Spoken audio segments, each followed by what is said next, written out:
Naar'id, a wild and cruel world densely populated by ancient dark forests. In these forests live all manner of beasts hostile to the civilized world. Orcs, trolls, and darker things infest the deep, tangled growths and regularly come out to raid and harry the few city-states that make up the world's population. Dotted throughout these forests, separated by hundreds and sometimes thousands of miles, are the few bastions of civilization, the fortress cities. Our setting is Aldenval, one such fortress city. Aldenval is comprised of two walled sections: the inner walls, which house the fortress keep and farmlands, and the outer walls, which encircle the residential and commercial areas of town. The farms and ranches inside the inner wall feed the city and are thus kept safe from raiding parties. For though the city can withstand the loss of a farmer or two, it can ill afford to lose its crops to an orc invasion. It is for this reason the citizens within the outer wall, rich and poor, young and old, and all manner of races, live and work side by side, knowing that whenever they are besieged by invaders that they must all take up arms to defend themselves and one another. And beyond the outer walls, just 30 short feet before one runs into the walls of trees, and the citizens know better than to stray far into these woods.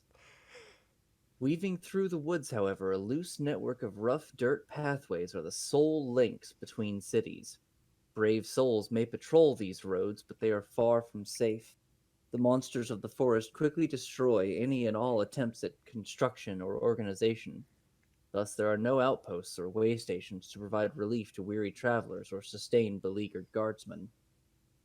The only communication between each city-state are the rangers, trained specifically to survive in the hostile wildlands, and the rare merchant caravans that travel down the dirt roads. The rangers tend to travel alone or in small groups to avoid notice. The caravans, however, cannot afford such luxury.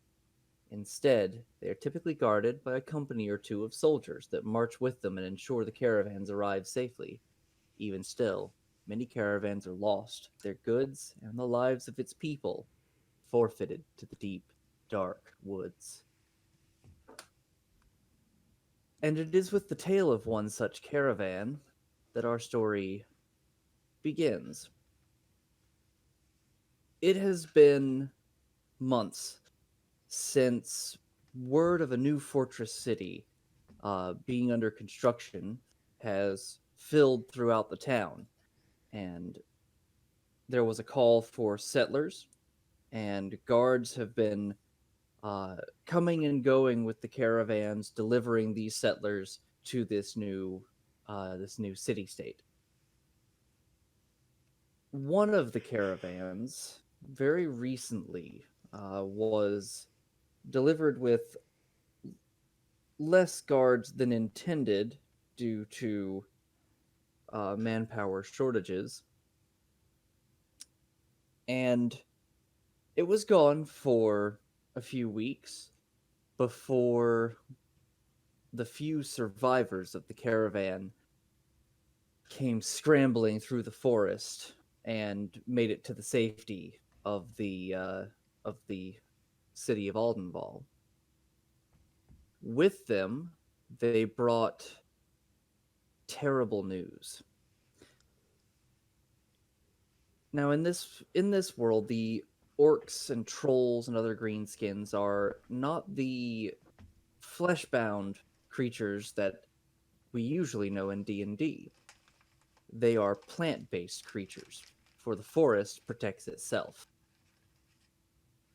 Up until this point, it was not known whether or not they had a leader, or if the forest simply spawned them.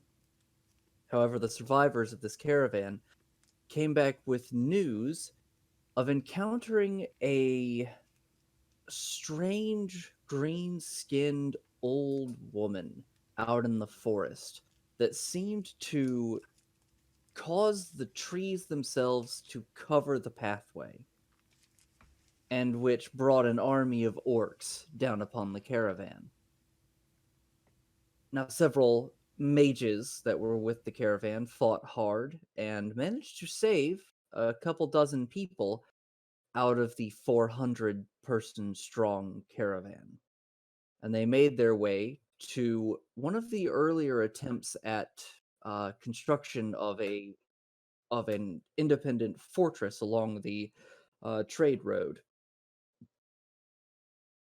It was at this fortress that was long thought to be lost that they discovered what seemed to be survivors. This fortress, bear in mind, was thought to have been lost a millennia ago, when Aldenval attempted to create three different fortresses along the road in connection with another city state. Yet, these survivors seem to think it had only been a year or two since they were supposed to have died. The group, of course, was extremely suspicious of this, but thought that maybe the mage assigned to the fortress had used some sort of time magic to preserve the troops and to keep the orcs out. That was until they detected the foul taint of necromancy about the fortress. And with the coming of night, they've realized their mistake, as the survivors all turned into zombies and began attacking them. The Lord themselves turned into a revenant and his wife a banshee, while the mage advisor revealed his true colors. They reported that they managed to kill the Lord, his wife, and the necromancer, and then made their way back, uh, back to Aldenval, being harried by the orcs the entire time. It has been about a month since that happened, and a call has gone up from Lord Ashenvale, the Lord of Aldenval. He has asked for people willing to investigate this fortress to see if these claims are true, to search for any signs of this hag, and to see if the fortress might be a viable place to rebuild.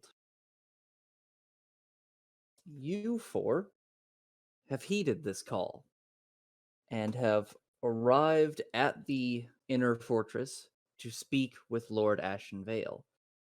One at a time. We'll start with Dan. If you will please describe your character. My character is a halfling, a stout halfling. He's about oh god, sorry, bio. He's about 3 foot two. You know, he's about average size for a halfling. He's a bit like uh a bit god, I can't too late. A little like heavier in the belly. Yeah, he's obviously well fed. And he's about middle aged or so, on the younger side of middle aged. This like auburn, curly hair, hazel eyes, rosy skin, and he's dressed in leather armor, like brown leather armor. These very comfortable looking purple slippers. He's got about 4 cases of crossbow bolts around his belt, along with 2 hand crossbows and a rapier. And on his head, like almost wearing like a headband, are these weird looking goggles and a nice fancy looking cloak, seemingly of maybe elven design, hanging around his body, but still like not completely covering him. And he's all smiles and he's looking around. And this halfling is none other than Jimmy Proud Slippers. I like the name. Should I show the picture now? Yes, show the token. Bam.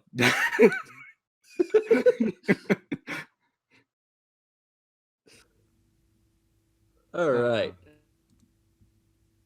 And with the introduction of good Jimmy Proud Slippers, D, if you would like to describe your character.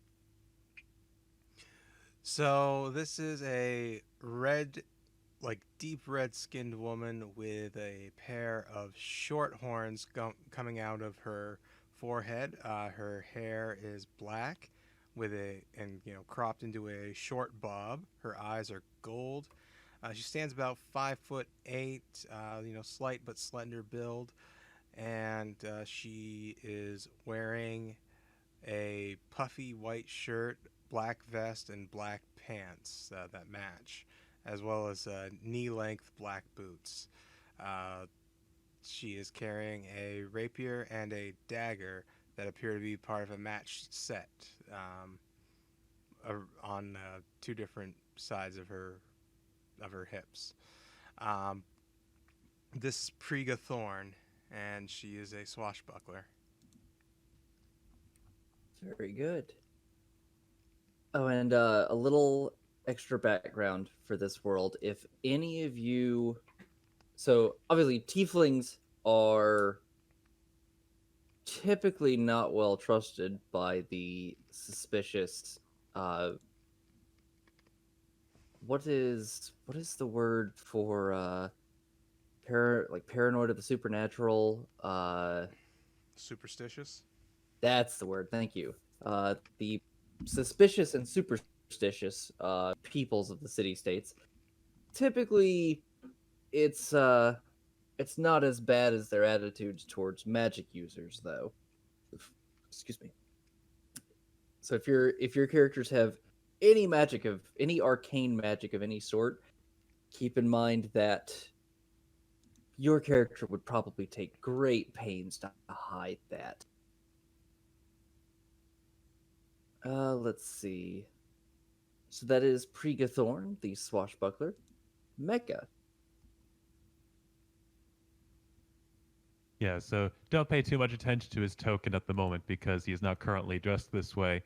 But the character you see before you is an elf.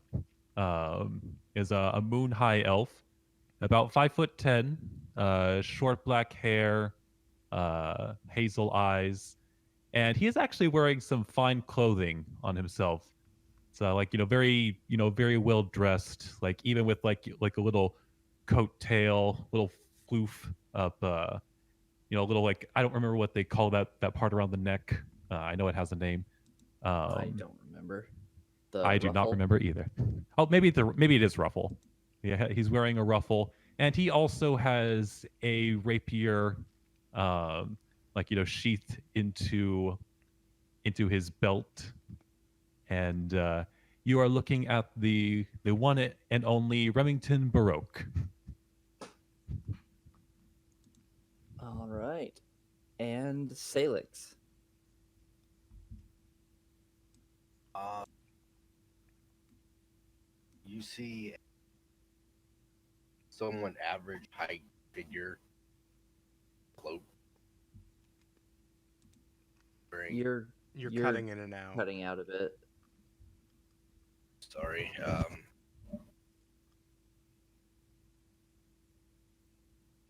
Start back from the beginning. Right.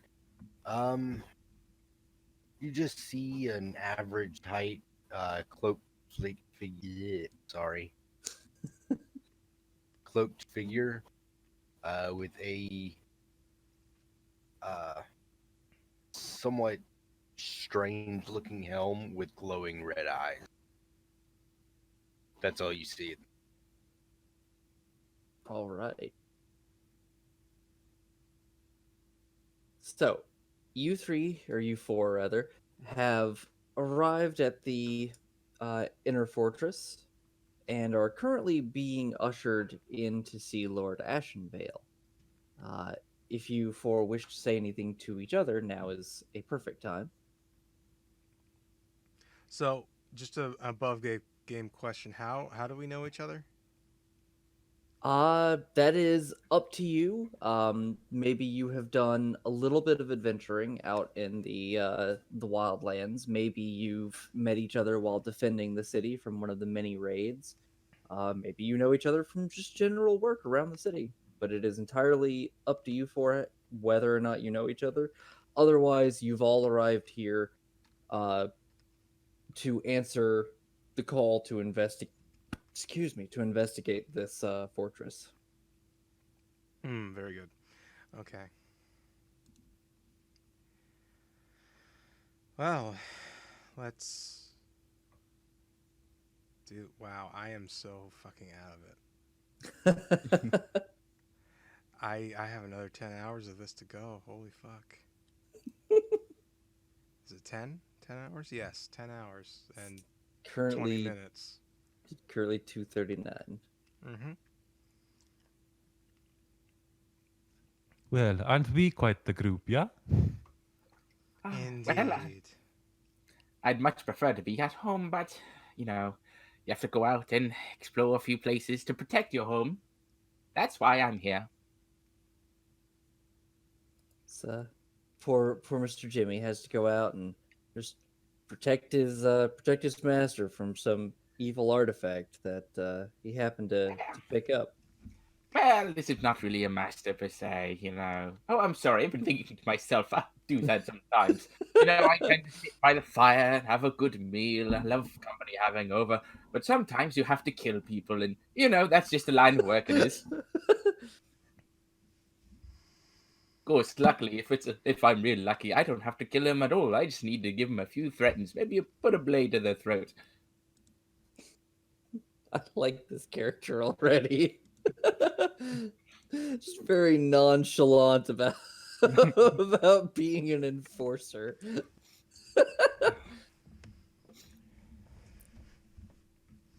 Ye. So, I think I've seen you three around before. I mean, I've seen many faces. I don't think I've invited you over for dinner. How about after this, you all come to my place? I'll cook you up a nice fine meal. Ah, good. I shall bring me teas. I love cheese. Yes, I also enjoy the cheese. She says with a weird affect to everything she says. I can help cook. Well, we could bring the cheese too, but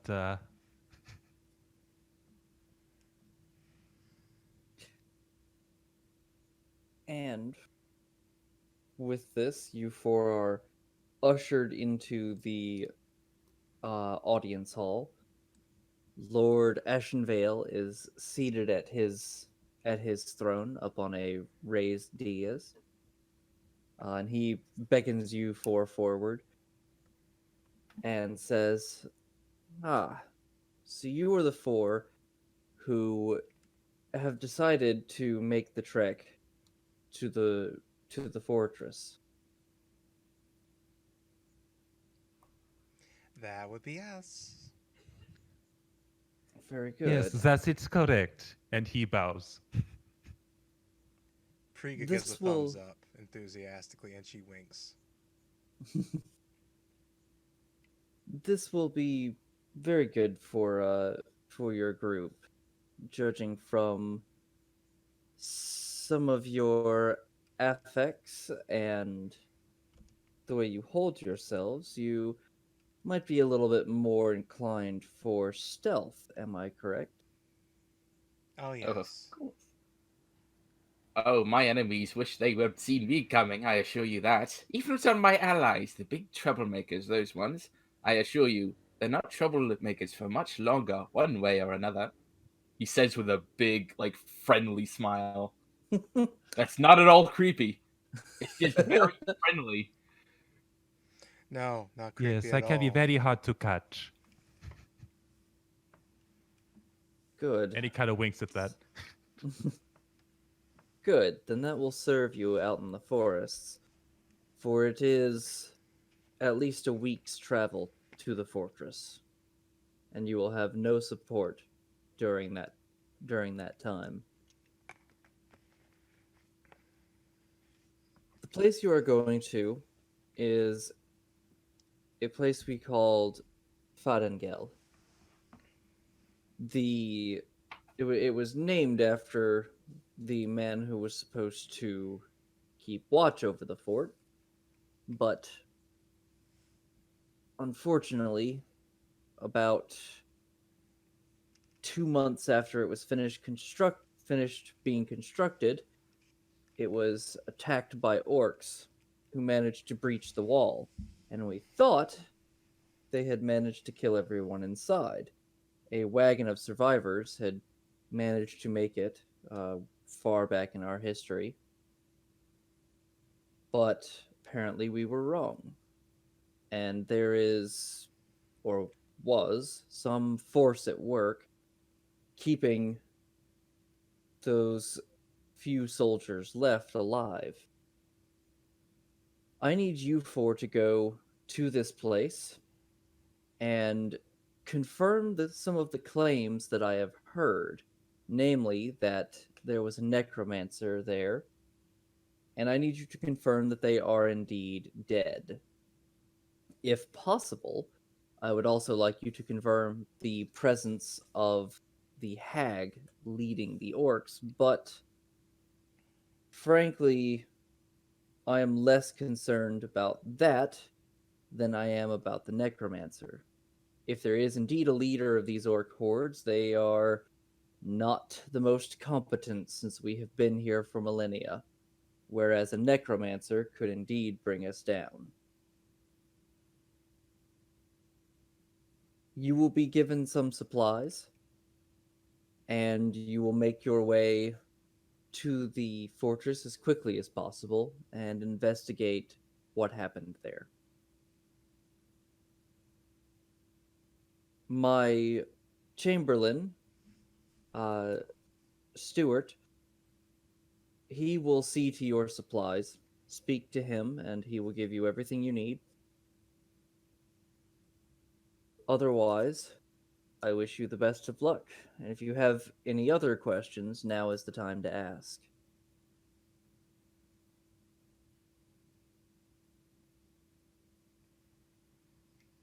When we complete this job, will we be the ones to, I don't know, possibly gain a home in this fort? Should we have to build it up, or are we keeping something here? If you wish to have a place at the fort, then by all means, you are more than welcome to. You will be the only ones there for a time.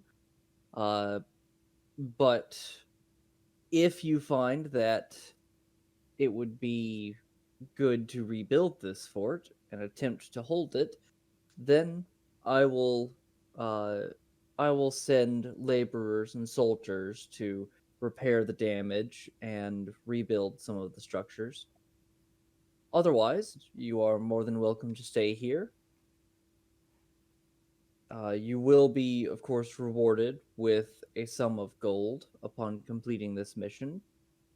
Considering the potential dangers, I will be rewarding your group with 30,000 gold. 30,000? That is to be split amongst you. Still, between the four of us. Quite a sum. Well, I accept wholeheartedly, and I'm more than willing to share. Good. Any other questions? Priga is just standing around, just like looking around awkwardly, not really being engaged in the conversation. Well, if there's nothing else, Stuart will attend to you. You may leave. And he just kind of motions that you are all dismissed. Go up to Remington Stewart. bows once more. What was that, Mega? I was saying, like, Remington bows once more and makes his way. Okay. So you all go to Stuart. He greets all of you and says, "We have a number of supplies for you. Of course, we have no cart or anything like that, as we figure you would rather not be weighed down by such a thing. However, he leads you to a side room and presents a small a box that he sets on a table and opens up, and inside there are what looks to be 6 healing potions. He says, "These are for your group. These are uncommon strength healing potions, so they should help you out greatly. As well, we have uh, 2 weeks worth of rations set aside for you that should do for your travel and investigation. Uh, Other than that, I believe you are all already equipped and have everything else that you need.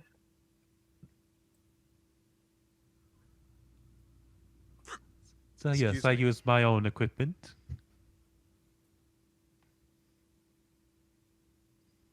I never Very go well. on a job with anybody else's.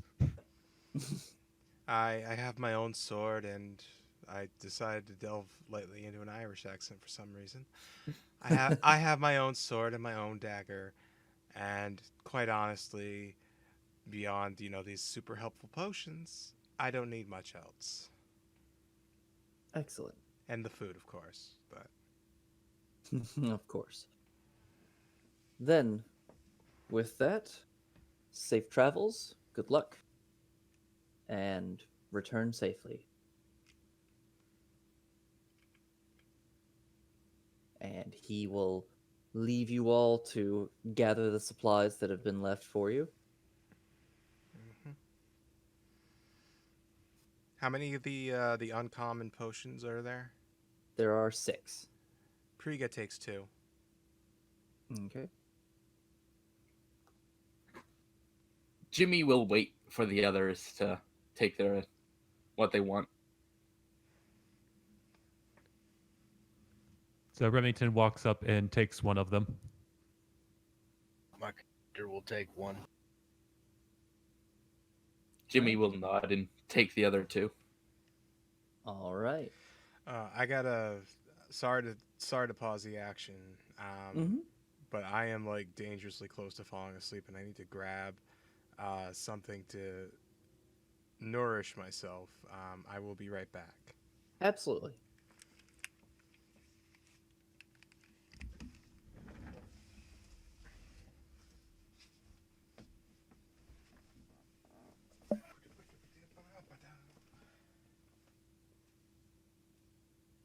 Ba-ba-ba-da-da-da-da.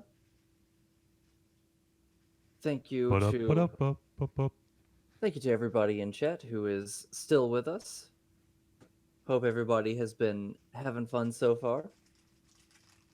I wonder if there's anybody. I doubt it, but I wonder if there's anybody that's been here and been watching since the beginning. It would be kind of cool if there was.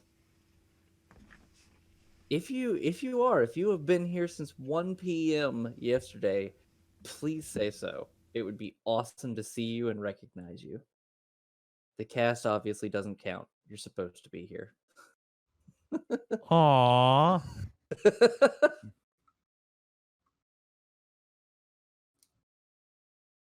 So, is it 2 weeks of food for each of us, or 2 weeks of food in general?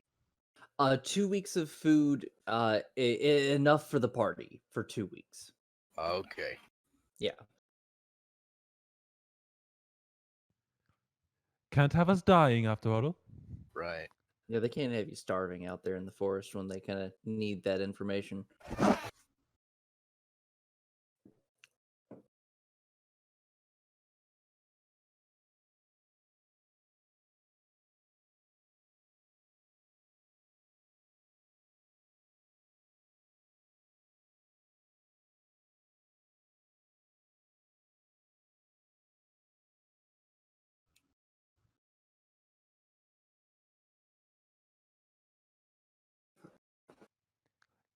In the dark of the night, evil will find her. In the dark of the night, evil. Is it terrible will brew or Uh, in the dark of the night, evil will find her. In the dark of the night, evil will brew.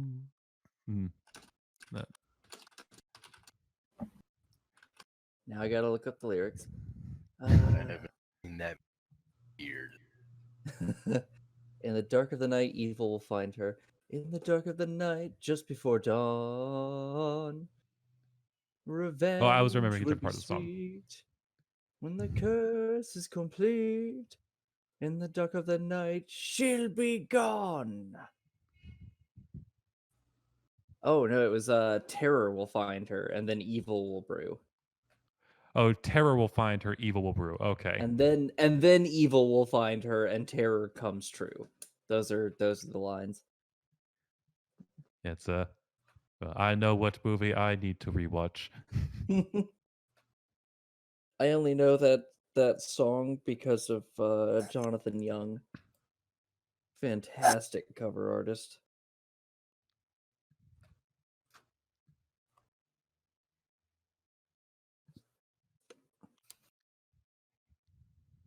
Team and there. Okay, I'm back. All right, welcome back. Thank you. So, I just inhaled a whole WB, tube of WB. grits.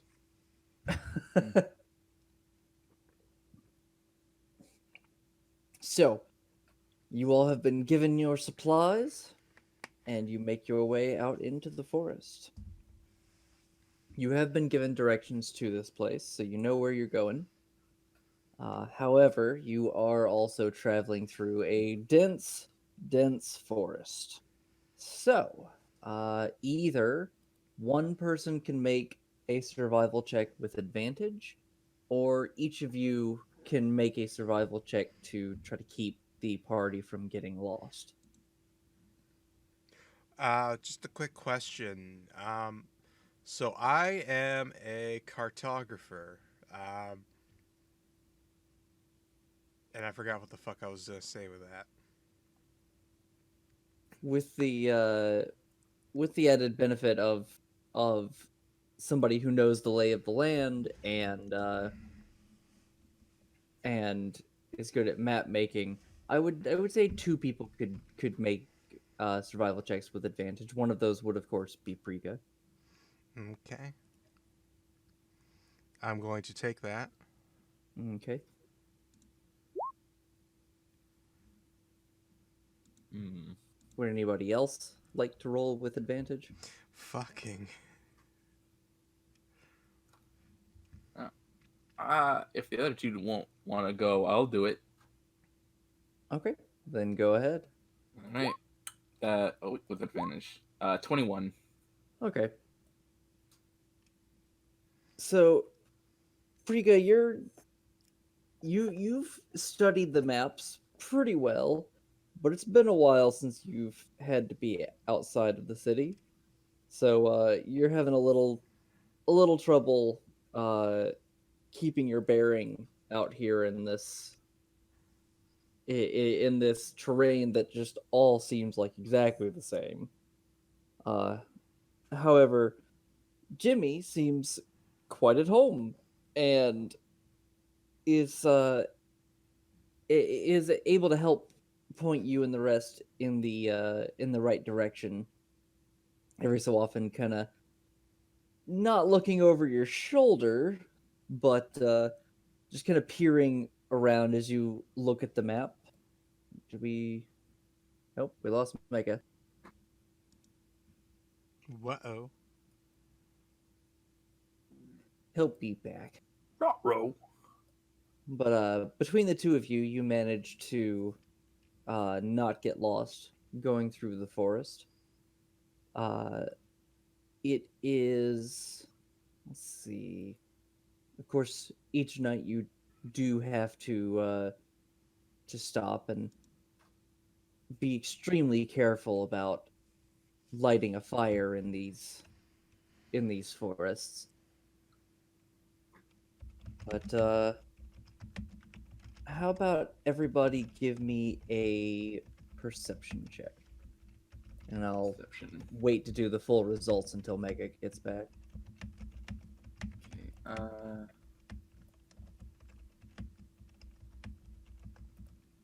Okay, so from my skills, for some reason I couldn't edit them with expertise. Mm-hmm. There's a So special thing for that, but that's all neither right. here nor there. Okay, so I'm just basically adding double my proficiency for perception, among other skills. Okay. So that'll be an extra 4 for whatever I roll. Okay. Was that straight or just? That'd be straight. Okay, so that'll be 16. Okay.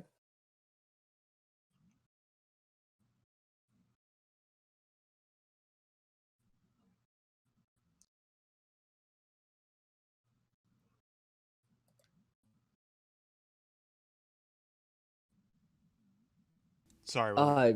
We're mostly waiting on Mega, but if you want to go ahead and roll a perception check. Okay. Where did my character sheet disappear to? Perception, was it? Yes. I am proficient and have expertise in that. Damn. Nice. Very good. Nothing escapes my attention except the map that I was apparently not looking at correctly.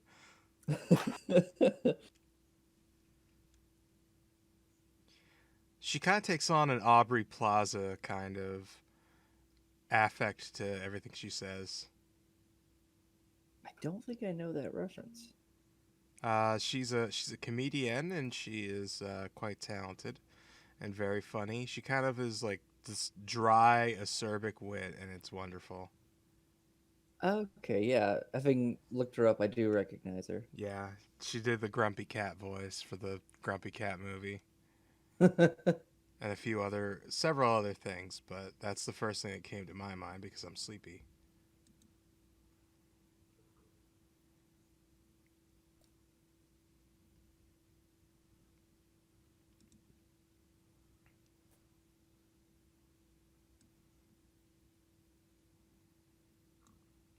You know, the funny thing about Jimmy Proud Slippers was that I didn't know what to make of him at first. Like, I was just gonna do a halfling rogue, and no, I'll figure something out. And one item, oh, hello, welcome Hey, back. Mega. Can I hear? Can you hear us? Yes, I can hear you. I had to restart my computer, I guess, because Discord just decided to fuck off. It's like it wouldn't even let me close out of it, so I'm using my phone right now. Okay. Okay. Weird. Okay. Yeah, I don't know what's up, but yeah, I'll be back on my computer in a bit. But Okay. In the meantime, do you have physical dice? yes, I do. Do you remember what your perception bonus was? My passive perception or my regular perception? Your regular perception. I have a +10 to perception. Okay, go ahead and roll a perception check.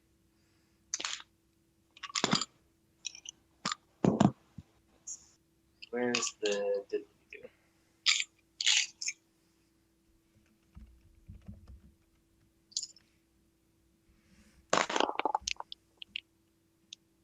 That would be a 28. All right. So, Priga and Mega, what was your character's name again? Remington. Remington. Priga and Remington, you are both just ready for any sign of any kind of a threat out here in the wilds. As you're traveling, once or twice you are able to sense the presence of orcs in the area, and you're able to either hide the group or douse any flames if you guys are stopped for the night before being spotted. It is after a week's travel. Thankfully, while you've had some close calls with the orcs, you've managed to avoid being spotted by them and avoid running into them. That you arrive at the ruined fortress of Farengal. The fortress itself is a very small construction compared to Aldenval, the city.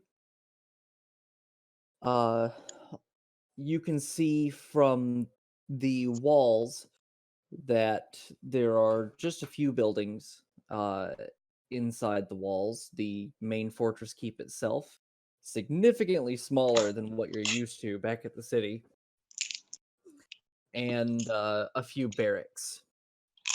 Definitely not a place that was meant for large groups of people to, for definitely not meant for civilizations to sit there for extended periods of time. The gates themselves are cracked and fallen, and in one of the walls, you can see a huge, just gaping hole that has been almost bulldozed through this wall. Well, is that what explains how it was invaded?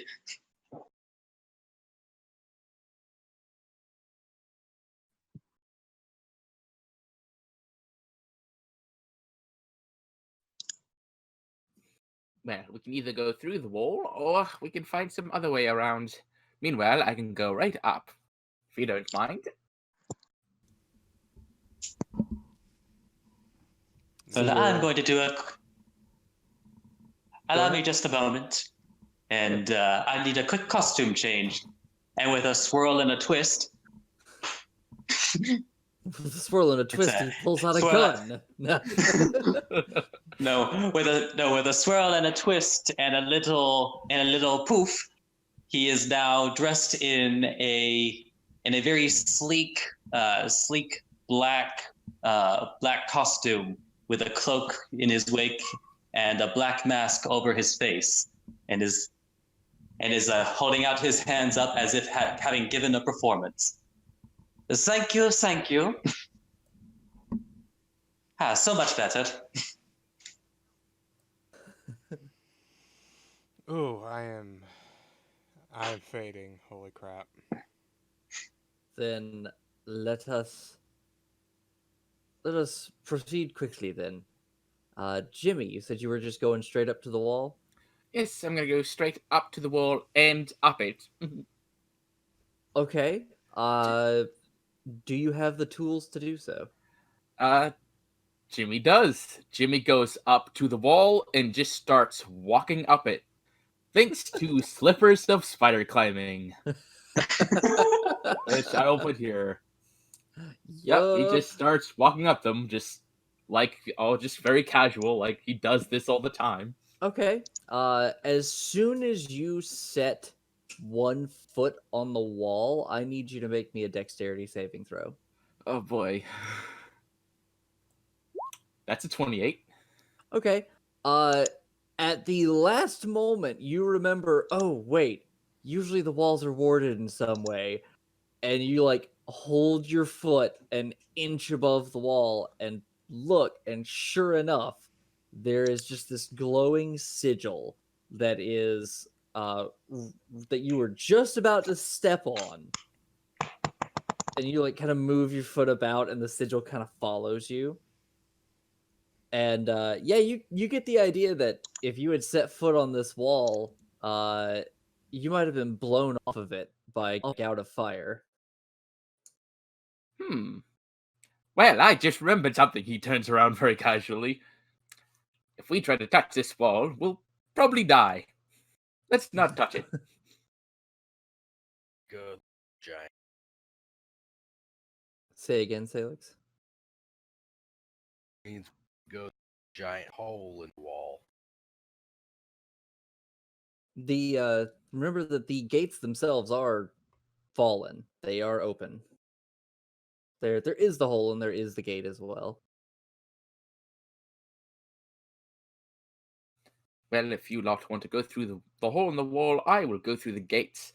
And I'm just going to fix myself up. And he puts up the hood on his cloak of elven kind, which I will also put up. There we go. So Now, is any enemies or anything will have disadvantage to perceive him and disadvantage on stealth. Give me just a moment.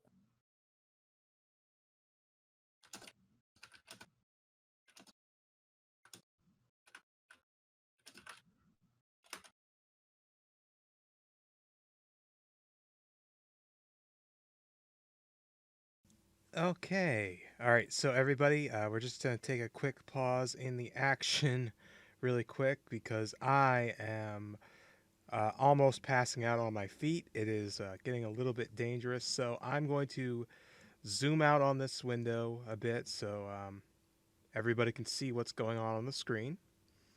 And my character is going to be NPC'd for the rest of the adventure, while I actually catch a couple hours of sleep. But I'll leave the stream running. I would say zoom out a little bit further. Okay. In fact, if you can, just That's too small. There's like no yeah, happy mediums right, here. right there. That should be fine. Okay. You had it just a second ago, I think. I'm watching the stream to see it. Oh yeah, there's like a 20-second lag. Yeah, no, that should work right there. Okay. All right, so everybody enjoy the rest of this adventure. I'll be back for the next one shot, which is happening at 7 a.m., I believe. That is when I set it for. Um, yes, 7 a.m. So All right. I will be back then, but the stream I am leaving in the capable hands of these fine folk. I will do my best not to kill Priga. Without the rest of the group, that is. And I am going to have to mute my mic so I can still capture the Discord audio, but yes. Good night. All right. Have a good Nighty one, D. night. Talk to you later.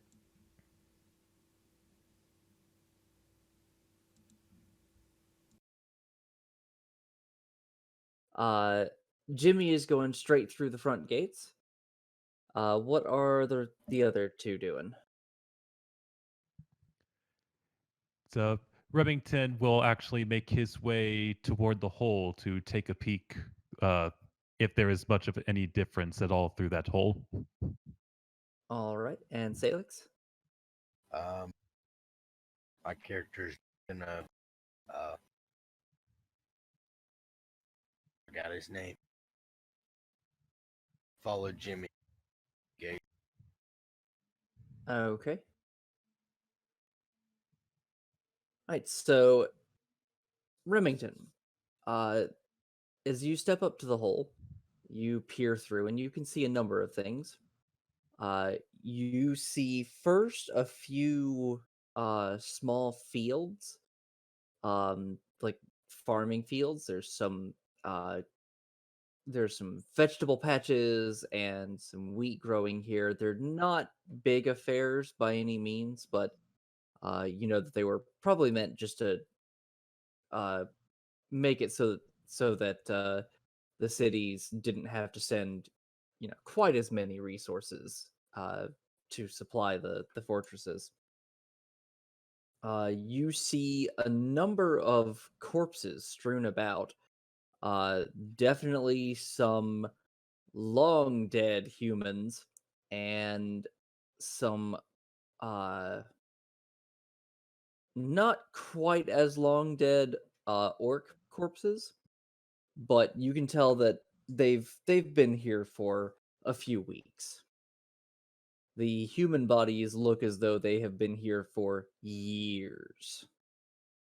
And there are definitely a few skeletons strewn about as well.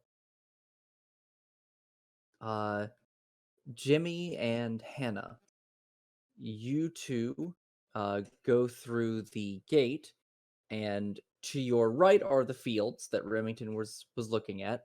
You also see a number of buildings. All of them appear to just be the standard barracks that I had described. Each one was enough to house about 100 soldiers. Um, most of them are in extreme disrepair. Uh, some of them fallen and collapsed, while one or two of them still stand, maybe dusty and uh, covered in cobwebs, but otherwise in decent repair. Further beyond those buildings, you see what looks like a mass graveyard. There are easily a couple hundred tombstones, just kind of, or tombstones, crude wooden crosses. Sometimes not even that much, just a small pile of dirt.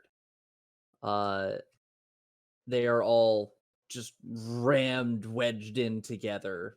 Uh, but they fill the entire western wall. And before you is the fortress keep. It is 2 stories, made of stone. From the looks of it, the front door to it is still standing. Doesn't seem to be any major damage. You can also see some scorch marks spread around the place. Um, these look to be a few weeks old. And you can see in front of one of the barracks is just what looks to be a pile of rotting corpses.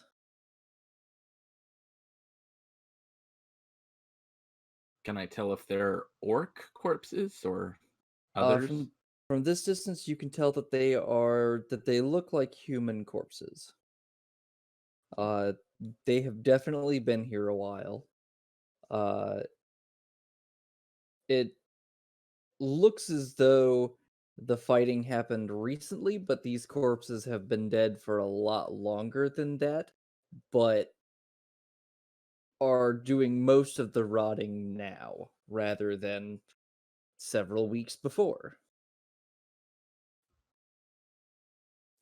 If the way I explained that makes any sense whatsoever. It does. Okay. Hmm. Well, as much as I'd like to investigate this place, I don't think we should go trying to go through the body of a pile of corpses, and perhaps we should regroup with the others first. And I'll say that Priga went with Remington.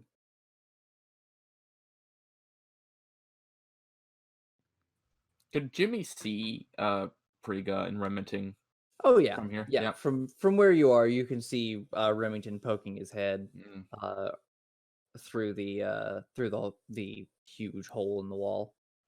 He's gonna just give like a little wave and point at the like the keep and just shake his head, try to make it as visually as possible, despite wearing the cloak in full. And then, I'm gonna go see if I can poke through one of the upper story floors, if through the windows, if you don't mind. Well, a person I can't remember the name of. Well, I may have seen you around. I might know you. I don't know. I see meet so many people. Anyway, I'm gonna go up there, and Jimmy starts to walk up the wall while avoiding the pile of corpses. Yeah, that's easily doable. The pile of corpses is in front of one of the barracks, and it's not quite set up against the keep. In the meantime, Priga will just kind of walk through the hole and head over uh to Hannah. The smell of death is everywhere. Indeed, it smells terrible here.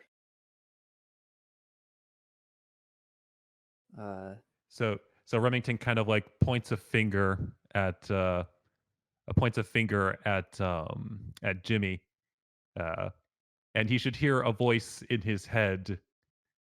What do you see up there? Jimmy will try to speak back in his mind. I'm not sure if it'll work.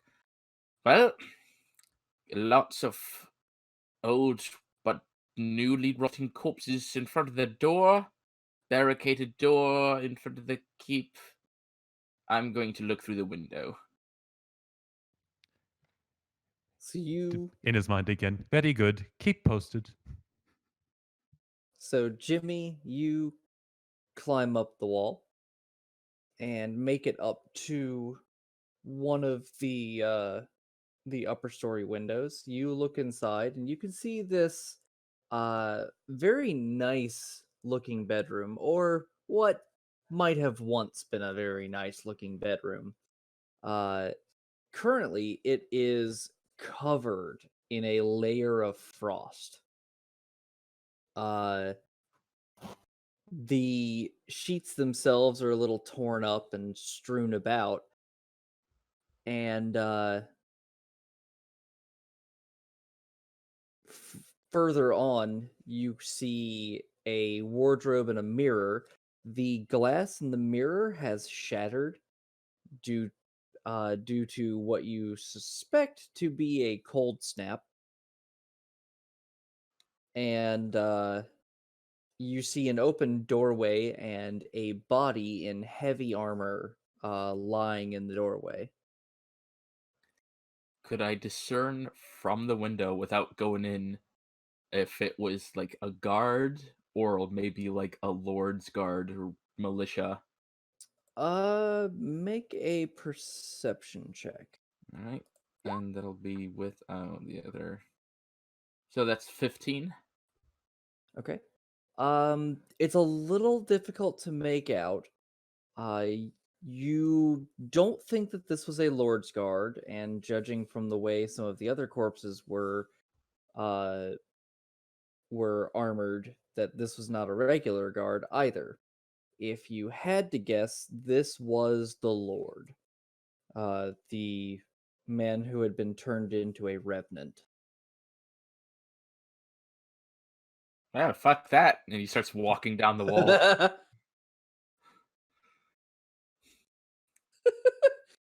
So, and he goes up to Hannah.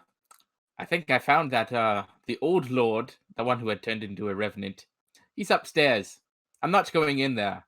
I'm not stupid. He may be dead, but, you know, undead. And he's going to wait for the others. Oh no, he was like they've been standing next to Hana, Oh, so they're he right doesn't- there. All right. Oh, there you are. Well, I'm so narrow-minded sometimes.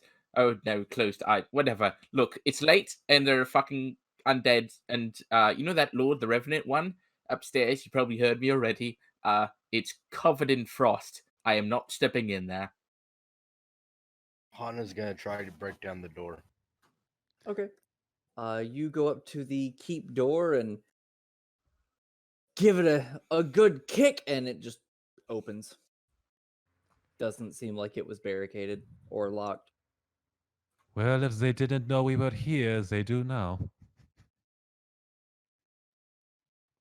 Hannah, on the inside of the fortress, you see an entry hall.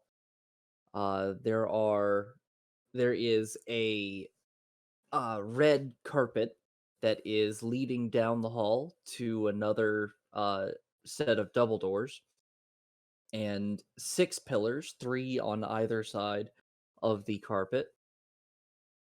And you see a number of corpses laying in the entry hall. Uh, some of them are rotting, some of them are skeletal. Okay. More corpse, but a lot else. You may have to talk just a little bit louder, Salix. Sorry. Just said there's more corpse, but not a lot else. Gonna Okay. walk in.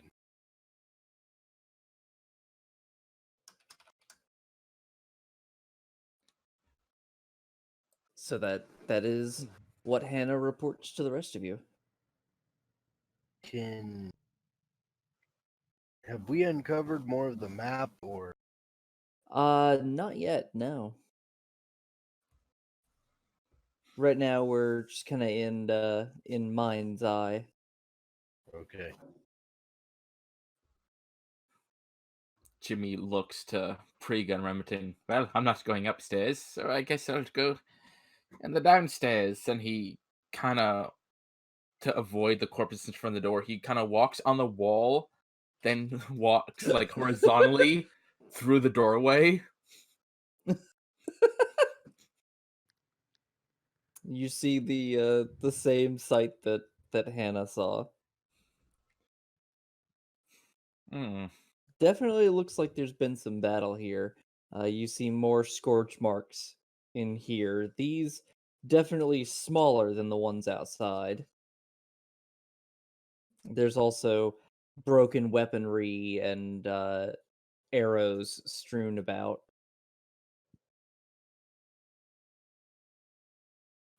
Hmm.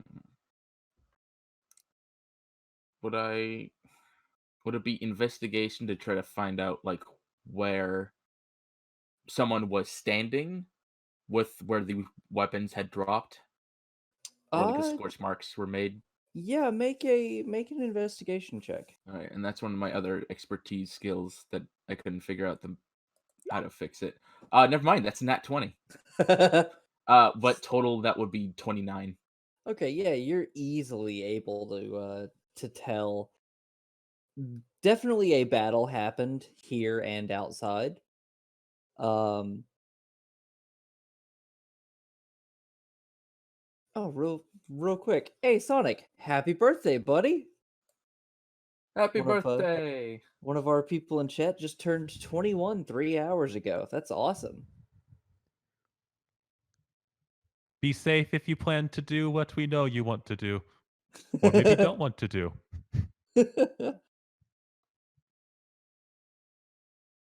So, getting back to the game. Uh yeah, you can, as I said, you can tell there was some pretty major combat here. And you can tell that there were multiple magic users who seemed to be getting attacked by the skeletons. These skeletons all seem to have crossbows, whereas the rotting corpses appeared to have been zombies with spears and swords. Uh, you you can tell that definitely at least one of these people was not having a good time.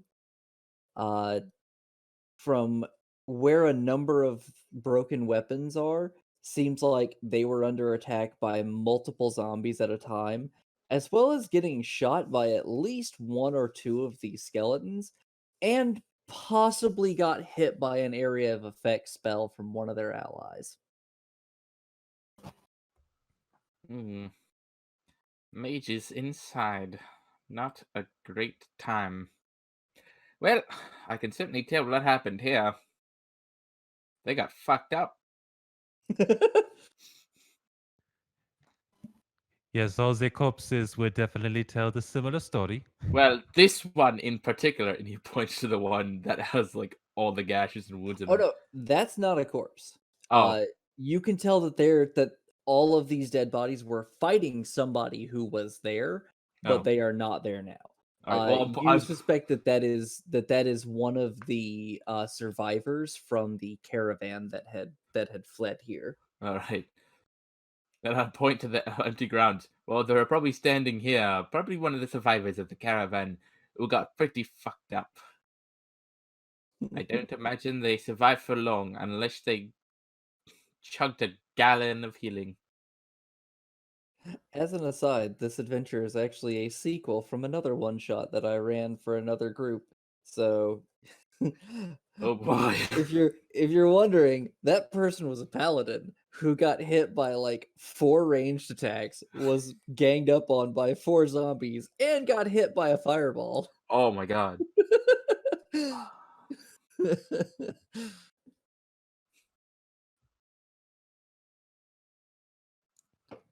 You can also see the double doors on the other side of the halls. Those are open, and there are a few corpses sitting inside of that as well. Uh, with your natural 20, you can tell that uh, when the combat started in the entry hall, these zombie soldiers came through the double doors, attempting to assist their fellows, but yeah, it looks like they got met with quite a bit of fire, and didn't even really make it through the door. Hmm. Well, and I relay the information to the group. Meanwhile, Jimmy is looking around and seemingly has his hands inside the cloak, possibly resting on weapons. Well, I can show you this much. If the Revenant really is dead, they people here did a hell of a job.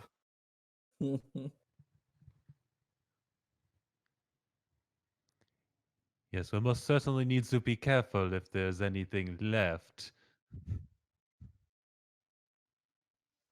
Well, if we go upstairs, the Lord Revenant should be through the. Can't miss him. He's the one in armor.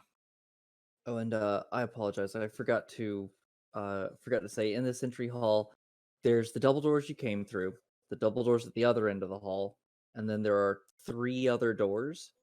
One on the left side, nestled against the far wall, and two on the right side. One is on the far side, and one is closer to you guys.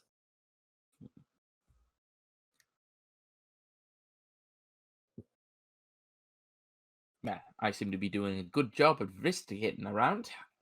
So if you three don't mind, I'm gonna take a look in the other rooms real quick. Maybe someone left something behind. And he's gonna poke his head through the first door on the right. Okay. In the meantime, Remington and Hannah, what are you two doing? Remington will actually go to one of which door? Which door is Jimmy going through? Jimmy is going through the first door on the right, the one that is closest to you. Right, then Remington will go to the. Yeah, there was one door on the left, correct? Correct. Yeah, so he's going to go to that one, and before he opens it, it's does he notice anything about the door? Make an investigation check.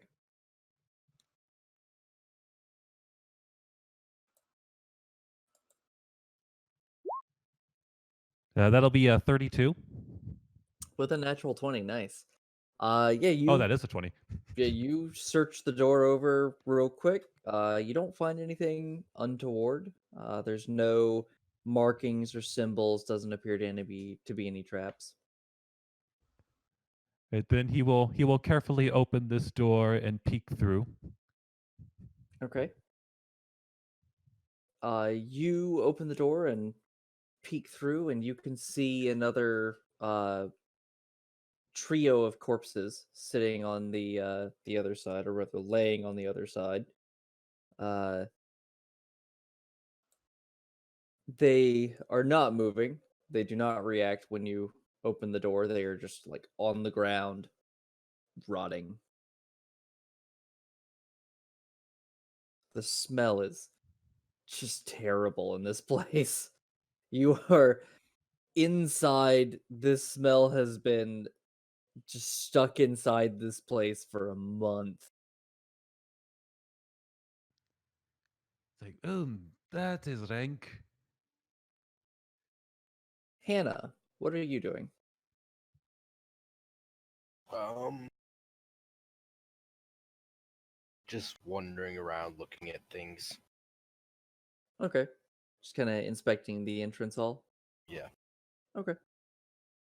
Then, Jimmy, you open up that door on the right, peer through. Appears to be a small hallway.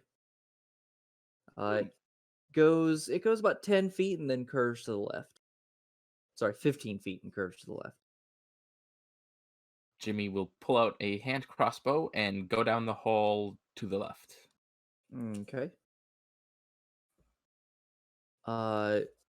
You move up to the corner and peer around, and you see 4 more corpses, 2 skeletons, 2 zombies, and they are not moving. They are strewn about the hallway.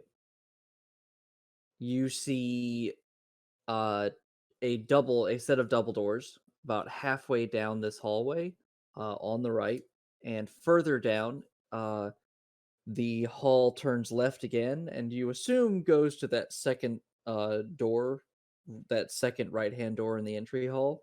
There is also another door dead ahead. Jimmy will first walk up the wall and onto the ceiling to avoid the corpses on the ground. Still the hand crossbow at the ready. Getting your money's worth out of them Oh, yeah. slippers. And he will first take the left to find out if that door really is the second one on the right Yes, of that original it is. hallway. It is? Yeah. Okay. So Hannah is kind of wandering through, inspecting the entry hall, and she just sees the door on the right open up and Jimmy stick his head through. From like upside down. Almost. Yeah. Yeah. Oh, so this is where this goes. There's another door down here. I'm going to take a quick look. I'll be right back. And he's going to go check out that closed door. The double doors or the closed door? Or the single door? That single door. Okay. There is as well yet another door. When you turned left to go to the second entry hall door, there was another door immediately to your left. Just to let you know. All right. So there's 3 doors all in this hall. Okay. Well, I mean, back in that hallway before I had turned the left to... Yes. You want to go through that single one that was directly ahead of you. Yeah, that one. Okay. You open up that one, and there are more dead guards. Seems like there was a hell of a lot of combat in this place. This one opens up onto another hallway, which once again seems to go down about 30 feet and then turn to the left. Well, if there's one thing I hate about keeps, it's stuff like this. Too many damn doors. And he's gonna go follow that one down, still on the ceiling. He's Okay. not coming down. You head down the hallway. You make the left. You see it goes down a little bit further and turns left yet again. This time opening up onto what looks to be a study of some sort. There is a single corpse here. This one a lot fresher than the other corpses, and by that I mean they don't look like their skin rotted away years ago and then they died. Looks like this one was alive and well for a bit longer than that. Looks like they died about a month ago.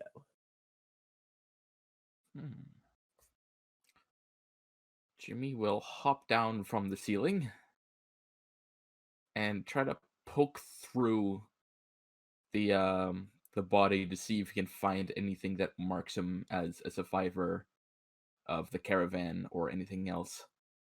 Absolutely. Make an investigation check. Investigation. That would be even with the +4, that would be 11. You see, on this corpse, you see the crest of what you assume to be Lord Faringel, the owner of the fort.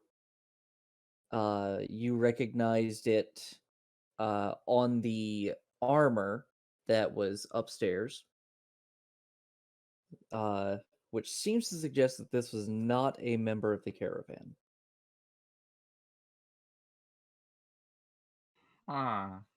Well, This is unsettling. He's gonna take the crest. It was the crest, right? Just almost like a badge sort of thing. Yeah, kind of like a badge. Yeah, he's You gonna. you do also find that he has a spell book on him. I will snag that spell book really quick, along with that Okay. little crest, and I will make my way back to the group. Okay. So Jimmy returns with his find. Remington, while Jimmy was doing that, would you like to investigate your little hallway a little further?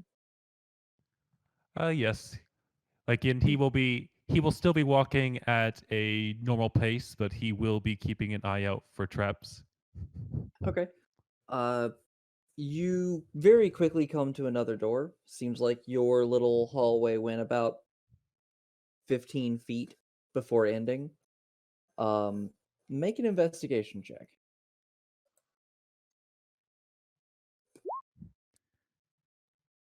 Ooh, that'll be 14. You don't see any traps.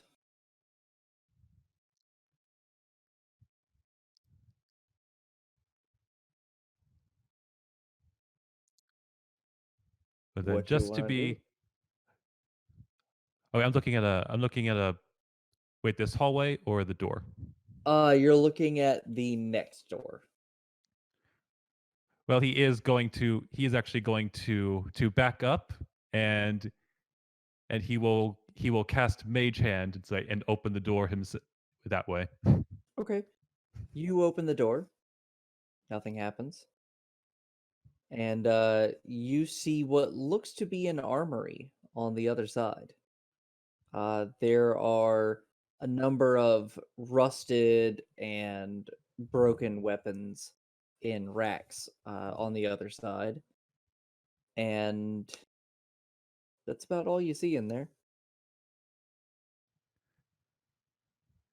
Hmm.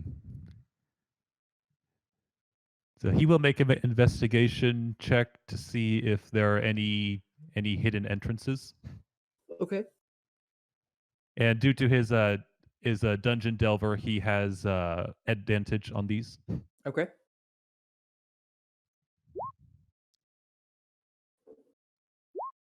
So that'll be 29.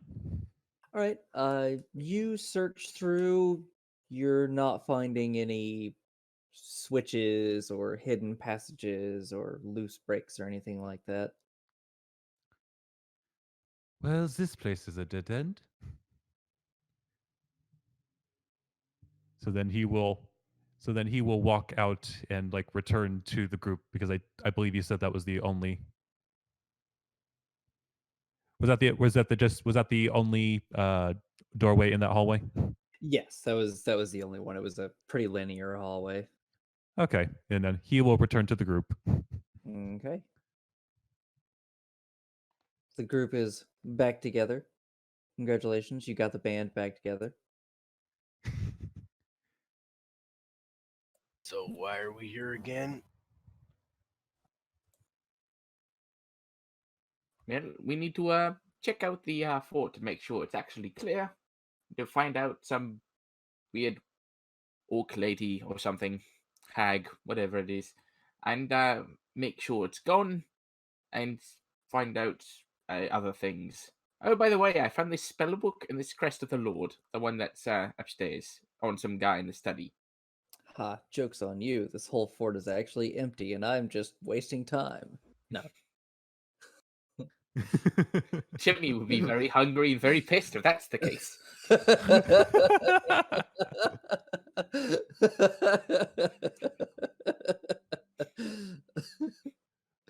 Well, the only thing I found was an armory full of, well, more corpses and useless weapons. Oh, I should probably mention that one corpse in the study is from about a month ago. So older than possibly what happens in this fighting.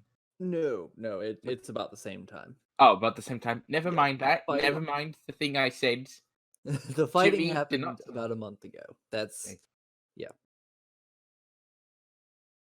Right, so Jimmy has corrected himself. with saying Jimmy breaks the fourth wall when regarding himself in the third person. Excuse me. Oh, do not worry. Sometimes I also indulge myself in a little third person talking. I don't know what you're talking about. So,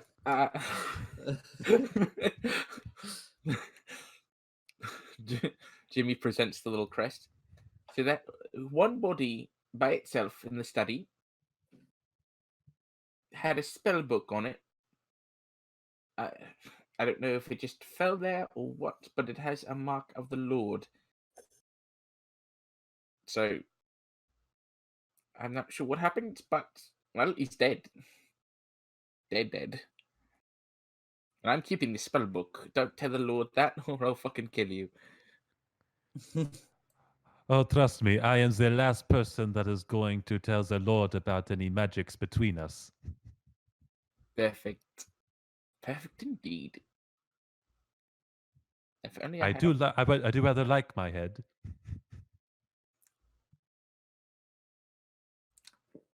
I don't like your head. But only because it's so up high.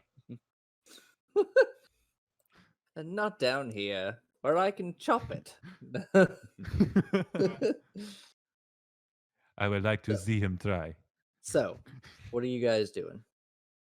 There's still a few doors in the hallway on the right, or there are the double doors directly ahead of you. Well, we must be thorough. And he, so which doors have yet been been unexplored? The double doors ahead of you, and then there is two sets of doors in the right-hand hallway. He will go to the rightmost door on the right on that side, and similarly checking on the door. You said you're going to the right-hand hallway, and is that what you said you were doing? Oh, I guess I'm confused. In this, is it in this main room that there are two more doors on the right? No. So the two doors that were on the right, through there is another hallway, and there are still two doors that have not been opened in that hallway. And Oh, then okay, there in that is hallway. yeah, and then there is a set of double doors ahead of you that are open and appear to open up onto a small throne room. Well, we can continue to explore, or we can simply go through the double doors. Mm. Let's get... Because so far, all I'm seeing is lots of corpses and not much else. Well, we could always check the throne room first and see if there are any goodies to take. That is a fair point. And so Remington will then walk up to the double doors and also also check that door. Oh, they are open. Oh, just outright open. Okay. Uh-huh. Okay. Excuse me. Then Remington will walk through into the throne room. Okay. It is a pretty simple place. There are two more pillars in here. The carpet continues up to a stone throne. And excuse me. In the back right corner is another door.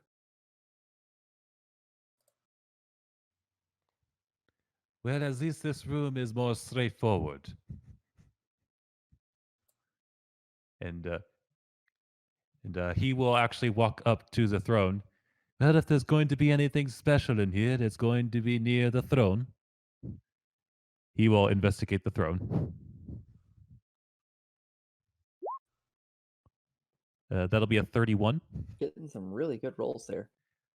But I have expertise. I'm just talking about your rolls in general. In general, yeah. Uh, you inspect the throne. There is a little bit of gold inlay on the throne itself. Um, just some minor decorations. As for specific objects of value or any hidden goodies, you're not seeing any. Ah, well.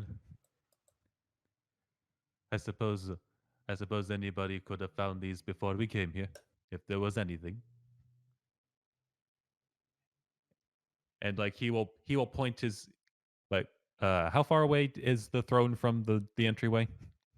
I don't know if they About followed me in. about 20 feet. It's well, there is nothing interesting with the throne, but there is a door over there back and to the right.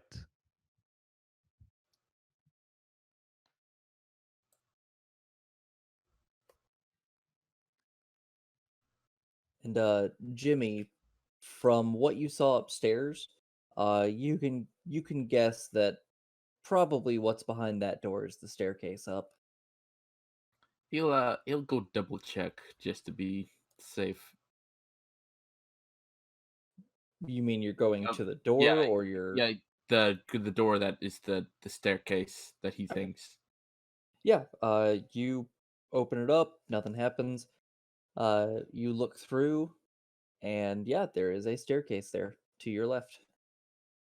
He'll go right up it. All right, right at the top of the stairs, you see the suit of armor. It is just lying there in the doorway of the frostbitten room. Hmm. That's good to know. And he goes right back down. He's not staying up there. And yeah, on a much closer look of this suit of armor, uh, you can see a number of things.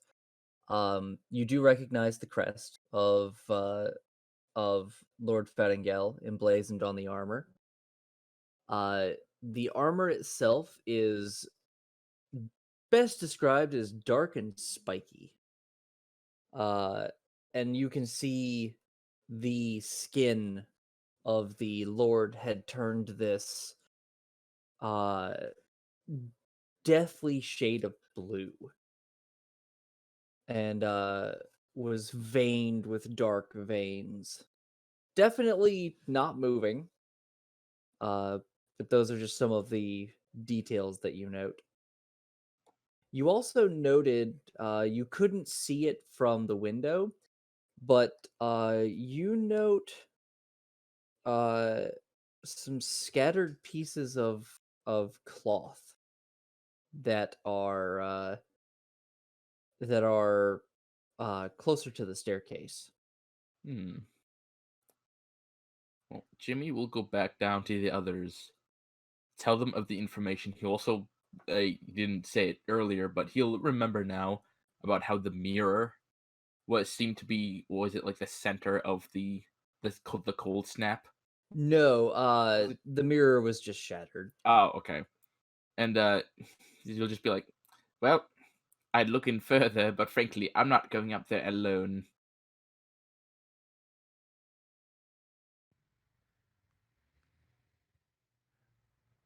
Well, then we should accompany you, sir. That's great, because if something happens, it'll happen to you. Just kidding. But am I? I would like to see them try. I would like to see that too. I love how like possibly murderous Jimmy is while having the face of Samwise Gamgee. If his hair was a bit darker, it would basically be that, or darker, and he'd be a little older. And that's, yeah, it's basically Samwise. Okay, so you guys head upstairs. See the same thing that I described.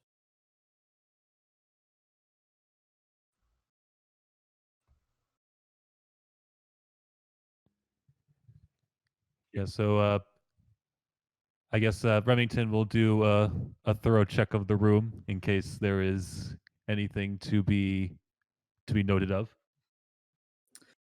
Yeah, make an investigation check. 23. Yeah, you can see on the floor underneath the layer of frost, there appears to be uh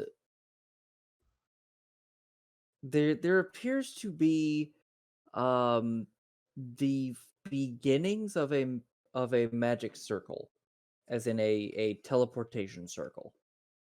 Uh, However, it looks like whoever was trying to make it got interrupted partway through and lost the spell. Probably interrupted by whatever caused this massive thing of ice. Well, it looks like someone tried to escape, and it did not work out for them. Hmm. But you can check on further, and Jimmy walks up onto the ceiling, and he's just gonna wait. He's gonna let others take a look around because he does not trust this room.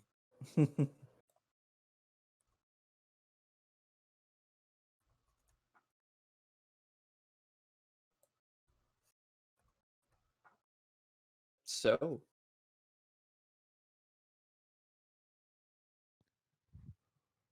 Remington, Hmm. you doing anything further? Hmm. He Uh, will. Hmm.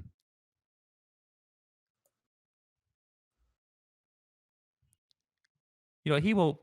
He will inspect the body. okay. Make an investigation check.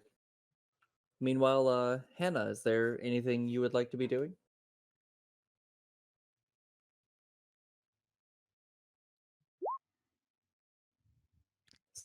Not in Salix? But yeah, particular.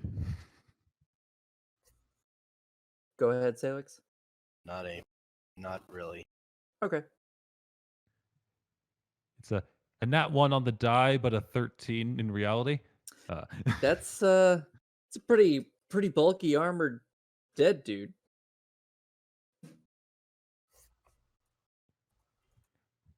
well, it seems we're not learning much in this room. There is still another set of double doors to inspect downstairs. Well, if there's nothing up here, I suppose we should try the other doors. Wait, did you say there was a wardrobe in that upstairs room? There is, yes. Jimmy is gonna try to open it from the ceiling if he can. You kind of have to jump a little bit to do it, but yes, you can do He will try to jump and not land on his head since he is it. upside down. Yeah. I imagine that gravity kind of reasserts itself with the spiders of or slippers of spider climbing with the spiders of slipper climbing. Um you get a hold of the wardrobe doors and throw them open. There's some uh what looks to be a few dresses in there. Seems to be the ladies' wardrobe. These are very nice, well-tailored dresses, but it seems like they might not have gotten a whole lot of use way out here in the wilderness. Hmm. Boss's mistress might like some of these. I'll come back for these later. He says that out loud, and well, perhaps we should check some of the other rooms before we go further in this decrepit city. All right. Yes, let's So go ahead and make our way down. all right. So you guys head downstairs. I'm assuming to the last set of double doors. Yep. Yep. All right. You guys get to those. Remington, you said you wanted to check for traps. Yep. 16. You do find a trap, still set. S- This one is a dangerous door. Seems like a pretty simple mechanism. You'd open it and a poison dart would shoot out. Allow me a brief moment to disarm this, and he will use his thieves' tools. Okay, so that is a dex check with proficiency.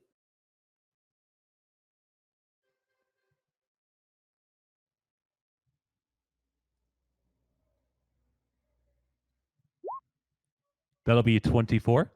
Oh yeah, that disarms the trap pretty easily. Pretty much you just like snap a wire and the trap is disabled. Ta-da! Very simple. Well and then done. he and then he opens the door. All right, you open the door to reveal a staircase. This seems to be descending down into the earth, and Now we are getting somewhere. there's not much light on this staircase. Well, it's a good thing I can see in the dark, yeah? Well, it's a good thing I got these goggles. Oh God, I switched accents. Hold on. Jimmy, Bradford, Jimmy. Well, it's a good thing I brought these goggles. Jimmy will. Will you be okay there, Hannah?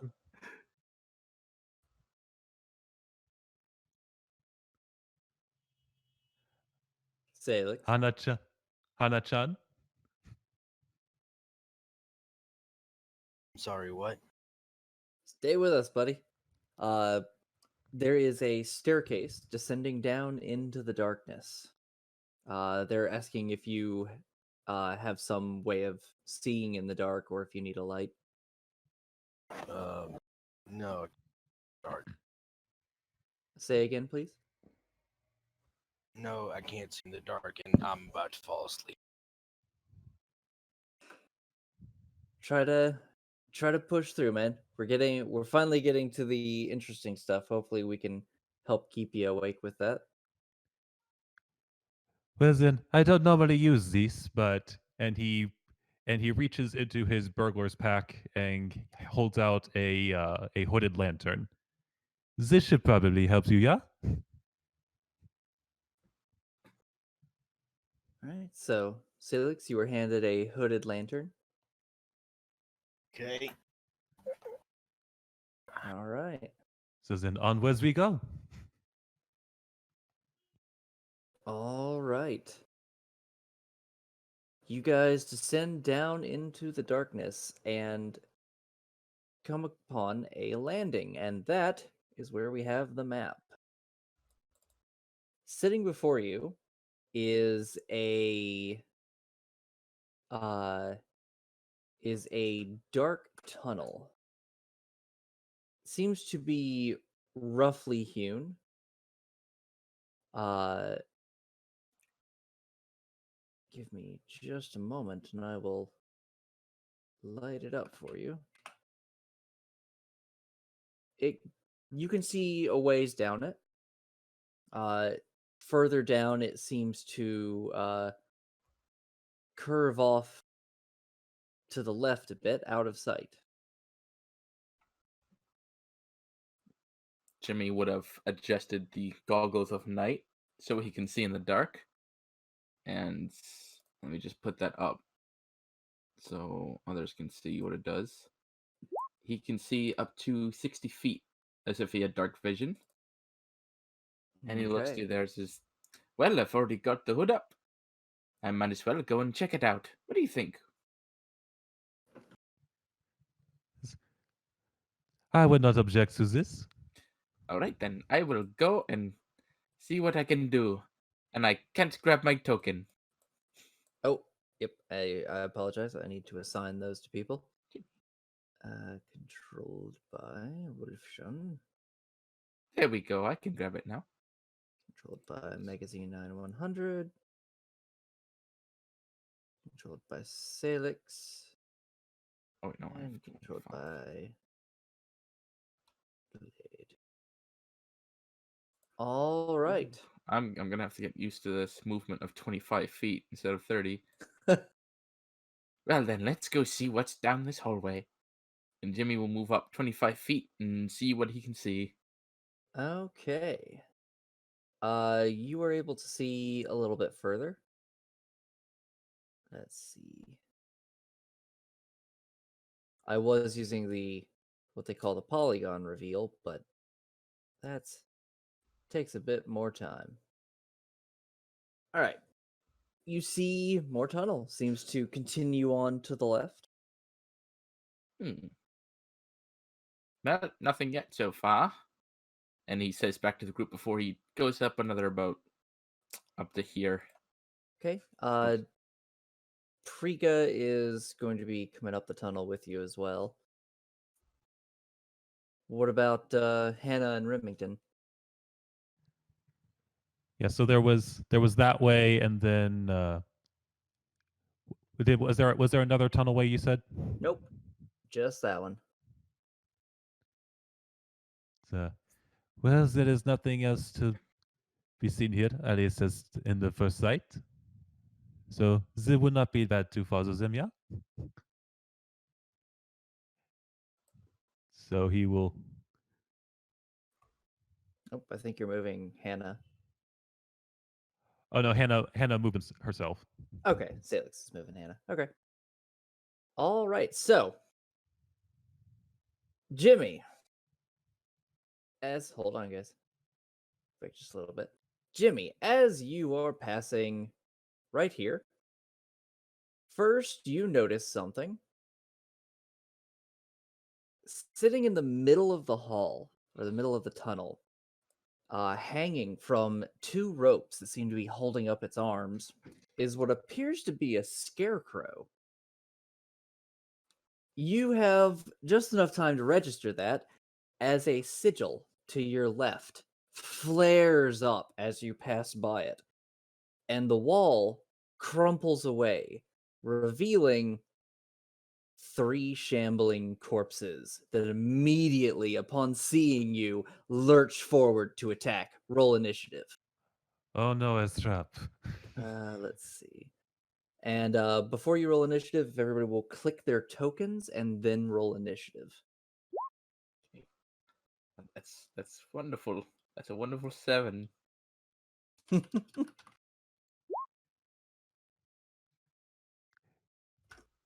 I rolled a 17. Let's see. Okay.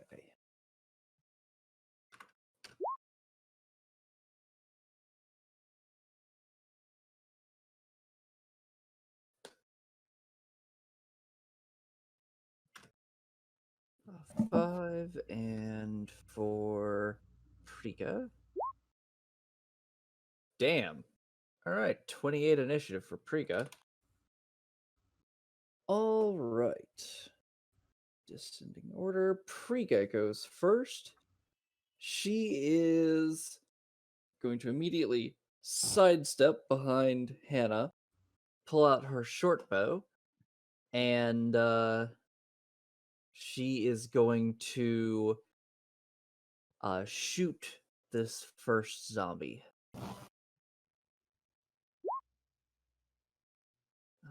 15 hits for 8 piercing damage. Zombie takes the shot and groans a bit, just Priga just kind of looks around, says, "It's just a few corpses. Let's deal with this." And Remington, it is your turn. Yeah, so then Remington will pull out his light crossbow and shoot at the one closest to him with 24, That hits. so 11 damage. Okay. It's a very good hit. This zombie seems to be on its last legs. Anything else? Yes, indeed, they are weak, and yes, he will end his turn. Okay. Jimmy, your turn. I had forgotten to add some feet onto my character sheet because of course I did. So I'm just gonna quickly add that on. So sorry about that. Because I did only took the. That was like the reason I have two hand crossbows was because I took that feat. And of course, I was like, "Oh yeah, I got everything done." And then I'm looking at it, I was like, "Oh no, wait, I didn't add that. Fuck." Uh, so with a hand crossbow, he is going to shoot at the closest little zombie, this guy here. Okay. Uh, and because I am an assassin, it hasn't acted yet, right? Correct. So I have advantage on the attack roll since it hasn't taken a turn in combat yet. And since I have advantage on it, Get the sneak attack. I get the sneak attack. And if your attack hits, it's an automatic crit. Yeah. So let's see if that hand crossbow. That's an 18. 18 definitely hits. 18 hits. So Actually, okay, since it's advantage, it's a soft 20. Yeah, that definitely hits. okay, so So automatic crit. So you do max damage and then an extra die. so max damage that would be 11. Do I just count Plus, the 8? yeah, just count the Yeah, 8. so 8, so that's 19. And then sneak attack. That get doubled because it was a crit? Yes. Okay, so So 19 plus 5d6, that's 30 plus 22. uh So 52. wait, where are you getting the So max damage yeah. for 5d6, that's 30. Oh, okay. Plus 22. Plus 22. Like I think you So killed that's it. 52. Yeah, 52 plus the other thing. Plus the 19. That's the 19. Yeah, and Yeah. crossbow expert. When you use the attack action with a one-handed weapon, you can use a bonus action to attack with the hand crossbow you were holding, and he has 2 hand crossbows. So Unless we just you can basically fire with the other one. yeah. So I'll fire the other one at this zombie here. Okay. And that's just regular attack, no extra. That's 27 to hit. I believe assassin still counts for that. So Oh, really? automatic crit. Yeah, Go ahead. because all of them have not acted on the first Automatic turn. So crit. So basically the So, same damage as that one. 19 there, And plus another 46. 46. That one Man, dies as well. this Samwise is fucking deadly.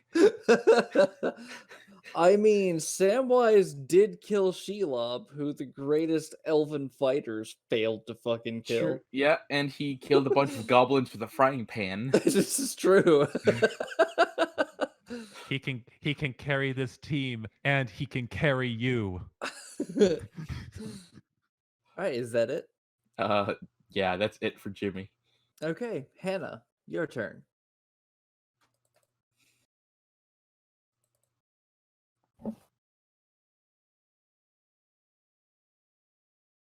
Salix, your turn.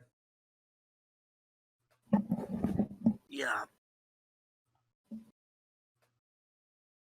There's one zombie remaining. Plus the Sorry. weird scarecrow down the tunnel. Sorry, I can't see straight. Oh, is it that bad? Yeah, I'm bowing out.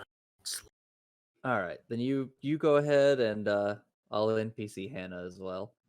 I'm sorry. It's fine, man. It is late. Like there is no judgment. Yeah.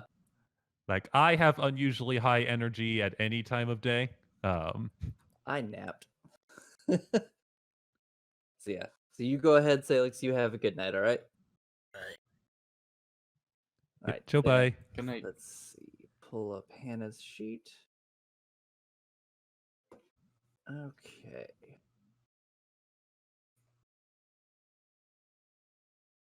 All right. Hannah, let's see. I need to get myself used to the samurai character. Let's see. He's using Da da da great da sword, da action da surge, da trip da attack, da. indomitable.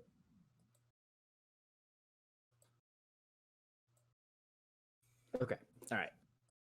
Hannah will step forward and make a slash with the great sword.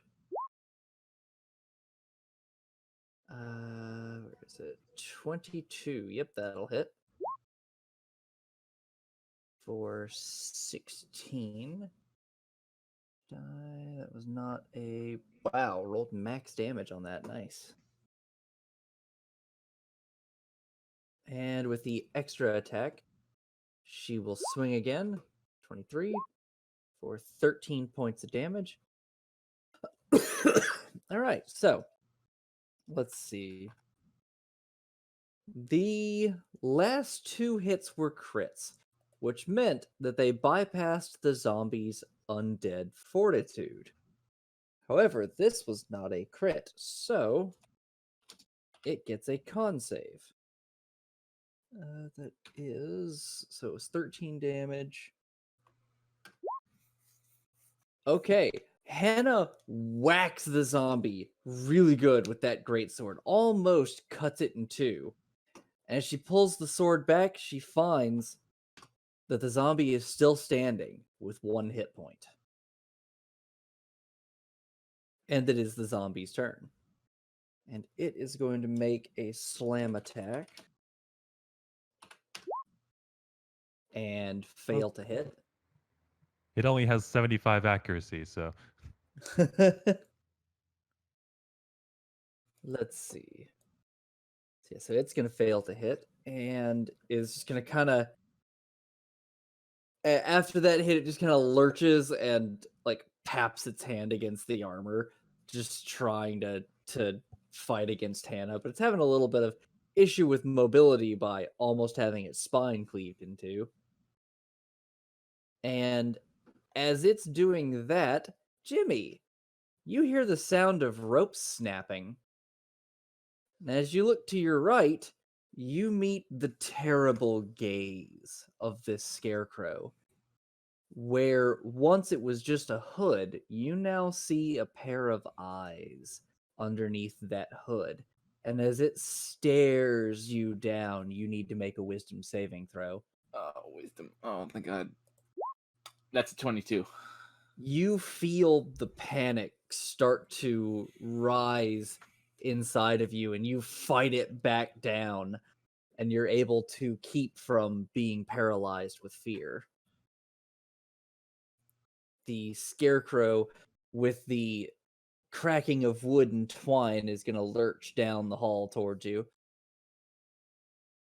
And it is Priga's turn.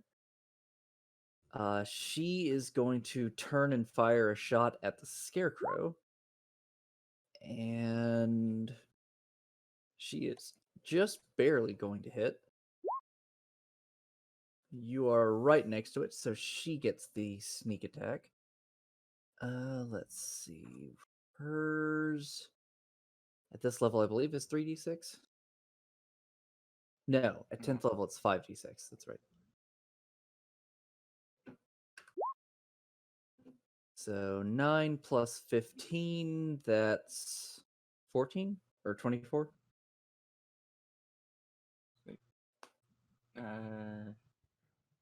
Would you say 9 plus 14 or 15? 9 plus 15. That's Oh, 24, yeah? yes. Yeah. Yeah, okay. Remington. It's like, oh, that thing is awful. It's, and he is going to... He is going to rush over. He's going to put away his crossbow and pull out his rapier.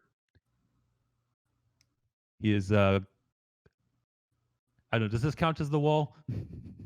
Or... Yeah, you can fit there. Okay. And he lunges his rapier into the creature before him. Okay. While casting the spell Booming Blade. But I don't think an 11 is going to hit. You miss. The creature just barely... Actually, no, it doesn't even dodge. You lunge forward with the rapier, and the rapier sinks into the cloth, but doesn't seem to find any purchase on the actual body of the scarecrow. This was not good. And he jumps back out of place. And he does not take opportunity attack because of the mobile feat. Is that what that does? If you make a melee attack, if you make a melee attack against a creature, that creature cannot take opportunity attacks against you. Okay. All right. And then so he Jimmy. will end his turn. Yes. Okay. Jimmy. Jimmy, thankfully, because of crossbow expert, it doesn't no disadvantage within 5 feet of enemy, is gonna, having reloaded his hand crossbows expertly, without anyone noticing, because that's how I'm flavoring it. He's gonna fire the first hand crossbow point blank at the crossbow scarecrow's face. That's a soft 20. Yeah, that definitely hits. That is 8 piercing damage. And then Okay. second You do crossbow. not. Yeah, you do not get sneak attack on this one. No, that's fine with me. That is a 15. The second That hits. crossbow. Yep. That is 10 piercing damage. All right. With that, the scarecrow goes down. You sink one crossbow bolt into its torso and another straight through one of those glaring, terrible eyes. Very good, but also very scary. That we Very, still got one more. very spooky, scary skeletons. No, as a scarecrow. Don't you see? I think we still have. Is that fuck? Screw the accent. There's still one more zombie left alive. Is that the end of your turn, Jimmy? Yeah, that's the end. Okay, Hannah takes a swing with that great sword. Does 9 damage, and zombie does not pass, and the zombie dies. Good. They cleaned up nicely. Hannah steps forward, just kind of shaking the blood off, the coagulating blood off of the great sword, and sheaths it. Gross but effective. Okay. Nicely done, nicely done. Now I think we should be ready for more of these things hanging about down this hallway. If it's what is it called? Right. Screw the hood, and he's gonna actually pull down the hood so it can get a little more free from the cloak of elven kind, since its stealth is not going to be a factor for him, it seems. Yeah. I mean, it could be. Could be. He'll find out later. Yeah. All right. So. But if it is all the same to you, it's and he snaps his fingers, and appearing from a void is a black cat that magically appears around his legs. He's a witch. No. It's like, new friends, this is Morgana. She is my familiar. We are partners.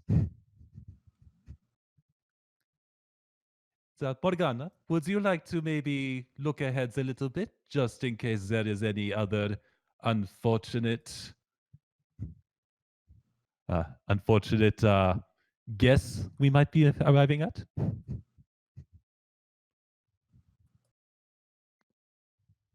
I'm sorry. Say that again. Without the accent, he is asking Morgana to look ahead a bit to see if there's anything else, like anything up ahead.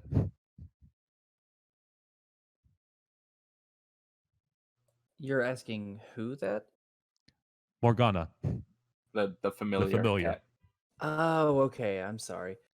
I was a little confused by that. We are partners. Okay. I always ask permission. The cat just kind of looks up at you and heads down the tunnel. And as it does so, he changes his sight over to what Morgana is seeing. Okay. Morgana. Let's see. I gotta move that. There we go. Morgana peers into the next chamber and sees this. There is a number of stalactites and stalagmites through this cavern, and you can see at the far end is a wooden door, and nestled into this wall is also a wooden door. And just kind of loitering about uh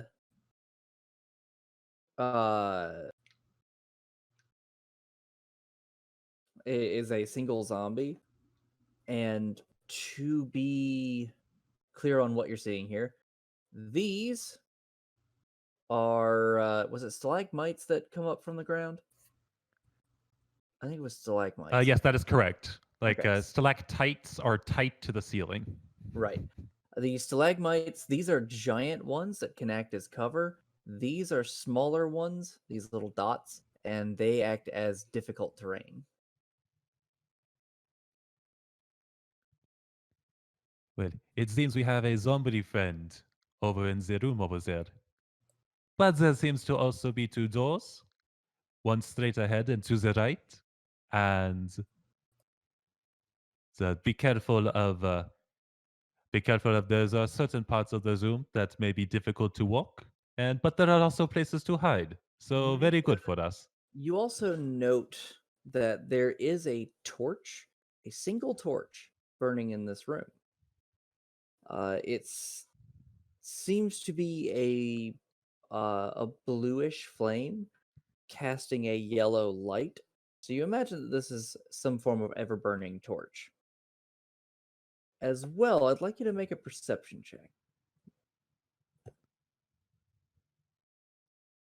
Using the cat's perception, that is. It's oh crap, I don't have that pulled up. I think it's like a +1. Okay, then I will just roll a d20 for that. I can.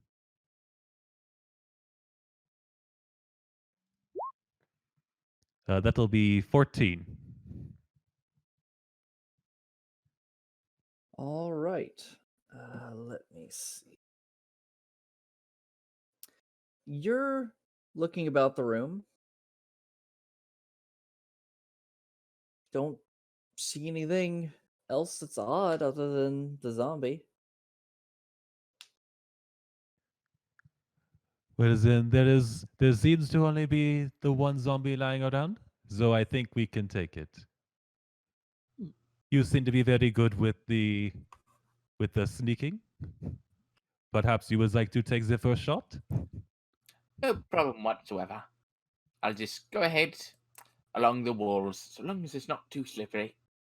And Jimmy will go up onto the wall and start to make his way into the room. Let's see. 10 there. Make a stealth check. Stealth. Okay. 28. Okay. All right, continue. You would be moving, let's see.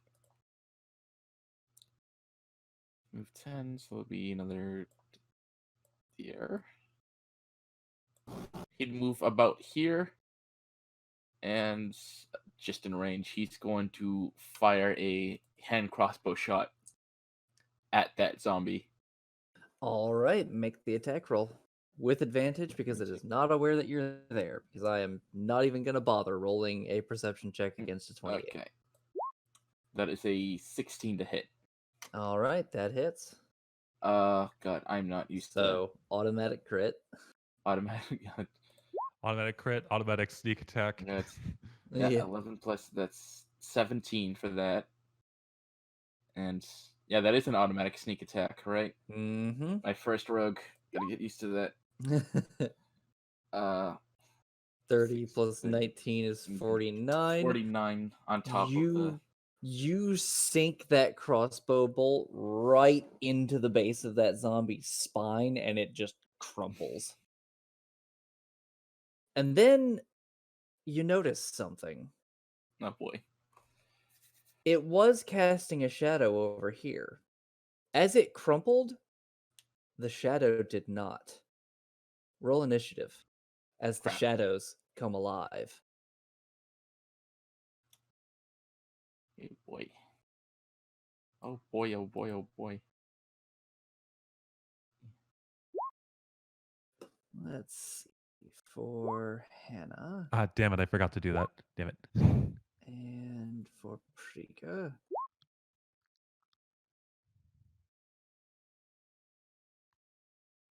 And the shadows have +2. Okay.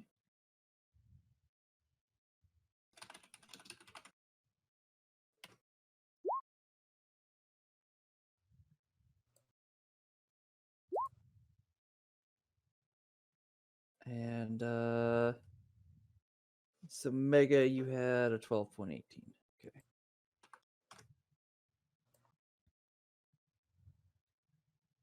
All right. Hannah and Priga are unaware that there is currently any danger. And they're just kind of waiting for the signal to move forward. They are going to move forward upon hearing the crossbow hit, but they are unaware of the weird goings on with the shadows. Let's see. This shadow quickly moves along the wall and onto the ceiling to attack you. Let's see.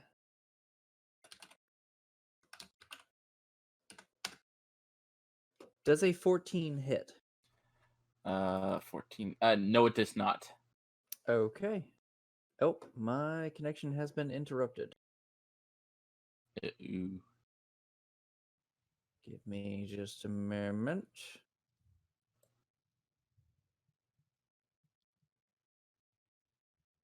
I'm going to refresh the page, see what happens with that. Sorry, folks, a little bit of technical difficulties.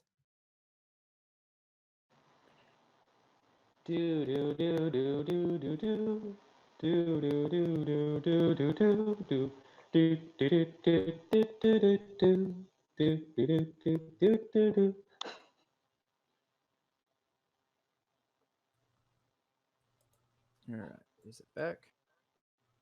I believe it is.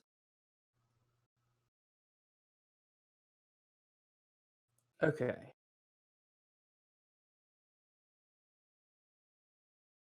Okay, so it did not move that. So there's that shadow. Nope, is it still... Did you guys see that shadow move? Yes. Yes. Okay. All right, and this shadow is going to ignore the other two and come at you as well. And miss you with a 9. All right. Remington, you just saw these shadows just leaping and crawling across the floor and ceiling.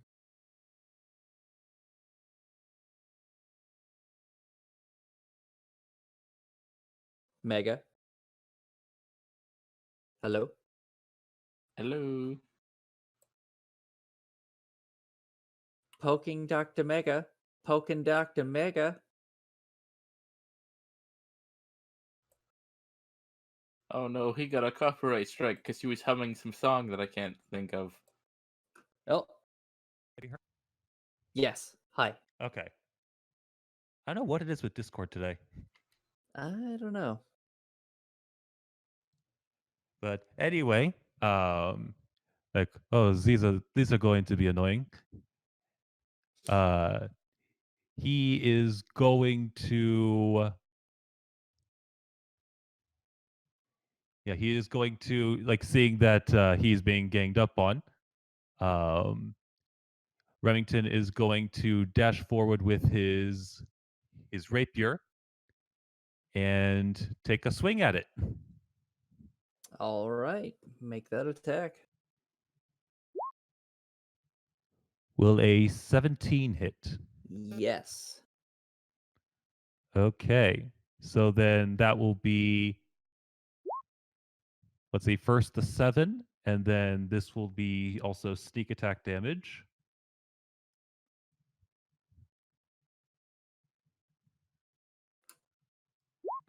And I was also casting Booming Blade as I am doing this. So Isn't that an area of effect? no, it is not. Okay. I could pull up the spell card for you. Yes, please. Actually, if you want, so that you don't have to expend a spell slot. Oh, it's not a spell slot. It's a cantrip. Oh, okay. All right. Then you're good. Because the shadow, Oh, there. upon stabbing it, just dissipates with a soft screech. Okay. But it's like for future reference anyway, if I attack with Booming Blade, at this level it adds an extra 1d8 damage. And if it decides to You linked disguise self, by the way. Oh, damn it.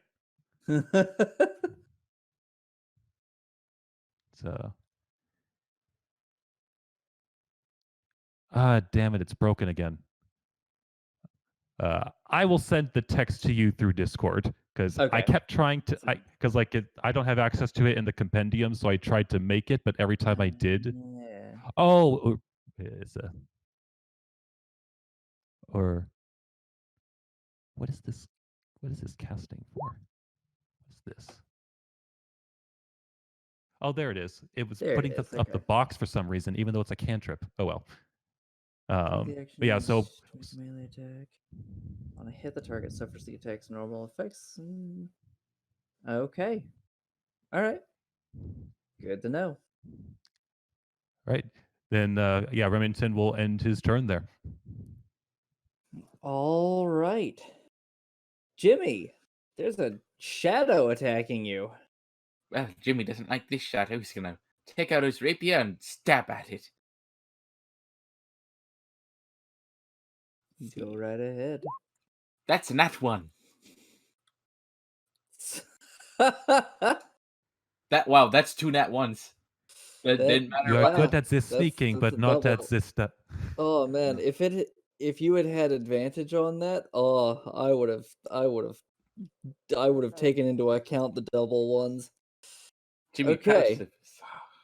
So, what was the question earlier that we asked Cheryl? Like, what are the odds of getting 3 1s in Oh, a yeah. row? Well, I think we beat that with 2 1s on the same roll. Like just simultaneously. Yeah. It's okay. I've had 4 20s in a row before. Anyway, let's see. You Try go just an to entire session of 20s and 1s. That is You go my to, Saturday monk character. She just always rolls 1s and 20s and nothing in the middle. So, Jimmy, you take out your rapier and go to wildly and desperately slash the shadow that just startled you, and you drop the rapier to the floor. All right, and shit, and fuck it. Hand crossbow. He's gonna try to shoot it. He doesn't know if it's gonna work, but he You- will try. Can you do that since you already made an attack roll with a melee weapon? Crossbow expert is when you use the attack action and attack with a one-handed weapon.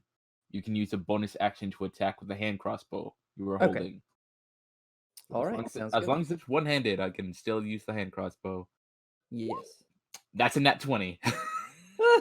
Well, Jesus Christ. Go right ahead. You will Oh my not God. have sneak attack on this. No, but that is a wait, are we still doing the max for that first Max one? and then roll again. Okay, I'm still getting used to that. That's 14 damage. 14. Okay. It does not dissipate. Is your hand crossbow magical? No, Okay. it is a regular. Your shot hits the shadow and seems to stall for a second as it goes through, but then it pokes out the other side. Seems like it didn't do quite as much damage as you thought it might do. Oh, well, shit. Oh wait, I can god damn it, which one? Nope, I can't do it because I used my bonus action. Shit, never mind. Okay. Screw it. I will it's a bad idea. I will move down to the floor. Does Okay. that invoke Attack It- of opportunity. It does provoke an attack of Yep, opportunity. screw it. I'll take it. Okay. Does a 15 hit you? No. Damn it. Thank God. Really wanted to Curses. get one of you with one of these shadows. All right. Hannah, upon seeing this, will run over, but the shadow is still on the ceiling. And the ceiling is about 20 feet up. So she is not currently able to excuse me, to reach this thing. Priga is going to take a shot. Let's see. Her short bow is not magical. And a 13 just barely hits. Nobody is next to it because you moved away from it, Jimmy. So it is Alright. not sneak attack. And it takes 4 points of damage instead of 8. All right. The shadow is going to pursue you down the wall, Jimmy. Does a 21 hit? That hits. Okay. Let's see. You take 2d6. You take 5 points of necrotic damage. And your strength is reduced by 4 points. Oh, that's not. Oh shit. Oh no! Whatever will the assassin do? So Jimmy is retreating down the wall, running away from the shadow, and you see it pursue him after getting shot by Priga, and it reaches out a hand and finally finds purchase on Jimmy's shoulder, and you just see Jimmy react in pain as his arm just the veins in his arms seem to just go black for a moment. And then you see almost seeming to be absorbed into the shadow. You see like some of the strength leave his muscles, and even see the muscles themselves shrink a bit. He almost even seems to lose a little bit of weight as the shadow drains strength from him. Oh, that needs to stop. And Remington, it is your turn. Now, when you say they are on like the wall, or are they on the wall or the ceiling? They are on the floor now. Oh, they are on the floor. Okay. Then yeah, Remington is going to I guess like where that shadow was originally purchased. He will take a booming blade stab at this shadow creature. Okay.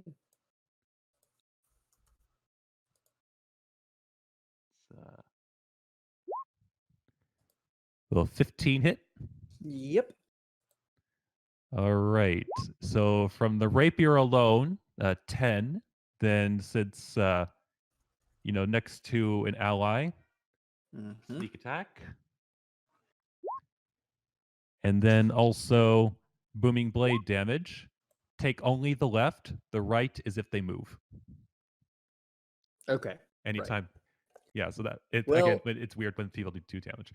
it won't be doing that as your rapier strikes through and then it explodes slightly.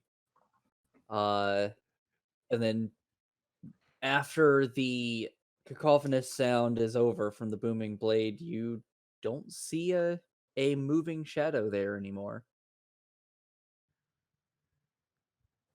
So that was an ordeal. As he sheaths his rapier. You see Hannah just gonna look at the spot where it was and say that was disturbing. So, are you all right, young Jimmy? Jimmy's gonna pick up his rapier and he's putting his weapons away and he's looking at himself. I don't feel so great. Yeah, give me. I think I feel as though I've lost some of my strength. I do hope this isn't permanent. I'm not going to be able to carry as much as the biggest plate as I usually. Well, hopefully the Lord will be able to fix this back home. Jimmy Oh. gets the strength drained from him, and all he's concerned about is, what about second breakfast? 11sies. Brunch. Lunch.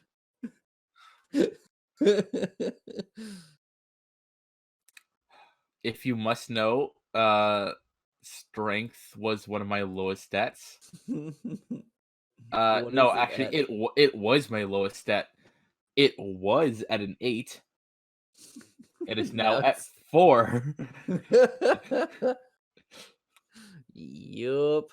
So, to let you know, if the shadow had reduced you to 0 strength, it would have been an instant death. Oh God. Yep. Uh, No death saving throws, no any of that, you just die. Is that the same with any of the stats? I think 5th edition changed it. You don't necessarily die if your stats are reduced to 0. I know you do if your con is reduced to 0. Hmm. But I think everything else, I think the intelligence and the con, if those are reduced to 0, you die outright. Whew. Everything else, you just kind of go comatose. All right. But with the shadows specifically. With the shadow, if it reduces your strength to 0, it kills you. Damn. And then 1d4 hours later, another shadow rises from your corpse. Oh.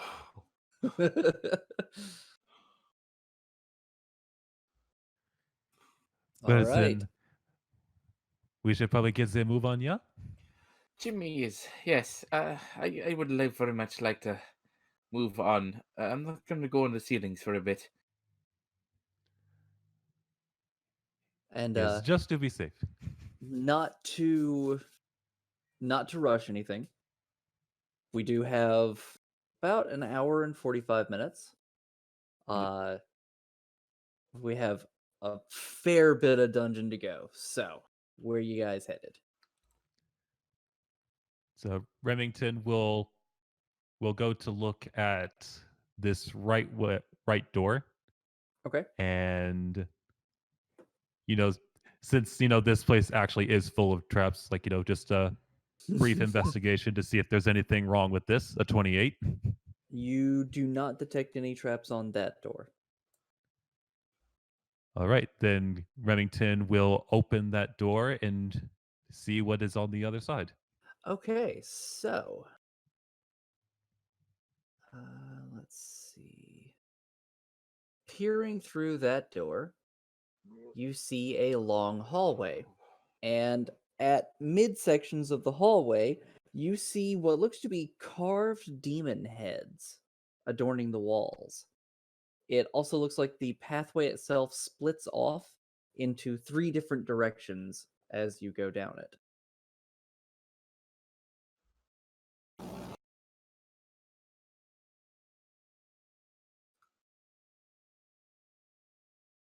What you doing, Mega? But would he be able to determine if those statues are trapped? Make an investigation check. With a 25. Indeed, you see underneath them, like pretty much on the floor there, is a sigil. And you looking at the carvings, you can see that the mouths of the demons go back a bit, and you kind of get this weird, like you take a sniff of the air and kind of cough a little bit, and you think if you had stepped onto that sigil, the demon heads would probably start pouring poison gas into this hallway. That would be ugly. Yeah, so he is going to cast Mage Hand, and using his Mage Hand Ledgermane ability, he is going to disarm the traps with his thieves' tools Okay. from where he is. Okay. Then So that'll be another dexterity, right? dexterity plus proficiency. Oh, 14?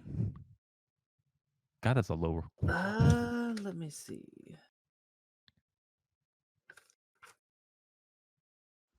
You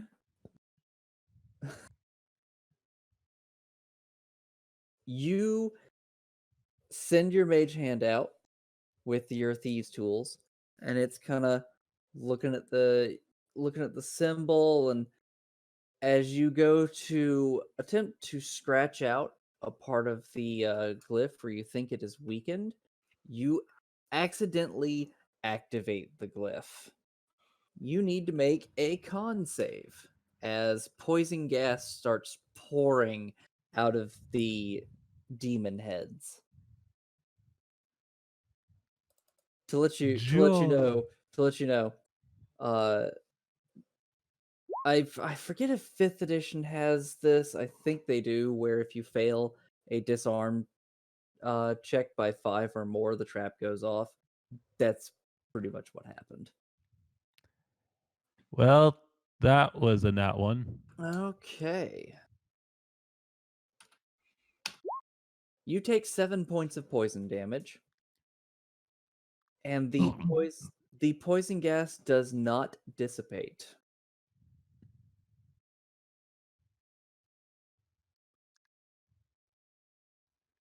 Okay, yeah. So he is going to quickly go out and shut the door behind him. Okay. Yeah, a little bit of green gas following behind you, and you just slam the door shut.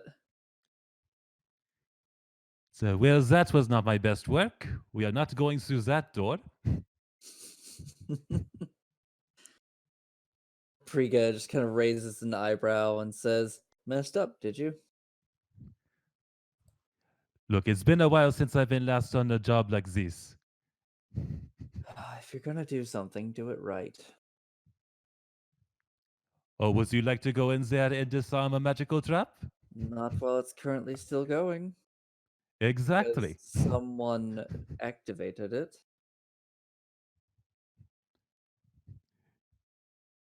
Well then, anyway. Well, while we wait for It's- that trap to go away, why don't we go to the other door? That's it. Well, let's take a look. Yeah.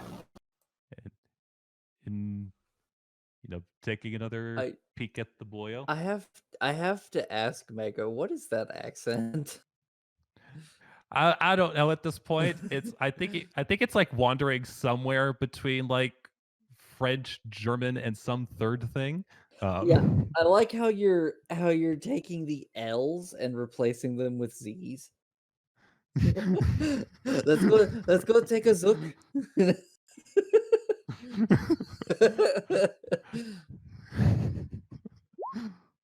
It's a 23 investigation on that door. You do not detect any traps. All right, I will open this door.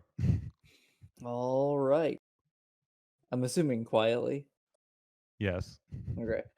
You open the door onto what looks to be another armory. This one in much better condition, and there are 3 zombies in armor holding spears.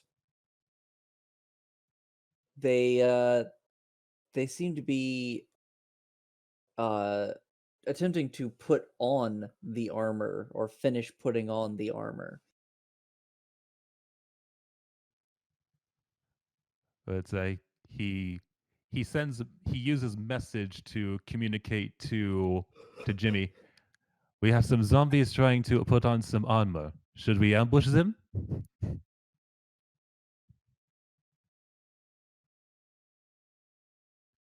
Dan, Jimmy? you're muted.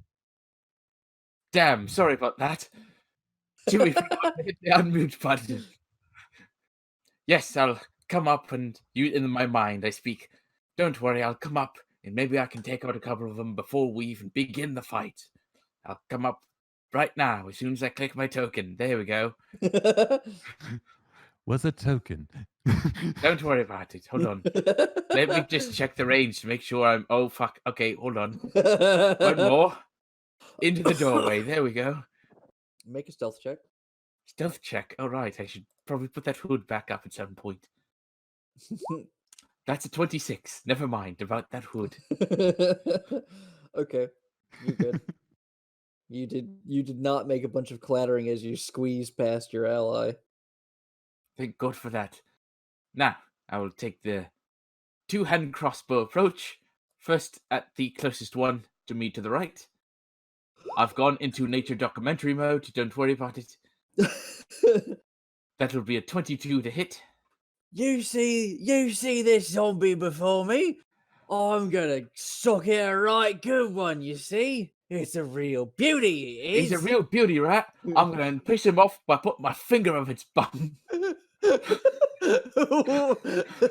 was that from again? The South Park episode. That's right. Yeah. I knew I'd heard that somewhere before. All right, and crossbow damage. And Yeah, isn't that with a that nat? hits.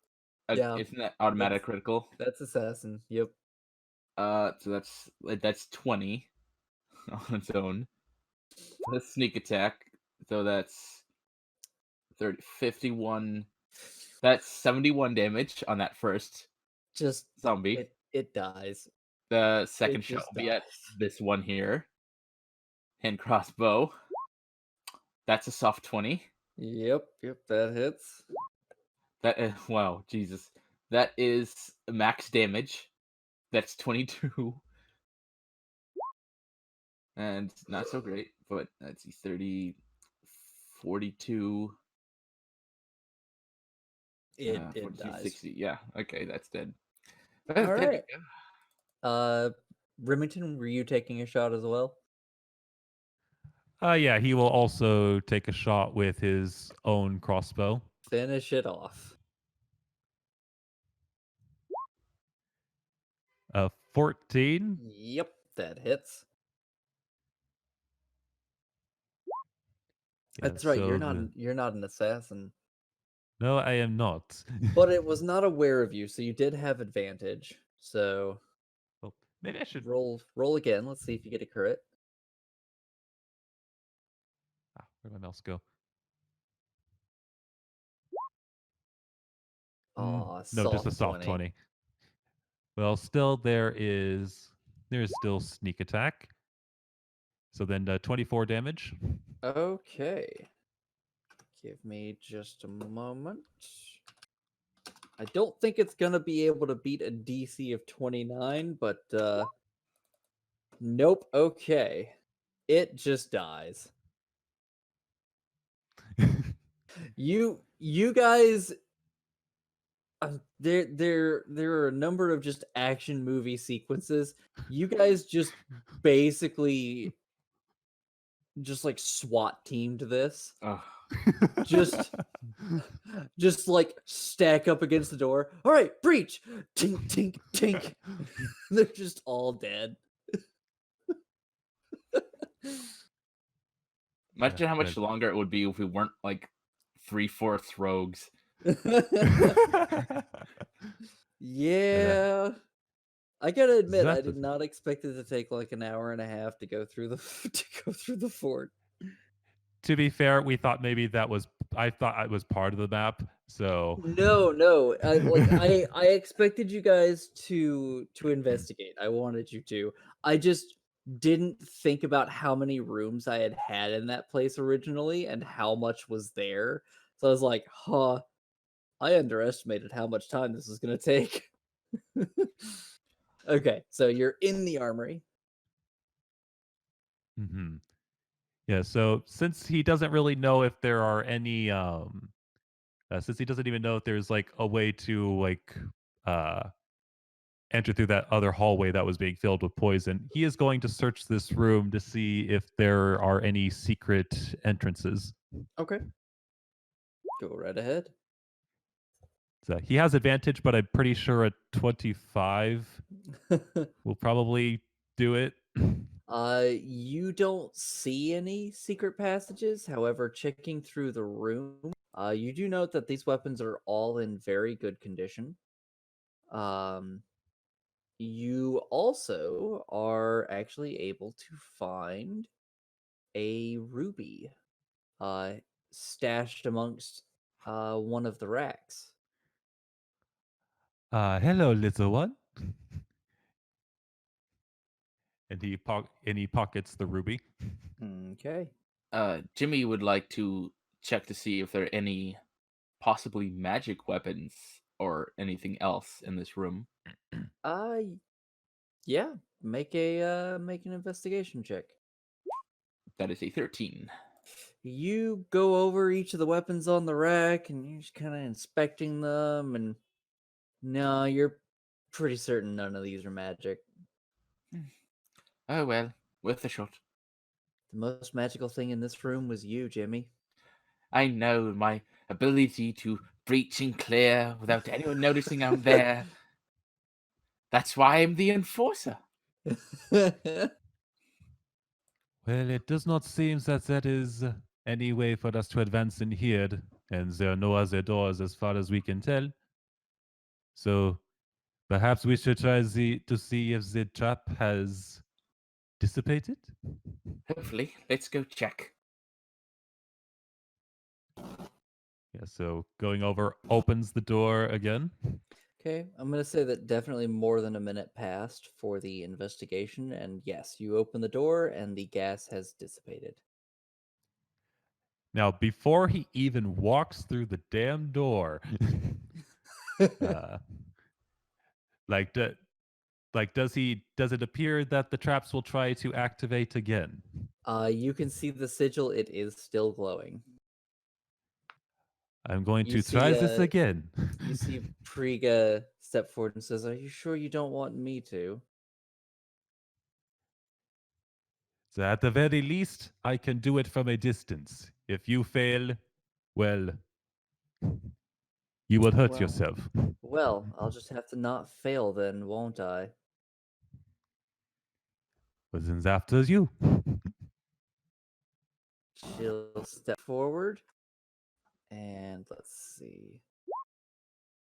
That is a 24 total.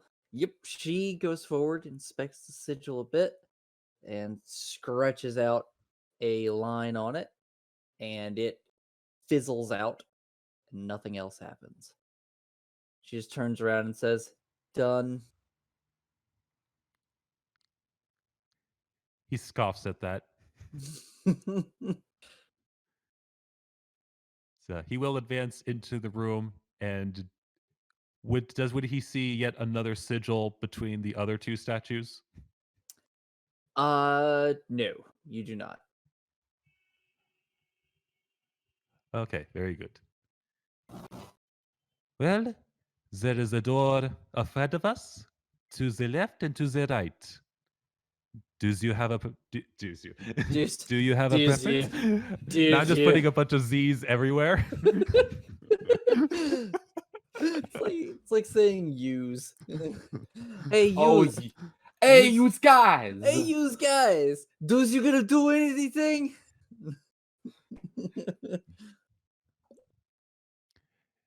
Do you have a preference?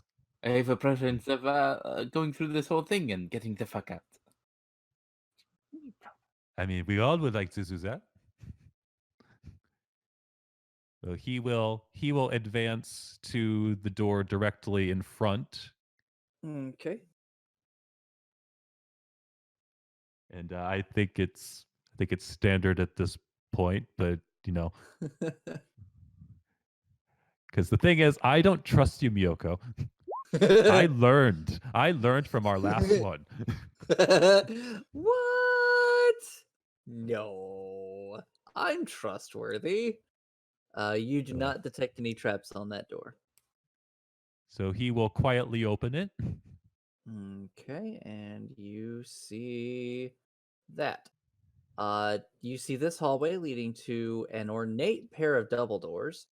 There is a door to the left and a door to the right, and 6 statues that line the hall.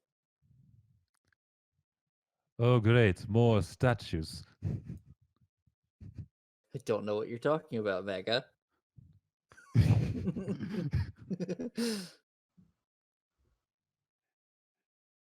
So, like now, then from the doorway, can he tell if there are any possible traps in here? Not from that doorway. I mean, you can see if there's traps like directly in front of you, but you like wouldn't be able to search the whole hall just from. But from the doorway. okay, just like so then like he will step not to like step about here, Okay. and now he will see if there are any traps like at least along the walls and ceilings and Yeah. wall ceiling floor. Absolutely.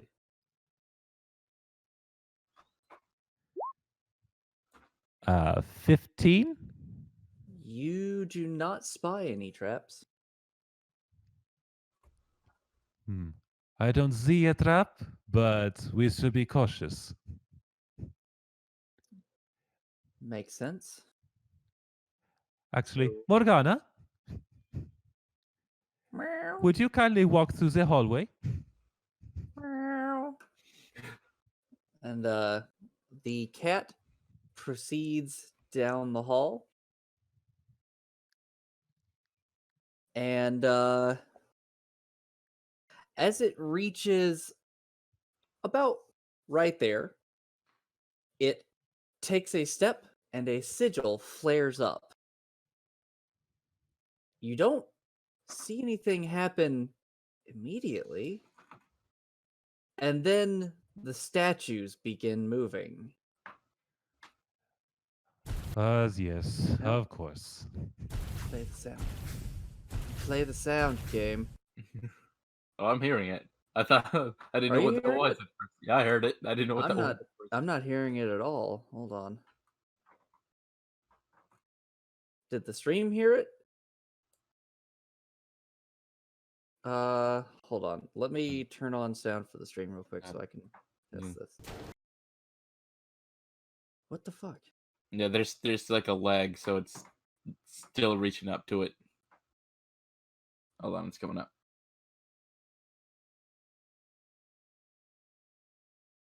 Yeah, it shows up there's on the no- stream. No, it's not. I don't hear. I just played another sound and I don't hear it. Hold on. Wow. Roll20 logged me out. Hold on.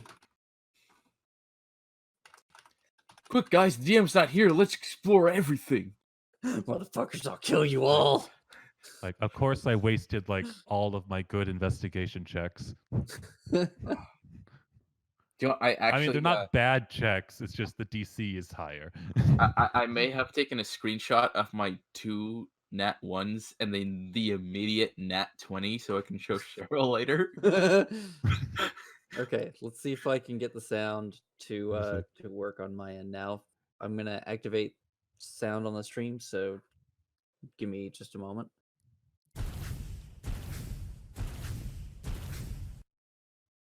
There we go. I heard the sound that time. I'm just gonna double check, make sure the stream heard it. Yes. Okay, so yeah, you hear that sound as all 6 statues step out of their alcoves in unison and turn to face you. Weapons drawn. This would be lovely. Let's roll some initiative. Let me remove all the turns there. There we go. Oh, dang it. I keep forgetting to click the thing. Roll again and just click your character. It's like I'm just not used to doing it, so it's just like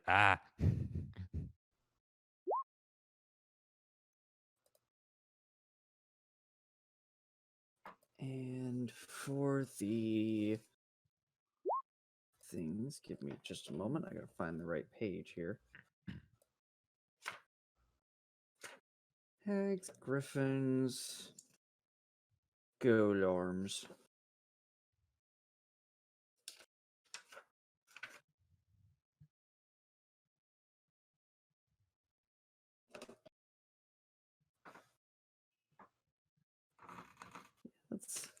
Let's not pit you against 6 challenge rating 16 iron golems. That would be a bad idea.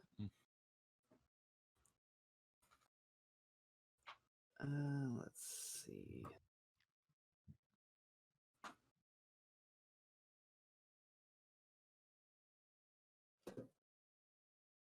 All right. So for the golems, they have a -1. 0. All right, Jimmy. There are 6 golems stomping their way into the hall. Well, I do believe it's time to get the fuck out of here. I don't think my crossbows are gonna do shit. So I'm going to first measure. Yeah, that's about good. Into the hallway here. And just kind of hope everyone fucking follows. And that's the end of my turn. Okay, Remington. Yeah, this is like these 6 things like is all kinds of dope. Yeah, so he follows suit. In fact, even like passes Jimmy. It's like nope, nope, nope, nope, nope. Hannah draws Ends her his turn. sword. Hannah draws her sword and backs into the hall. And Priga is gonna nope past all of you. Hana be a dear and shut the door. Priga is going to take a shot with her short bow at that one. Let me. Okay, let's see. A 27. Yes, that definitely hits. For 5 points of piercing damage.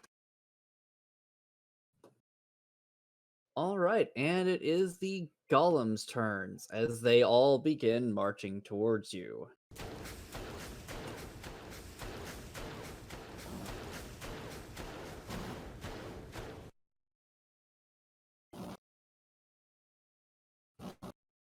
Thank you, Doctor Who, for making such amazing mechanical stomping sounds that I could rip off of YouTube. uh, Jimmy, your turn. Jimmy's going to, well, first he's going to measure again, because he's never going to get used to this. Let's see. So it's 20, because that was 15 feet. And he's going to pick, he's just going to sit over here. All right, so which way are we going now to get away from the stone assholes?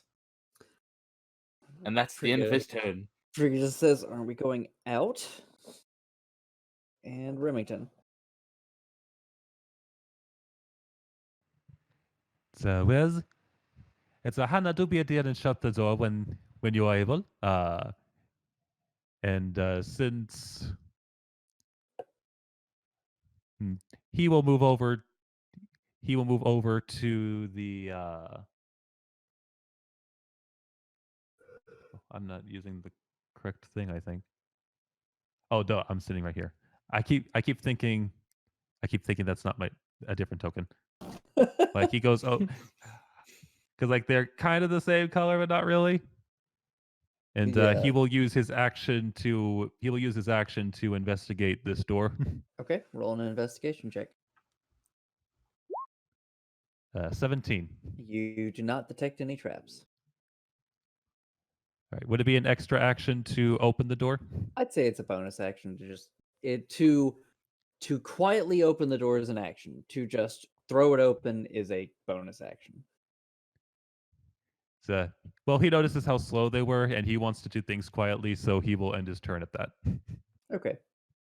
Hannah steps back, closes the door, looks at it, and says, "If they try to break through that, it's not going to hold." And she's going to step back to there. And Priga is going to ready an action to shoot if the golems try to cross through. And you cannot see what's on the other side of that doorway.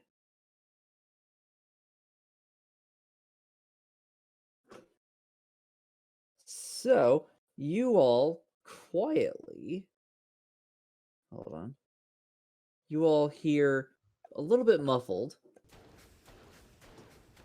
the sound of the golems marching.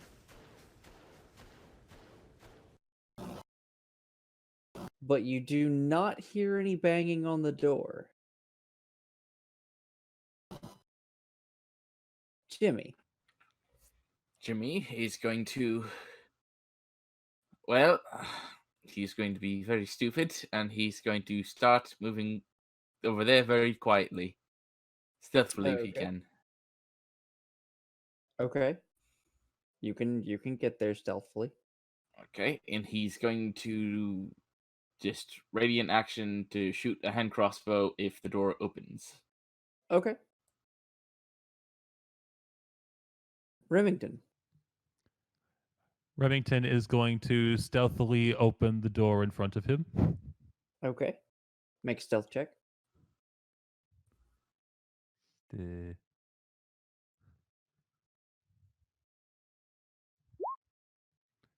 It's a 19. All right. You stealthily open the door and you see another hallway. This one to your right seems to go into a bit of an alcove and continues on down to another alcove and a door.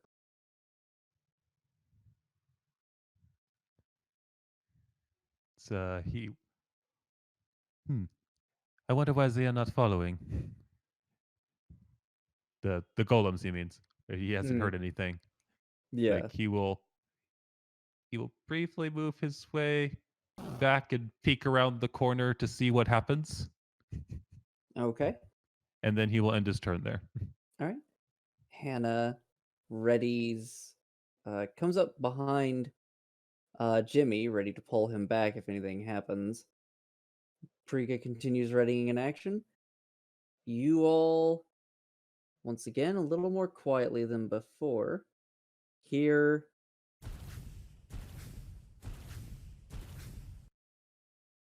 that stomping. It's the same sound as when they stepped out of their little alcoves. And then it's quiet.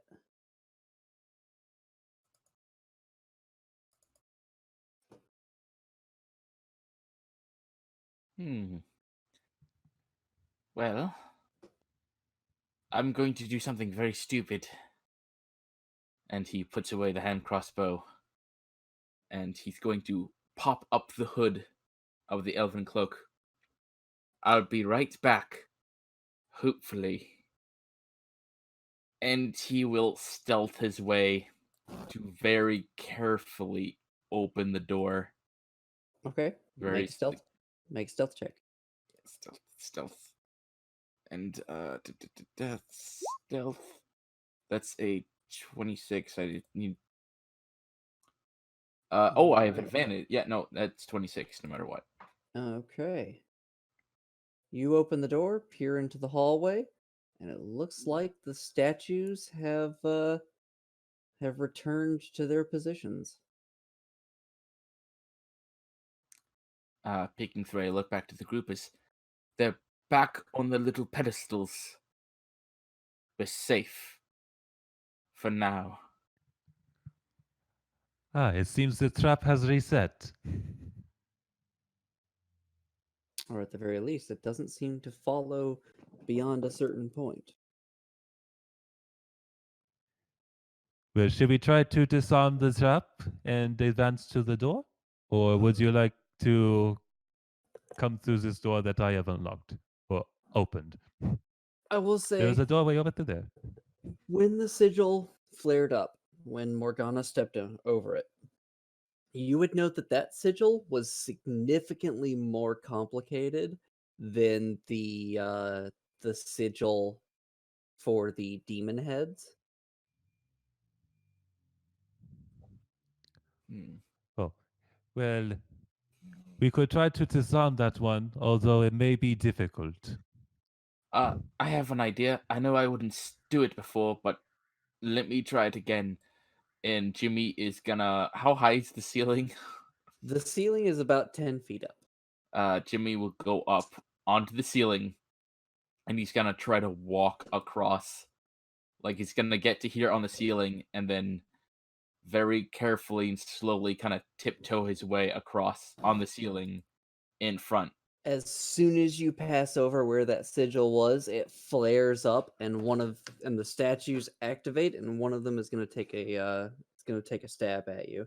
Oh boy.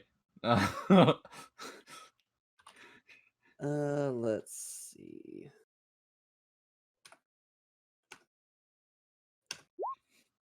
It rolled a nat 1. Oh, thank It God. goes to take a stab, and the sword just flies out of its hand and kind of clatters up next to where you were and sticks into the ceiling. All right. Jimmy's gonna use a bonus action to use cunning action to disengage and run the fuck out of there. Because I can hear he closes the door. He looks at the others. It's on the ceiling too. Let's check the other rooms. The sigil was not on the ceiling, but it did It activate. Yeah. It's not on the ceiling, but it reaches to the ceiling. Let's check the other rooms. Yes, there seems to be an advanced trap with multiple safeties. Well then, there is a doorway over here down to the south. If you would like to follow me. No, I'd like to go back in this room with the 6 fucking statues. Yes, let's well, go to the. that is your choice. You need to learn sarcasm. Oh, I know. I'm just teasing you. And he will Alright. make his way down to this little alcove again. Okay.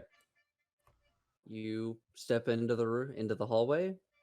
Nothing seems to happen. So he will come up to the door. Damn Soon it. as you get right there. Let's see. Give me just a moment. Apologize. I did not prepare for that one. Let's see.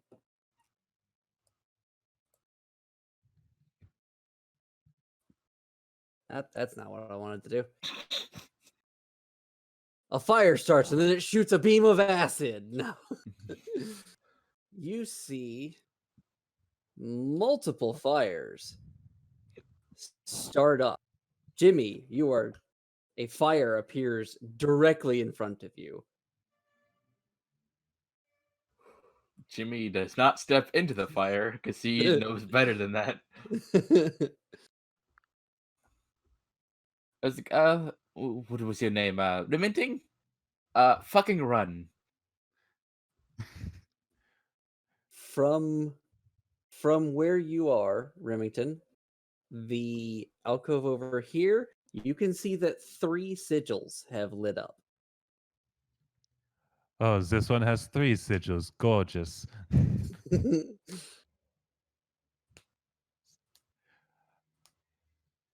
And are any more fires opening up, or is it just those? After a round passes, yes, another fire appears. So okay then. He is going where exactly are the sigils again? They are down at the far end in that alcove. Oh, point to those again. Right there.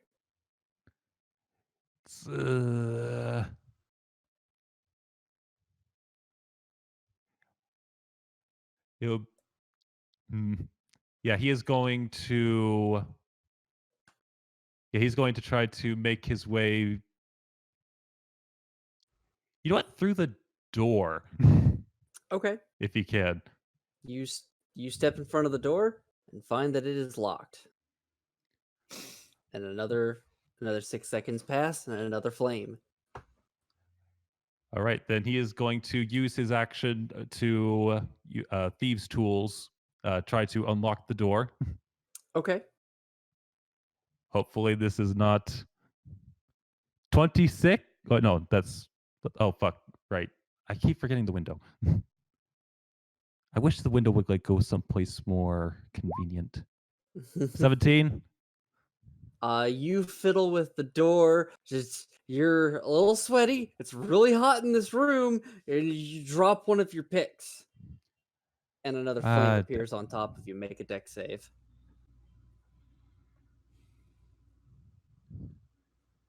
Now, I was double checking something with Dungeon Delver. Yeah, I have advantage on saves against traps. Okay. Thanks to Dungeon Delver. But god damn it. You said Dex, correct? Correct. Deck save. Yeah, 26. Do and I you also have do you have evasion? yes, I do. Okay. You get evasion at level 7. Okay. You do not take damage as the flames appear on top of you, but it is filling up that space. If you continue to stand there, you feel like you will not get further saves. Yeah, so yeah, you know what? He is going to try to move back to the original doorway. Because moving in You're gonna here. go through each of the flames? Okay. Yes. Soon as you step into that flame, you take 20 points of fire damage. I take 10 of that. It is not uncanny dodgeable. This is not uncanny dodge. I just have resistance to trap damage. Okay. Would that count for? Yeah, I guess this would. Yeah. Okay. Yeah, Okay. so then and you if take it's 10 points. all right, then the next one, You take 9 points.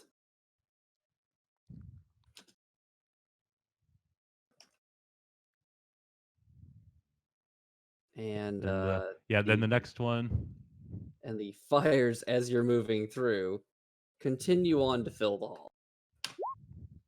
You take 7 points of damage. all right, then I make my way past Jimmy. You are also very much on fire. So you can once you get out there, you can take an action to stop, drop, and roll. Like hot, hot, hot, hot, hot, hot, hot, hot, hot. I am Jimmy feeling will- very sloppy today. Jimmy will move onto the ceiling to give him room. Okay, well, we know better than to wander into seemingly empty rooms now, don't we, Remington?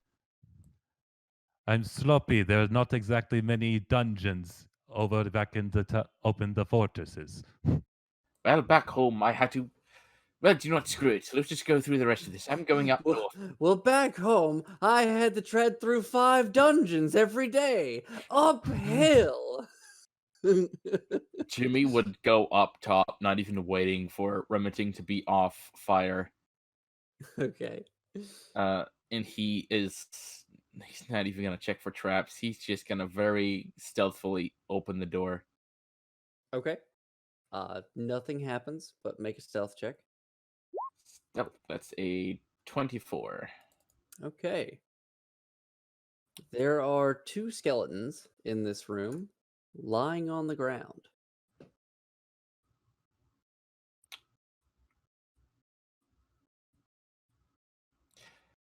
He looks back to the rest of the group. Well, this one is a bit more straightforward. 2 skeletons on the ground. No doubt they're going to jump the fuck up and attack us as soon as we try to go through it. So, Well, in that case, let me. Hannah steps inside and is going to take a swing with her great sword at the first skeleton on the ground. She's going to get advantage because it is prone. 23 definitely hits. 11 points of slashing. Give me just a moment. Where did I put that page?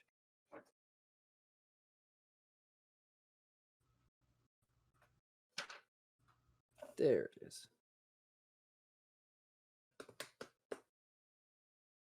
Okay. And then she's going to take another swing. Definitely hits. All right, and that skeleton is now dust on the ground as she just kind of slashes at it a few times. And then, as you predicted, the other one begins moving. Roll initiative. Jimmy with the big brain plays.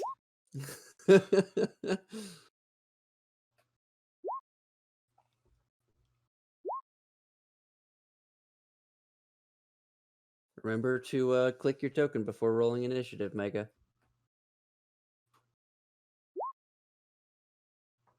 There you go.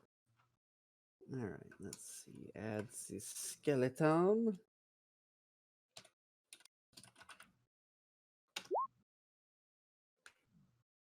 Who gets a 16? Okay, Jimmy. Jimmy is going to run up, first stab it with a rapier. Okay, it is standing, so you do not get advantage. That's fine. That is a 19 to hit. Yep. And you have acted before it in the round, so crit it and kill this fucker. All right. That is, what is it? 1d8, so 13. That's 20 with that. And sneak attack. So yeah, that's going to be 48 plus, it's 68. 68 damage. That's, assassins are fucking brutal. I wish we had critical role stats working for us so that we could just count how much damage you've done in Oh my this God. one shot. Like, this one shot, I have a It's- revised ranger that's doing 20 to hit, like 95% of the time. All right. Then yeah, that you pierce that skeleton right through its skull and it just shatters the fragile skull and the skeleton just falls back to the ground with a clatter. Well, that was easy. Much easier than being lit on fire.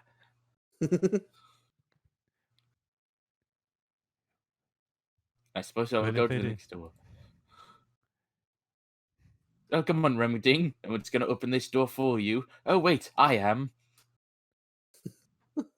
Feel free, if you're He's- so confident. Another stealth open of the door. All right. I'll go ahead and light up the passage for you. You don't necessarily see all of this. And I apologize for the way the passage is drawn. It does not actually curve inwards like that. It's supposed to be flush with the grid. Yeah, it's whatever.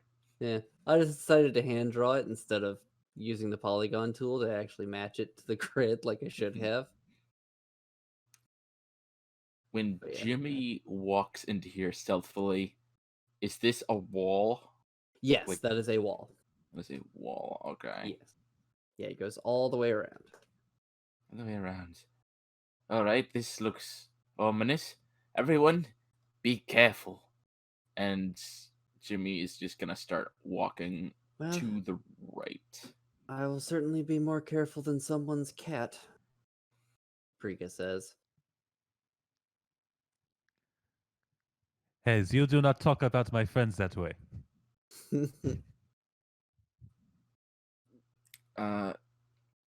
Yeah, Jimmy will just start making his way around until something happens or he spots like a door or something. Okay, you make it all the way around and you spy a door. Yeah, okay. For sake of time, he comes up here.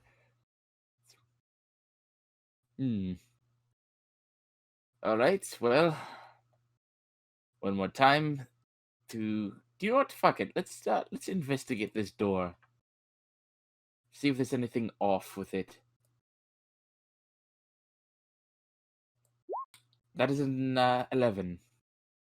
You don't detect any traps. Hmm. Might as well double check. Hey, Rimaging, get over here and check this door. Oh no. You are convinced that there are no traps on that door. Okay, fine, fuck it. We'll open the door. Yeah, you're not gonna fail on an investigation check and then meta it and be like, "Hey, why don't you check it now?" No, Remington wouldn't even. It's like, no, please. If you are so confident, I please was actually open the door. I was hoping that Remington would fail and then he'd open the door. So Jimmy opens the door, trying to be stealthy. Okay, make a stealth check. Okay. So it's always good when I gotta make a stealth check. That's a 24. Okay. No, actually 26. Give a close of Right, you stealthily open the room or open the door, and nothing happens. okay. So you see before you a floor made of metal and two skeletons that are lying on the ground again, and a large crystal that seems to have a storm raging inside of it. I tell everyone what I see. The two skeletons like before, and a fuck off huge ass gem stone with a storm inside of it. And the floor made of metal. And he's gonna go in here. Weird. That's Hannah.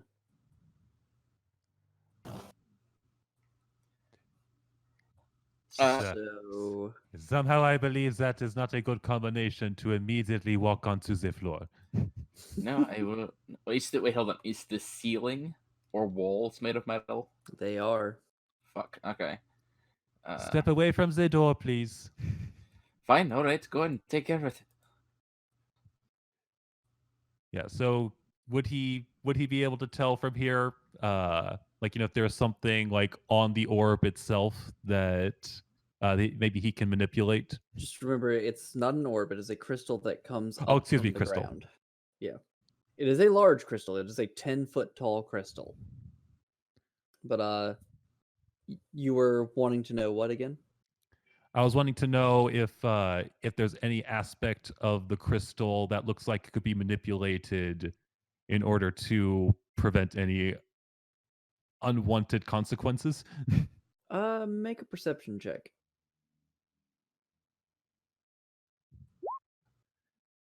I've wasted all of my good rolls at the beginning of this. I'm so happy you did too. Like, what am I supposed to be doing with these plus 12s? Or in this Right. case, a plus 10, but whatever. So you look inside, and you're not seeing anything that would manipulate the orb or the crystal, rather. Now you got me saying it about my own one shot. If there was a way to figure out how to deactivate it, I could probably do it from here, because I have a sneaking suspicion that if we travel onto that floor, the trap will activate and it will shock whoever's inside. Make an Arcana check.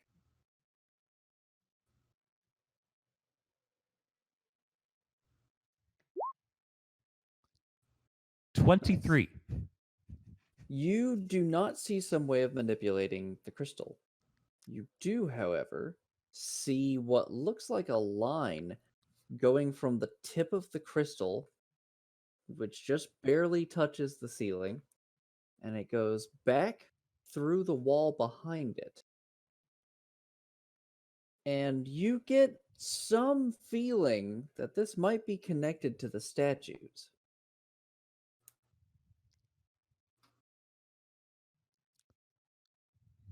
Ah! I'm willing to bet that this activates the trap by the statues that we were dealing with before. Maybe not activates. Or power, rather. Perhaps if we are able to destroy it? Or would that Arcana check suggest destroying it might do something Yeah, bad or good? yeah, it would suggest probably destroying that crystal. But you're also not liking the look of that storm inside of it. Hmm. What did God, I'm switching to Cajun already. I know. You did it earlier, and I was just like, "Oh, hi, Shaq." I've been practicing Jimmy Proudfoot all day. Or Proud Slippers. Proudfoot was his original name. I could perhaps I could try tearing it apart with a bit of magical force. I'm not a magic user myself, but I do have something I could use. I don't know if it'll work. But frankly, what choice do we have? What is this exactly? He takes off the goggles for a second. Can is there enough light in here that he can take off the goggles and still see clear enough? Hannah is carrying a lamp, so yes. Okay, so he takes off the goggles and he takes out from underneath his leather armor a circlet, like almost like a headpiece, and he puts it on.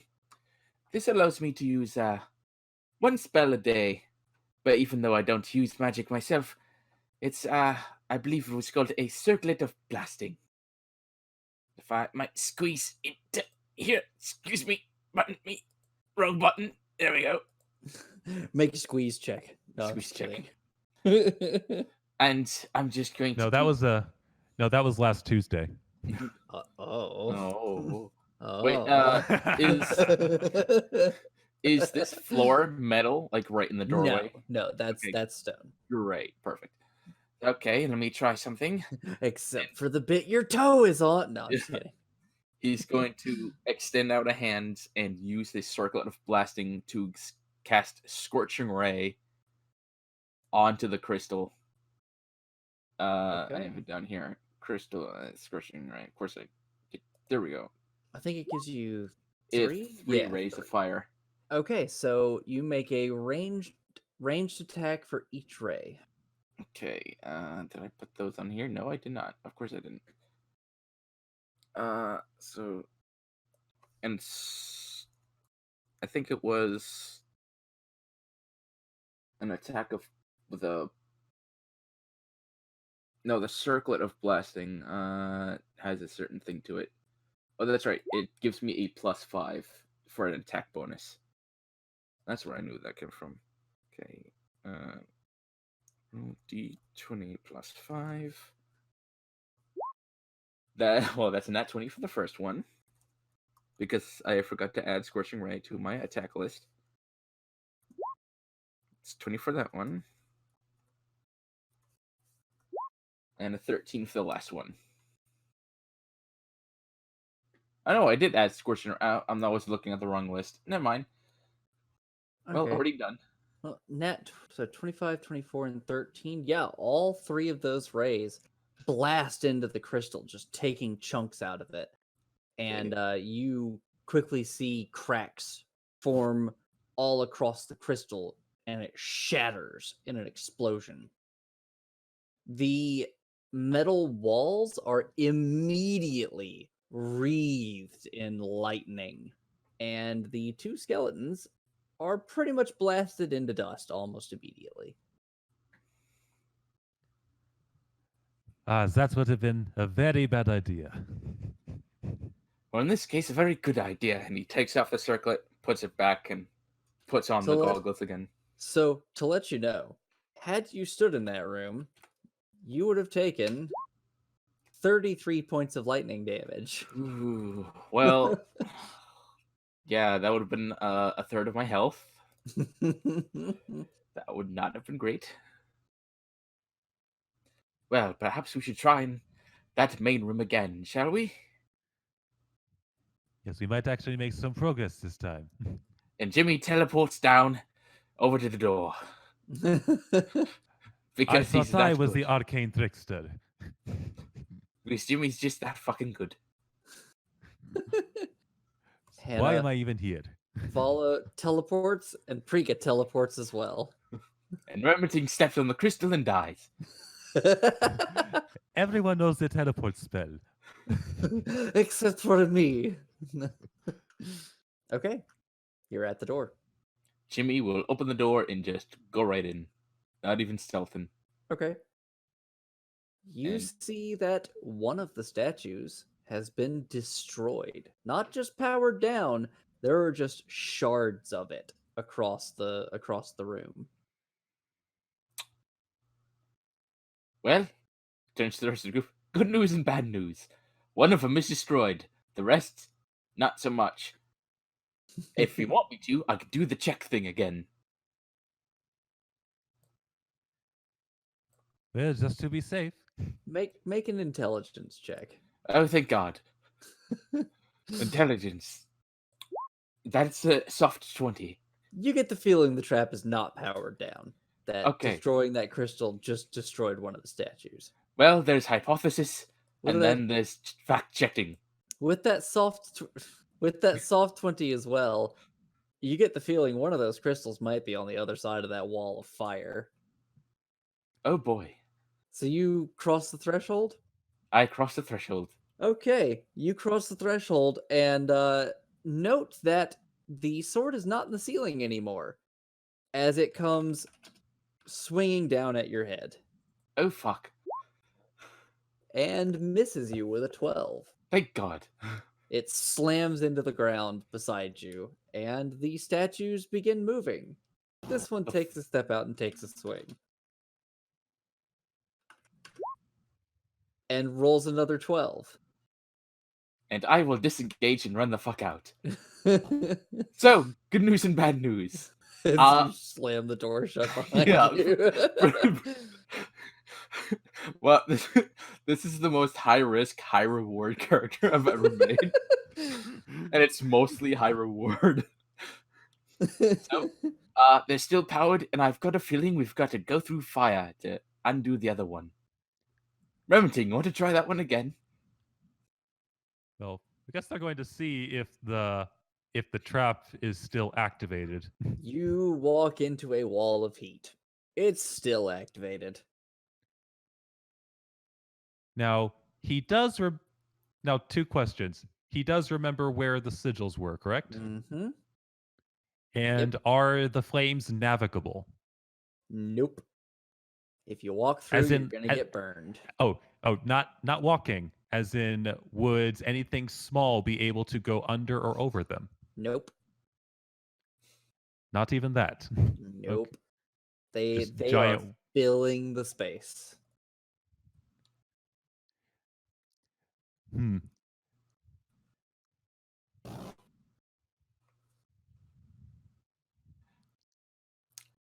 Well, it seems that the trap has not deactivated, and there is no way for me to send my hand over to. Well, actually, I guess the hand would take damage from the flames, correct?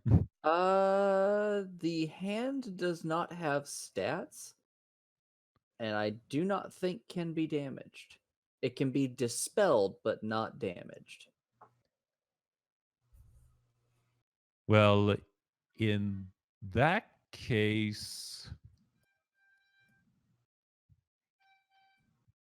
Yeah, so just like not going into the room. A morning honkamoose. It's like not going into the room, but he will use his mage hand and have it travel over to where he remembers seeing the sigils and will attempt to disarm that trap.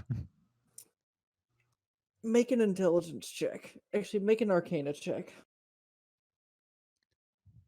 Okay.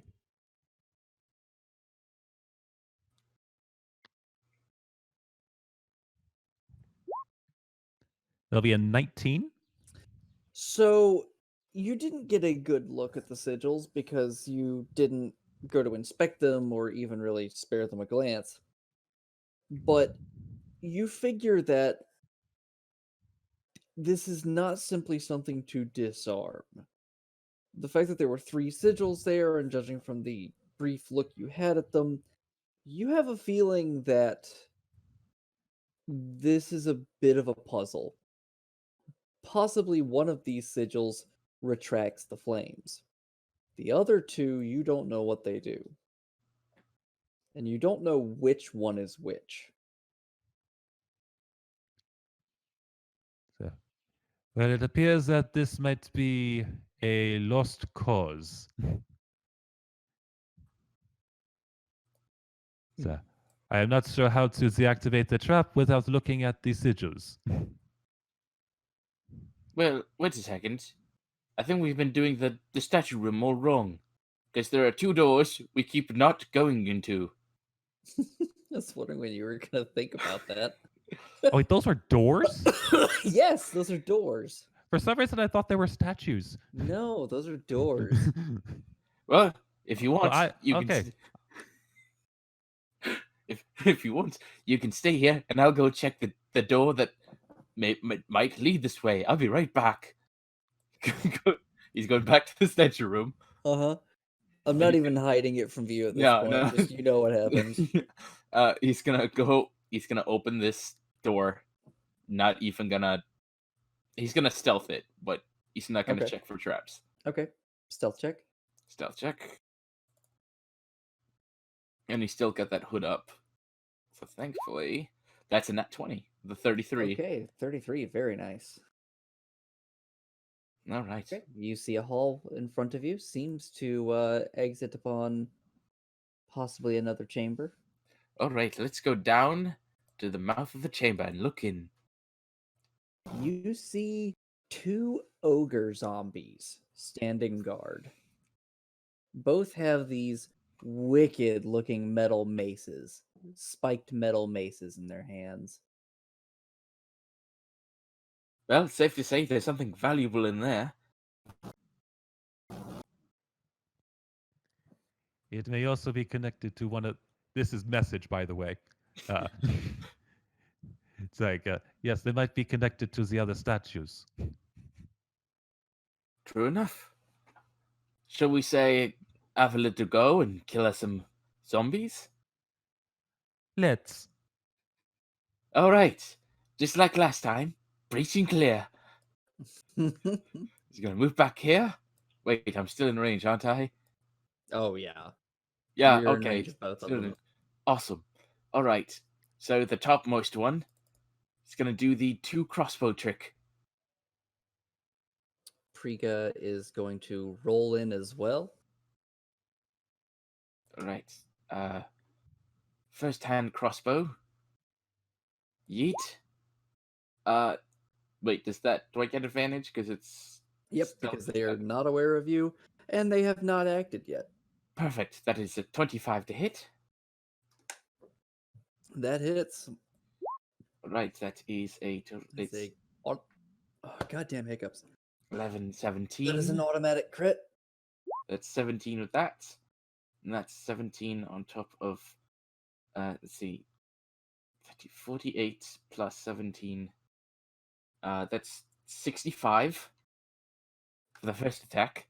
It is still up. Second crossbow. That's a 24 to hit. That hits. God Nice. damn it. That's 20. That's a little easier for the mathing. Oh, well, 50. That's 70 damage. One sec.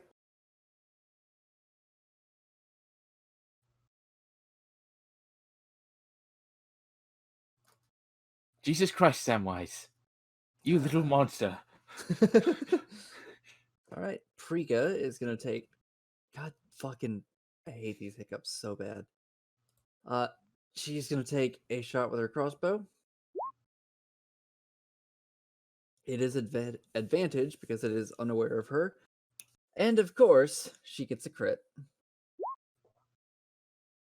So, what is she getting?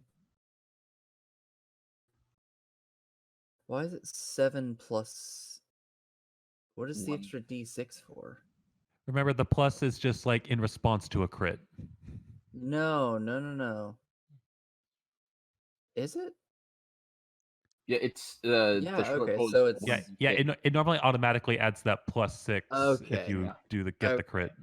All right, then max damage for the first one is 11 plus 6. So that's 17. And then come on. Oh, I forgot to add sneak attack to it. Hold on. Do that. So she's got 5d6 sneak attack, so that's 30 plus 16 is 46 plus 17 is 60 something. 63. 60. Yeah, that sounds right. That sounds plausible.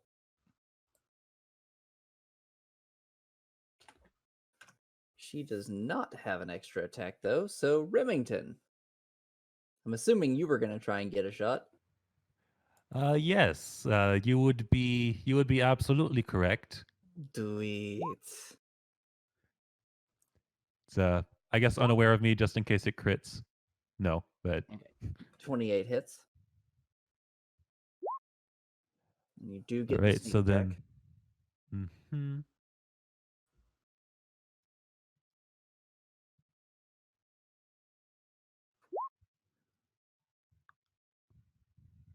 Okay, so it needs.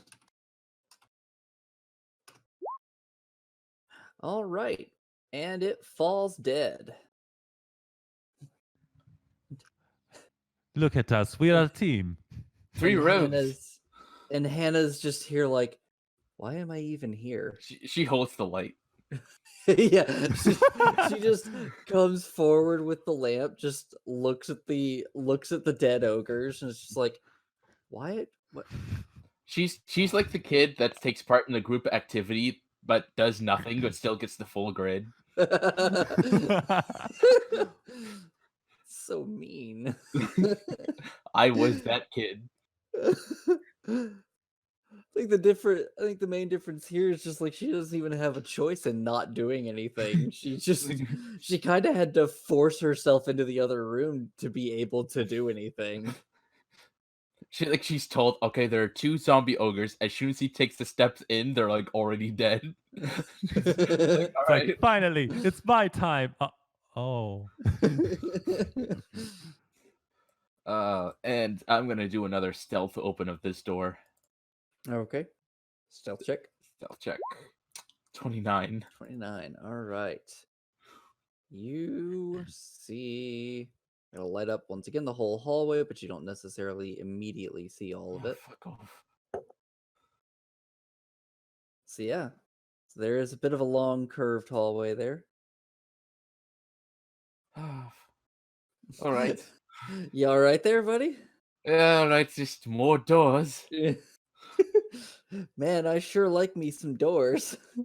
All right, well, I'm gonna take a step in Nothing and wait. happens. Oh, thank God.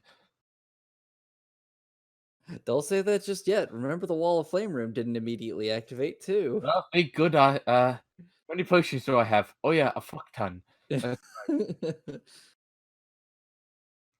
How many No. potions do you have? I have 6 greater healing potions and 4 potions of healing, and I've only lost 5 health in this whole fucking thing. The only one who's Most- lost any real health has been Remington. But you see, this is again specifically because of you. I took Dungeon Delver. I actually was also going to take Crossbow Expert, but then I thought, no. The minute you said this was going to be a dungeon crawl, I'm like, no. My thought on dungeon crawl was, well, if I kill everything first, I won't have to worry about the danger. Isn't it great how I programmed so many traps into this dungeon? And most of them are not used. I mean, I've Now, used some- most of the ones that I've set on you. Only because all my disarming rolls have been bad, except for the first one. Yeah, and then you walk the cat over a sigil. Jimmy is gonna go down here. All right, and when you get right there, nothing Fuck. happens. You're fine. Okay. I just wanted to fuck with you. And Jimmy's gonna stealth open this door. Okay, stealth check. Stealth check. Actually, just continue with the last one you had. All right, 29. Yeah. Yeah, there we go. Okay, you see a prison of sorts. There are currently 3 skeletal bodies sitting in cells. Well, there seems to be a little like prison chamber with 3 skeletons in the cells. I don't see anything of worth. Let's go to the next door. Yeah, the bodies don't react to your presence at all. Great, let's go to the next door. And I wait for a reaction from the room. Nothing happens. Thank God. Open the door stealthily. Okay. You see, as you open the door, you see a woman standing in front of a mirror. Her back is towards you, and you see in the reflection she is a very beautiful woman. She seems to be just combing her hair, and she's in a lovely white dress, and she says, "Oh, did we finally get more people down here?" Perhaps. Who are you? "My name is Miranda. What is your name?" Do I know that name for any reason? If you want to roll a history check, you can. Sure. That's an 18. Doesn't ring any bells. Um, You knew a Miranda back in primary school. uh, You don't think this is the same one? I don't think so.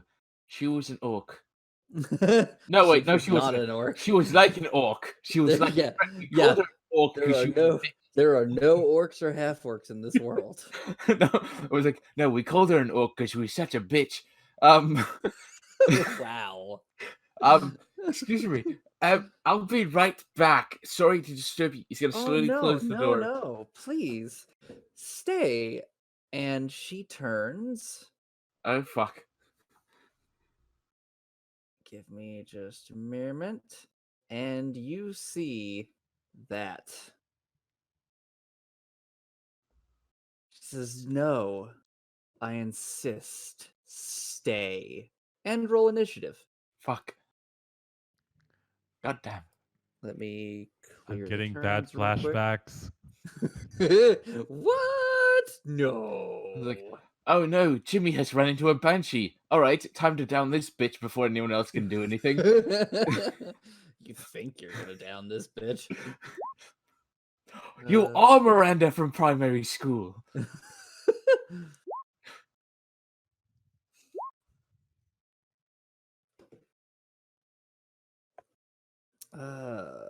Flip to the Banshee page. Not Glabrazoo, not Centaurs, not a Beholder. There we go, Banshee.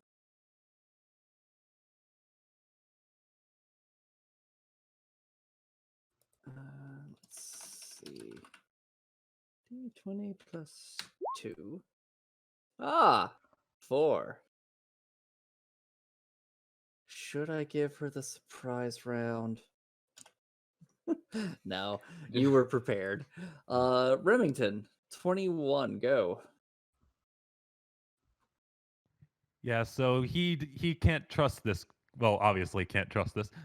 Yeah, no, she Like, turned around and like immediately her dress just became tatters and her face just twisted into this almost transparent undead monstrosity. Yes, this is all sorts of nope. And he fires his crossbow with a 25 to hit. Yeah, that'll hit. You do With not get the sneak attack. Yep, I know. Okay. 6 And points. he'll use his bonus action to hide back by the corner. Okay. Do you want me to roll stealth for that, or yes, make a stealth check. so that'll be a 20? Okay. And he'll end his turn there. Hannah is seeing you fire your crossbow. She's going to move forward to about right there. That's about as far as she gets. Jimmy! Jimmy. Oh, Jimmy! Oh, Jimmy Jones. Oh, I don't know what I'm doing. Jimmy I'm talking is about going Jimmy to. Neutron. No. Oh, that's right, Carl. Continue. Jimmy is going to fire. Take out his 2 crossbows. Fire the first one. That's a 25. Yeah, that'll hit. That's 11 damage. And Okay. wait, hold on. Sneak attack? Yes. Okay, so wait, actually max damage, right? Because Because yes. she hasn't. Okay, so that's 22 damage from that. Okay, so 11 damage. That's all right. And that's 51. And So then, so about 25. So 30 36? 36. Yep. 36 damage. Okay. And second crossbow. That's a 19. Yes, that hits. Thank God. 11. That's 21. So that would be a 10 damage. Oh shit. What? I just realized you were supposed to make a wisdom saving throw upon seeing her. Oh, right. Wisdom saving throw. Let's hope that doesn't fuck me. That's an 11. So wait a minute. Is this a fear effect, perchance? Yes. Then he should have advantage on those, shouldn't he? I I think all halflings get that. Let's see. Like Brave. halfling Oh, yeah. bravery. Yep. You have advantage on saving throws against being frightened. Safe. So 17. 17. No. You Oh, wow. still I still fail. don't. Oh, damn. So you are frightened for 1 minute. I gotta remember what the frightened condition does. Hold on.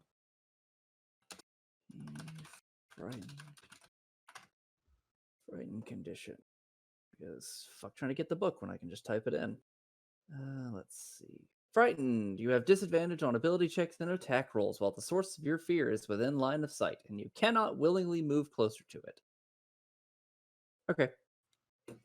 Right. So. So hold on. So you had disadvantage, but those shots would still hit. With 19 and 25. Yeah, you're fine. Okay. Well, the second attack was the 16 with disadvantage. It's fine. I'm just taking what the first thing that was rolled was. Oh, okay. It's like So- it normaled out to normal damage, but you still get the crits Okay. Yeah, pretty because much. it's the first turn. All right. So Yeah. that second, it was 21 from that tax, and that was 44. So 10 and 22, 32 damage. Okay. She is still up. Jesus Christ, Miranda, you orc bitch. That's canon now. Yeah, just give me just a moment. All right. Frigga is as soon as I the hell.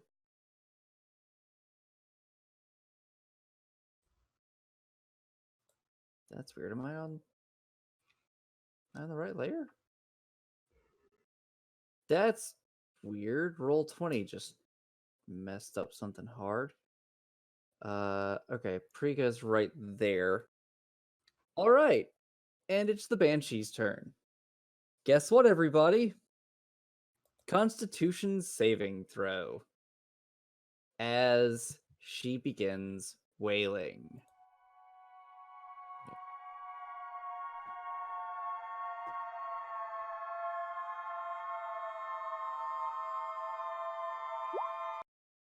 I'm not gonna keep playing that for the full 56 fucking seconds that Yeah. goes.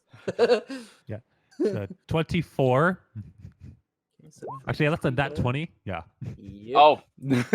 Oh, I'm gonna mention something a little later.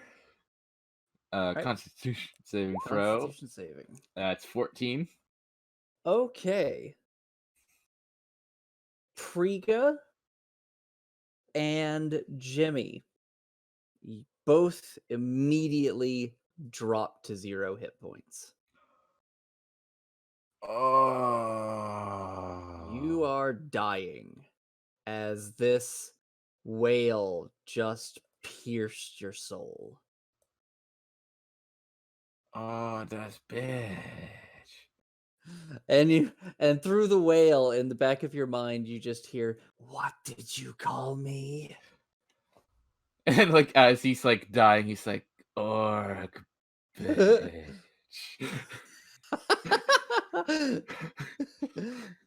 Remington, your turn. Yeah. So he is going to quickly step over, and we're counting uses of potions as an action, correct? When used on someone else, yes. All right. So yeah, he is going to use that uncommon potion from earlier and shove it in Jimmy's mouth. Okay. Well, not literally shove it, but Yeah, shove that into Jimmy's mouth. What? I'm sorry.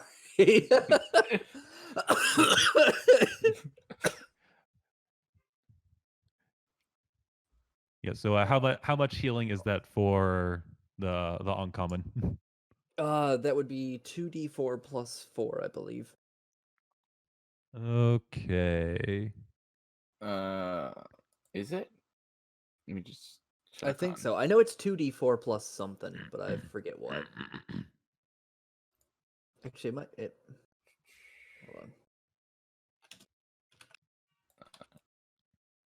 on. I think the common one is 2d4 plus 2. Yeah, you're right. Okay, And then it's 4d4 plus 4. That's what it is. Okay, so 4d4. Yeah, greater healing 4d4 plus 4. Oh, that's okay. that's 9 9 points. more than I had. Yeah. Hey, you're not Well, dying. well, 9 plus whatever the last thing was. Like 44 plus what? Plus 4. So 13 So then total. 13. Yeah. It's like, come on, wake up. Uh, I had this terrible dream. Fucking Cajun. I had this terrible dream about this orc, but oh, she's here. Stop calling me an orc. See, this is why I don't sleep with women anymore. And and then after, tending to Jimmy, he again moves out of the way, Okay. using a bonus Hannah. action to hide. Yeah. Hannah is going to rush forward with her sword draw. She's going to take a slash. 20 is going to hit. 15 slashing, and her sword is magical, but the Banshee is still up. And an 11 is not going to hit.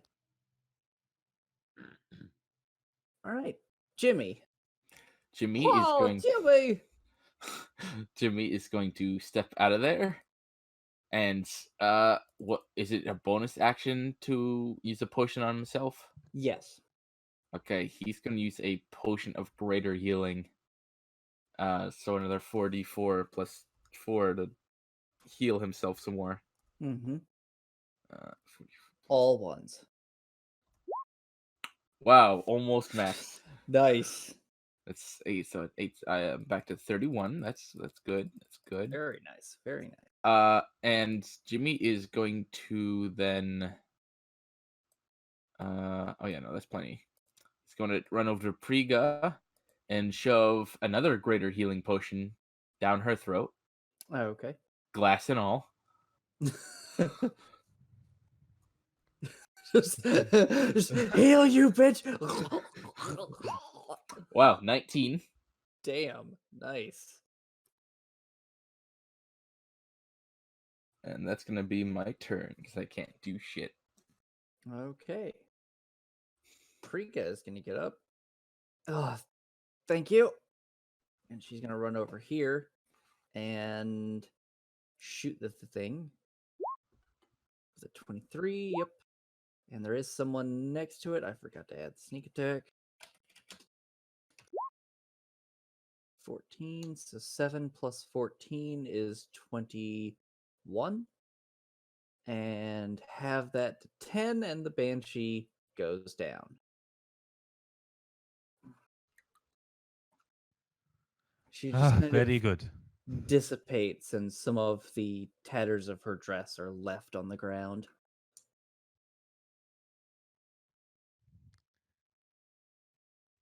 All right. Good job. Only 2 of you nearly died. So, what was that The about minute I saw a not woman. losing that much health, Jimmy? Oh, I've got 8 more potions. I can handle it. Yeah, so that's what you used on your. That's what you used your gold instead of magic weapons. Oh yeah, no, I bought like 6 potions. All right. So, Actually, Remington, real quick, is going to inspect that mirror to see if there's any special properties to it that might be connected back to the room. sure. Would that be an Roll, investigation or arcana? roll an Arcana check. Are you standing in front of the mirror or to the side of it? But it's like I am trying to actually trying to be in front, but like there's a lot of stacking now. Okay. uh,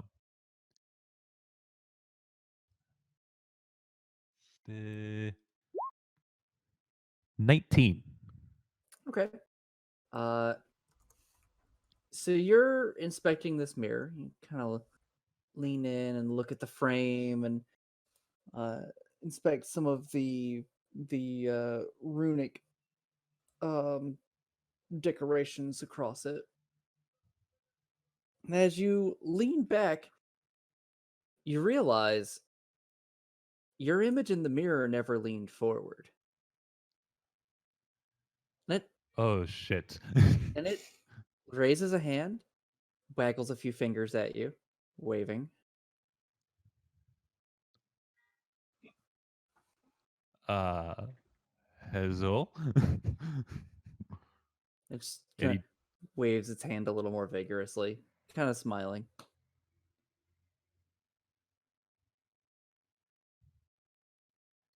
incite that smile. Sure, go right ahead. Also 19.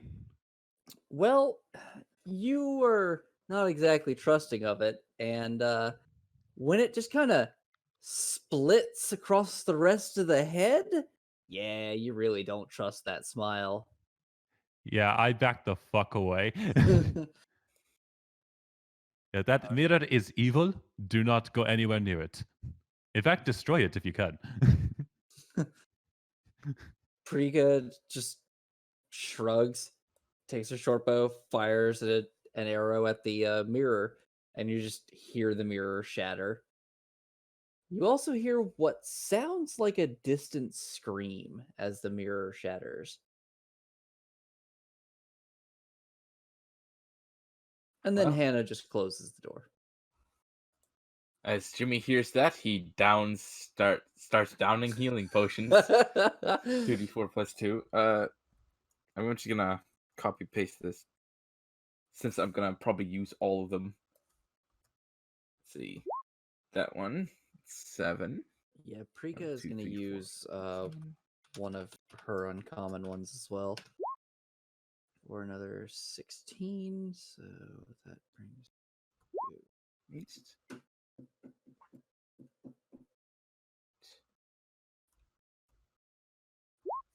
6. 1, 2, 3, 4, 5, 6. yeah. No, and Jimmy just literally just chugs 4 healing potions. Yeah, that I'm like, I'll, God, am I at even? Yeah, I'm a little over half health, and he just chugged 4 healing potions. Those are gone. It's a how much? How much is a potion of healing again? A regular potion of healing is 50 gold. A uncommon one is No. I mean the healing amount. I have them. I just. for the regular healing potion, it's 2d4 plus 2. For the uncommon one, it is 4d4 plus 4. So then so potion of healing is 2d4 plus 4. Yes. Okay. So I will take one of the ones that I have in stock. Plus 2. Then and So- then I will do another one. I have another one. Okay. So in total, that is 15. All right. Shall we move on to the next door? I do believe there's one around the corner. Yes, there's one right up here. And as you check that out, I'm actually going to chug another potion. Might as well at this point. 44 Might as well plus top 4 off. You know. plus 12. There we go. 72. I'm now in a realm of safety as I now have Priga's 3 gonna- potions. Priga's gonna shrug and down her last one. A minute ago, I had 10 potions. I am now down to 3.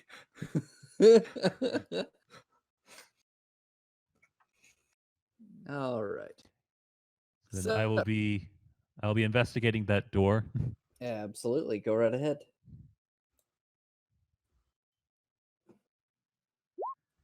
It's 30.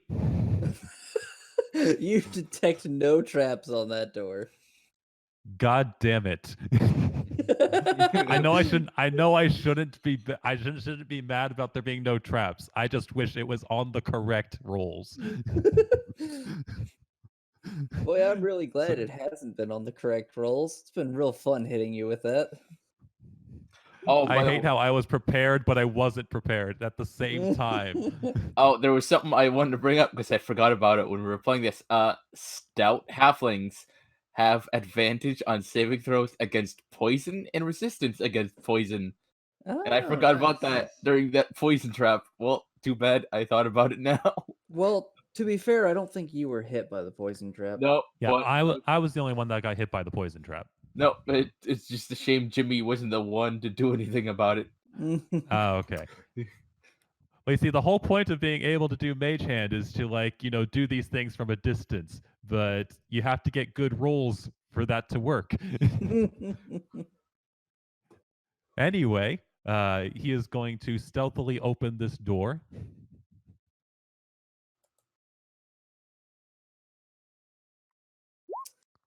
With a 29. Okay. You open it pretty quietly, and there is a crystal on the other side. This one more of an earthen hue to it. Seems like there's just rocks and dirt just kind of pressing up against the inside walls of the crystal. Other than that, this room is amazingly empty. I immediately don't trust this room. What?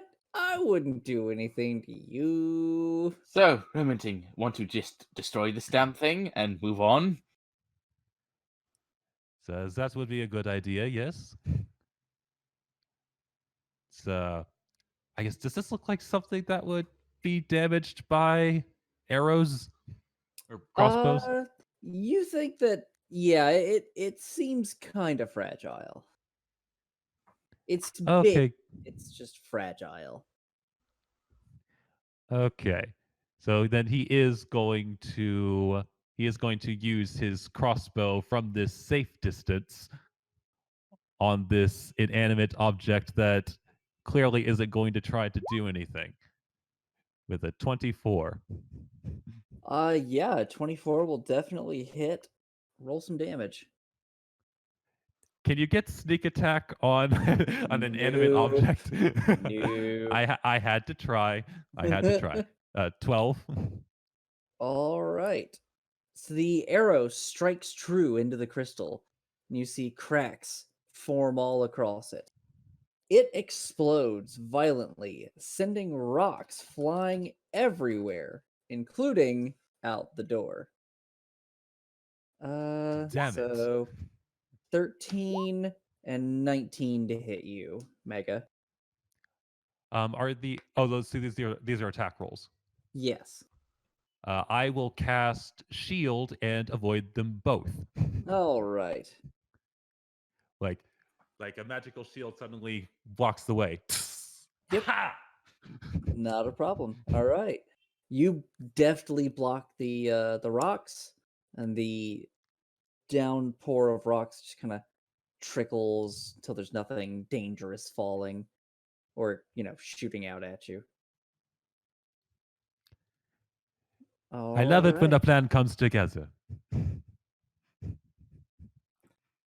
As I was sitting here, like, planning on that to hit you, as you were shooting it, I was like, he's gonna stand in that doorway, and I'm just gonna sit here and just be like, "Hey, Mega, have I ever told you how out of everybody here, you're my favorite?" And then just like start hitting you with rocks.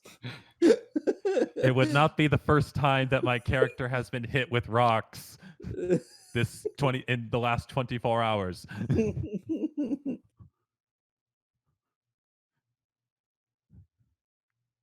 Good thing I picked a fucking shield spell instead of a, because like I was going to have like a second level wizard spell, like, outside of the normal stuff you're allowed for arcane trickster. But like, no, I should probably carry shield, and I'm glad I did. Yeah, it is a good thing that you did. Jimmy, seeing that the crystal is destroyed, suddenly teleports to this door over here because he's not going to waste time trying to drag it through the fucking map. Bam, bam. Okay. So you check that door. Check the door stealthily, because why not? Stealth roll. Oh look, a 32. Who would have guessed? 32. Yeah, there's no traps on that door that you can detect. Well, he wasn't even checking for traps. He was just gonna go right through, not Oh, even it was a looking. stealth. Sorry, I thought Yep, it was stealth roll. investigation. Okay, yeah, no, you're good. Well, good to know there are I'm no just gonna traps. go ahead and Thanks to some open godly that. voice. Yeah. Oh, look at that. You're gonna open this door stealthily, and oh, look at a fucking crystal. This one has a roiling flame inside of it. All right, well, time to shoot it. Not even gonna bother to check. Just fucking shoot the fucking thing. And crossbow attack. Be careful. 15 to hit. 15 hits it. Oh, thank God. It is 8. The crystal shatters, and you are immediately barreled over by roaring flames. Both of you make a dex save.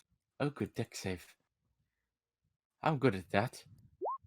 Oh God, that's a 23. Yep, you're good. Mega.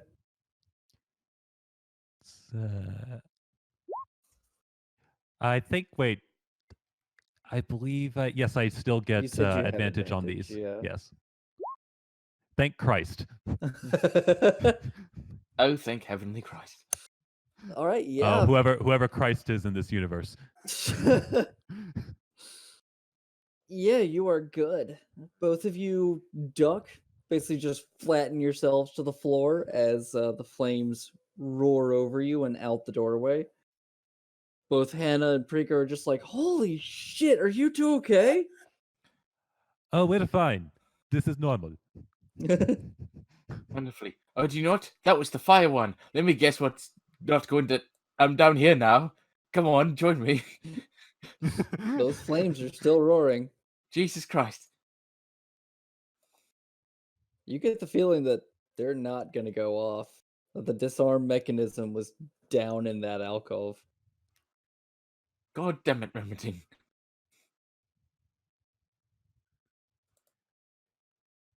Like you would have done much better. I probably would have actually. But you know what? Too late now. Prika just looks at Remington and goes, you mean like how I did better? I'm gonna chug another healing potion. Because I mean I have him, I might as well use him. Well, What we if only I had have a one so statue to many. deal with in any case. Only one we could- statue. There are 6 statues. You've disabled 3 of them. Oh, sorry. Oh, and to give you guys an idea, there was actually something more planned with those crystals, but I looked at the time and was like, "Nah, we don't have time for that." You were gonna face an elemental with each of those crystals. That was the actual thing that was planned. You and I might as well use up the rest of those. I've had these elementals sitting off to the side, and I'm just like, no, I shouldn't. Oh, look, I another shouldn't do 15. that.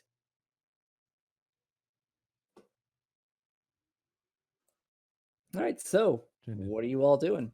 I'm down to 1 potion and near max health. That's wonderful. I forget. Is there? I'm trying to see if there are like any doors I missed because apparently I'm bad with doors. No, I think we actually got them all. Yeah, there's only one door, or rather, 2 doors that you have not been through. The one through the fire and the one past the statues. Would I only get 1 dexterity save on If the you fire? walk into those flames, you will not even get a deck save. You will just take damage. It is literally a miracle that I was able to get out. You don't got want out to try it. because you had resistance to trap damage. Yes, that's what I mean. Well, That is we the have 2 only options. reason. As I teleport up here, we can either try to fight the 3 things from a distance and just pelt them until they die, like hide in the doorway so they can't hit us, or we try the fire. Will you guys notice that now that these 3 statues are down, you're looking at the sigil, and you notice that it seems to have less lines to it, like it's not quite as complicated as it was before. Seems like every time you destroyed one of those crystals, it deactivated some of the sigil. Oh, this seems less complicated than it was before. Great, let's try to disarm it then. And I promise I won't shoot you in the back of the head if you fuck up. Thanks for the vote of confidence. You're welcome. Click, click. Would you like some assistance with that, Remington? It would be most appreciated. Very well. Even if it is simpler now, it would be easier with more than one. Friga will give you advantage on your disarm check. Okay. So I'm disarming this with thieves' tools, right? Yep. Or okay.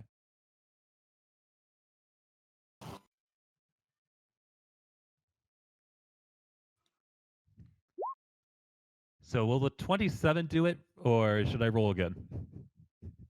A 27 will be fine. Okie doke. You inspect the glyph, you and Priya together, and she kind of points to a section of it that you recognize looks a little weaker than the others, and you scratch through that, and the sigil fizzles out.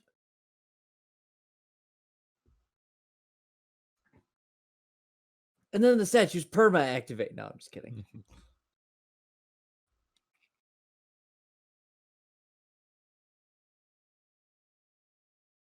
Remington, is it safe? Am I going to have to kill you? It should be fine, Jimmy. Great. I teleport to the door. Mega, are you there? Is your Discord crashing again? Am I gonna Speak have to to me, shoot? Mega. Oh, Yep. looks Yep. like Discord's gotta take a crossbow bolt. Can you hear me? Yes. Okay. So what not Nova, what Remington would say as he was, being sassed, he holds up a cat. Would you sass this face? Yes, I would. I've done so many times. I have a tabaxi wife, after all. Go. Nice. Oh, that's kinky. Not really. Anyway, can we open this door? Just brush right past that. No, it's really not. Nor is it kinky, Everyone has nor do their I own have a thing. wife. All right. So, So Are you- opening this door. Not stealthily. even going, not yet. Stealthily, sure, why not? all right, make stealth checks. Yes. Oh, 17. And a 26. So Jimmy kind of reaches out for the door, and Remington, no, no, allow me. And I And can slap it. just kind of gently grabs the handle, turns, and just opens the door a little bit. And this is the room you see before you. In this room, you can see quite a few different things. You see a bunch of orc corpses strewn about the room, lying in puddles of blood or streaks of gore. There are a couple of gibbets that have skeletons in them. There is a torture rack, a writing desk, what looks to be a teleportation circle.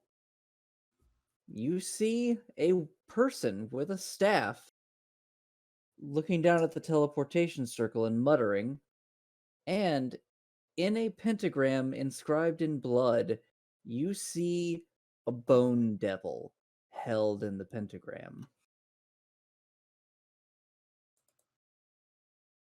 I whisper over to Remington, well, I think we better not waste time. Let's kill this fucker and make sure that Bone Devil doesn't get out.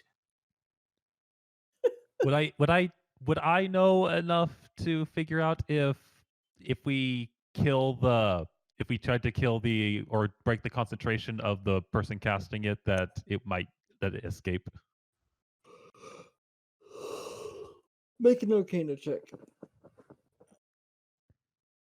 15. You're pretty certain he's focused on the magic circle, not the pentagram. So you think that it's probably not gonna affect the pentagram. You think that spell's already been completed. Okay, yes, we should definitely kill the sorcerer first. Just Great. be careful about the pentagram demon. Oh, don't worry. Remember, breaching clear. Shall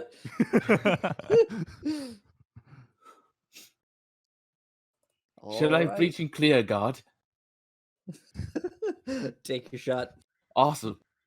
And This crossbow. is 069er. You've been cleared to take the shot. That's 15 to hit.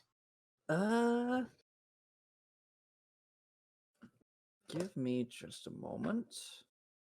Need to flip through my book here.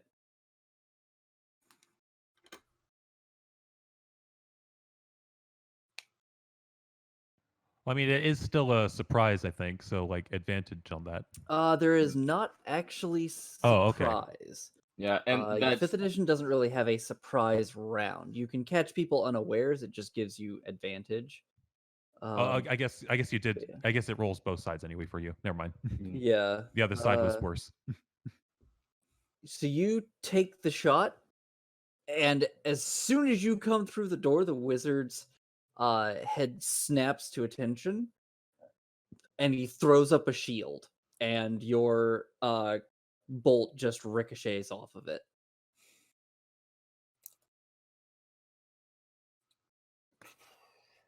It's am I still hidden? No. Okay.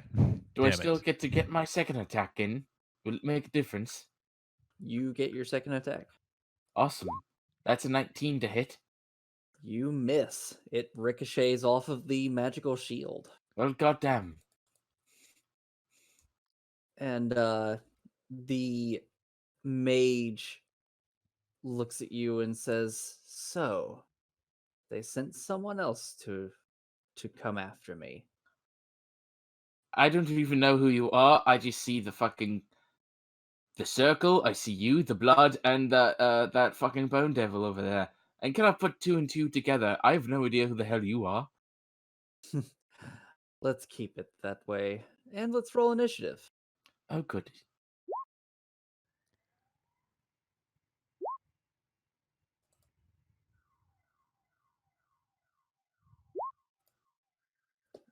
Let's see.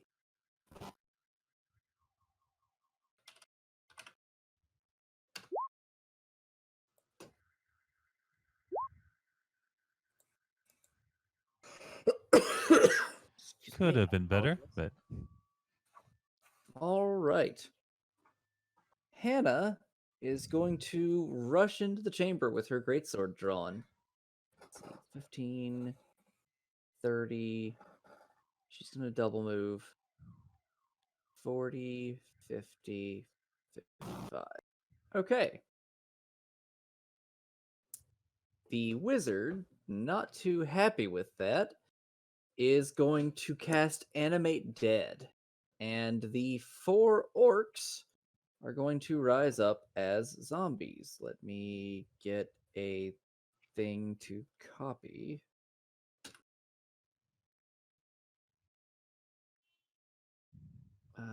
Boop.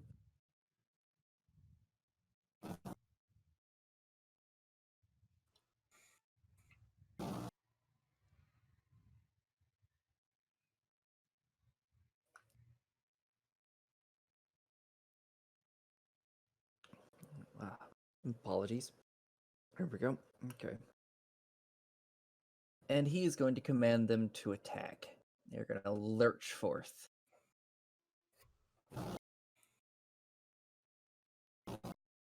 All right, so 1 attack to Hannah.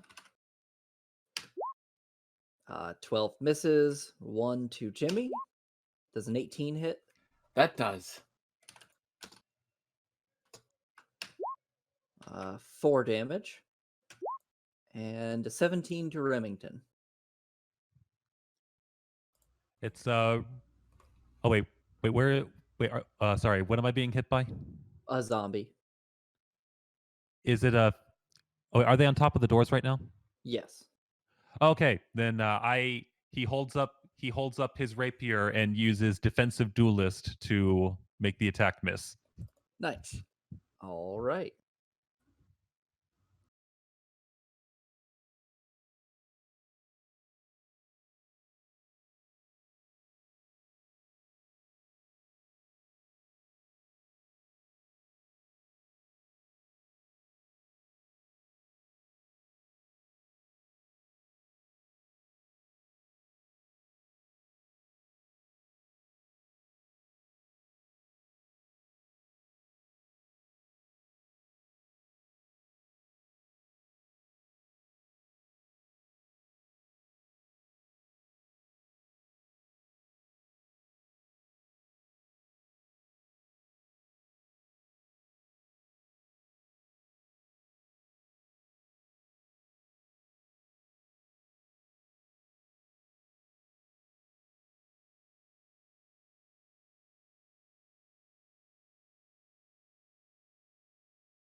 Because if you did, I'd shoot you in the leg.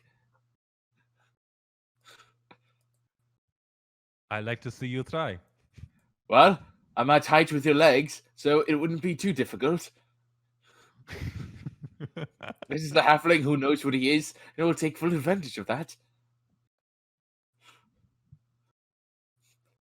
I've tried a new, like, what, like, he can't hit below the belt because he's just like straight punching. If I try to hit you below the belt, I hit you in your knee. Because, do you know why? Because I'm 3 feet fucking tall.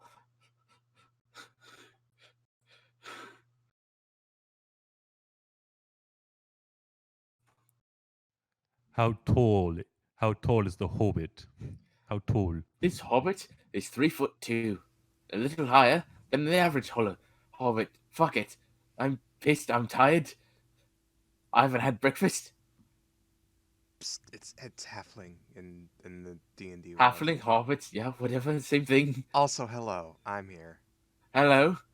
This is not the actual voice for Jimmy Proud Slippers, but considering how late it's been and the fact that I kept slipping into Cajun, I will take this. You guys doing wonderful. This is real good.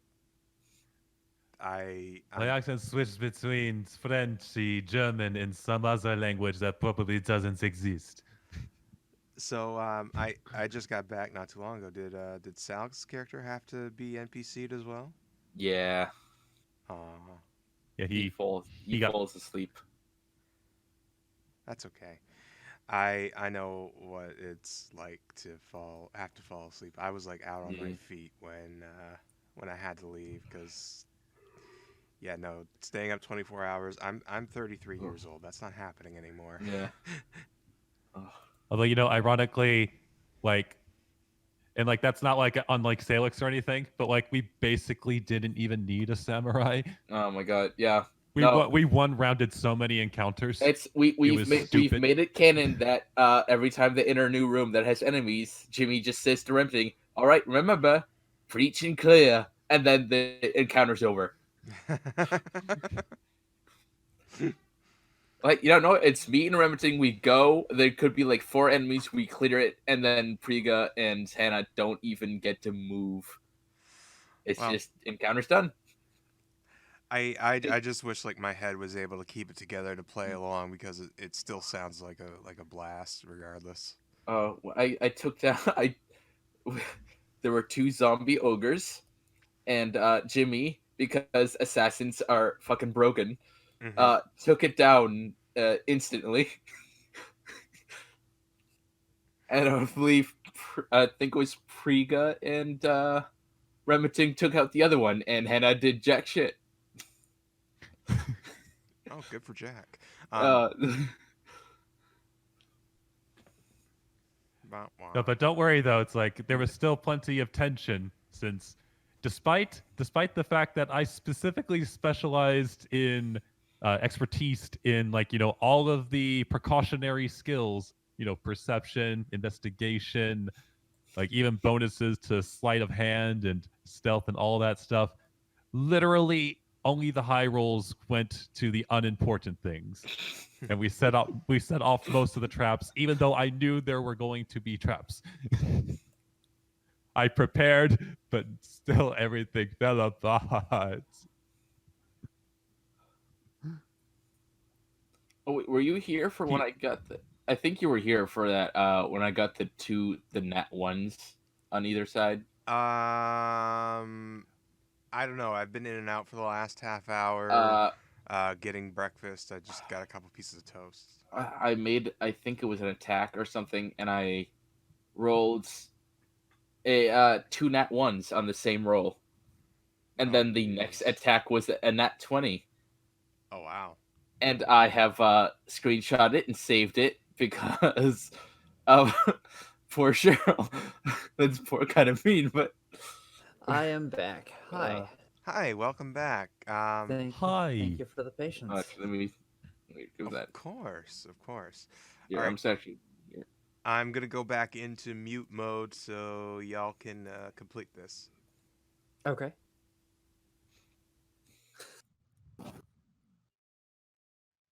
All right. So let's see. The wizard was looking at thing. No, he had just done a lightning bolt. That's right. Yeah, he finished. The The bone, lightning bolt, anyway. the bone devil.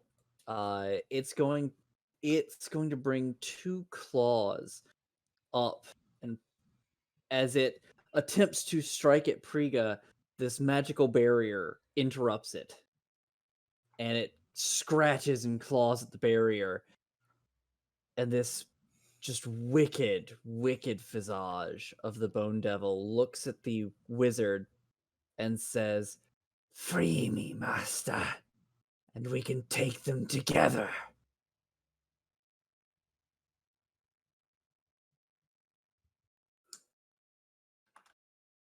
And Remington, it is your turn. Now, would I be able to use the door as a means to conceal myself from the wizard? You could use it to make a hide action. I'm gonna say it would be at disadvantage though, because it's not that sneaky. I'm still using my bonus action for it, so it's fine. Mhm. So that's Disadvantage. one side. Come on. Yes. Okay. All right. So 20 is your stealth roll. Yeah. So now, hopefully, this will work out for me. I am going to cast. Oh. Oh, wait, I better make sure that I actually did not check the range for this. I need to make sure it's not like a touch or something.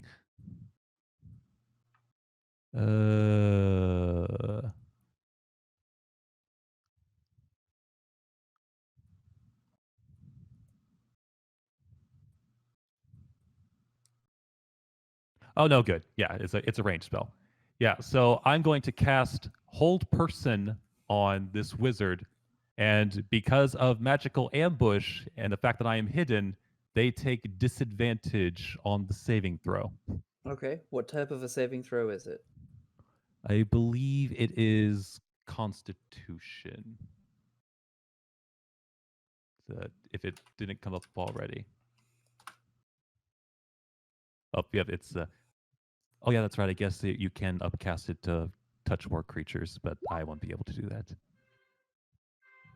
Range 60 feet. A humanoid that you can see within range. A wisdom saving throw. Okay. So Has disadvantage on the wisdom save. How about a 7? Does a 7 beats it, right? Oh, totally. The wizard won. Good. I knew this arch fucking mage was going to be able to beat this. Yeah, so now it is paralyzed. Mm-hmm. So Okay, try to so release a fucking demon now. Yeah. Yeah, so then no, sorry. yeah. Continue. Yeah, my turn, yes. Okay, I apologize. So Priga is going to take out her rapier and her dagger, and she is going to attack twice, dual wielding. So 20 on the rapier. Forgot to add sneak attack to that. There we go. 13 sneak, 12 regular. So that's minus 25 there. And then the dagger and an offhand, it won't get the +5 damage, but it does hit. No, not the sneak attack. It does not get that. Let's see. Does 3 points of damage with the dagger.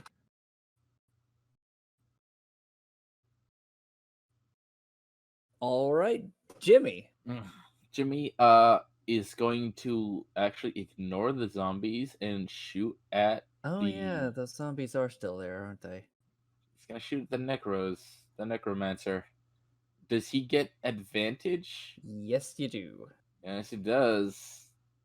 I didn't think about that. Yeah, that dagger would have gotten a crit as well. Oh well. Okay. That is a 25 to hit. That hits. You do get the sneak attack. Okay. Is this automatic No, crit? this is Oh, not okay. automatic crit. That's only on the first On the first round, if you go before the enemy. Okay. So that's 10 for that. So that's 23 total for the first attack. Okay, Second attack, that's a 27 to hit. that hits. 10 for the So that's 22 damage for that attack. All right, he is still standing. And it is time for Hannah to win the day. 22 hits for 7 points of slashing damage. He has 1 health and 11 points. All right, as Hannah slashes through the wizard, killing him. Yay! And I contributed. And the 2 zombies, with their master dead, they fall lifeless. Remington shouts from behind, "Go team!" The bone devil in its prison bangs against the wall with a fist and says, "No! No! I could have been free!" No, wait, hold on. Free where? What is this? Fuck Asian. Where does this? Where does this teleportation circle go?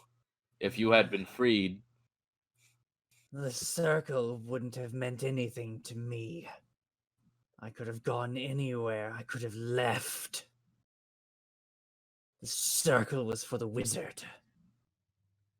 and where was he going to try to go? I haven't the faintest idea. All right, well, maybe his notes say something, and he's gonna go to the desk. Okay. Make an investigation check. 24. You see a number of notes, mostly talking about experimentation. Uh, you've got what is it I'm trying to say? It's early. The notes are talking about lots of his experiments and how he's been conducting them for the past millennia since this fort was supposed to have fallen. He talks about how most of the soldiers did not realize what had happened, and so he was able to continue his experiments in peace. He talks a little bit about binding the bone devil, and he mentions one of the other forts that was being built. Not one of the cities, but the just like way station fortresses. Uh, he seems the notes talk as though there might be another necromancer out there, that there might be one using one of the forts as a as a uh as a hideout. And he talks about how uh the very last notes talk about the arrival of the survivors from the caravan and how they pretty much ruined everything for him, killing the Revenant Lord and the Banshee Lady upstairs, as well as pretty much all of the soldiers that were upstairs as well. They just kind of blazed a path through them. And then were chased off by the hag. Meanwhile, they thought they had killed him, but he had cleverly played dead and finished his magic circle and come down here. And the last entry was talking about how it was only a matter of time before an investigation is sent this way and how he needed to leave. Seems you caught him in the last preparations to leave. Well, Jimmy grabs all the notes, and he tucks them under his armor. Well, I believe it is time to leave. And report back to the Lord and show him all the lovely new evidence of what's going on here and what else is happening. Wait. Wait. Let me out. Please. And why the hell would I want to do that? I can offer you power, magic, knowledge. Whatever it is you may seek, I can get it for you. I want a good hearty meal, and you can't give that to me. I can, though. No, you can't. I could go out and hunt for you. No, because I cook my own meals, and I've got a fuck ton of gold waiting for me at home, so I don't really have to have anyone hunt for me. Besides, However, I've kind of cleared out the way here with my own two hands. however much gold you've been promised, I can promise you more. The paltry amounts that your mortal lords have to offer are nothing compared to what I can get for you. Well, if that's the case, and Jimmy just starts to walk out the door. No! It bangs its fist against the barrier. No! Free me! Jimmy only returns to flip at the finger and then leaves again. Yeah, sorry, no, there's no dark soul to tempt you. I do what I want for the good of the world. The demon just keeps banging and screaming against the barrier. Obviously, Sucks it to has be been you. trapped. Yeah, obviously, it has been trapped here for a while and is ready to go. I mean, you are something close to immortal, right? Surely another 100, 200,000 years. I'm sure that is nothing to you. You So, see the bone devil just kind of take it in, and it just fixes its eyes on you and says, "I'll find you, elf. When I get out of here, I'm going to hunt you down." well, good luck with that. And he also makes his exit. Hannah and Prika are close behind, both ignoring its continued pleas and offers and begging.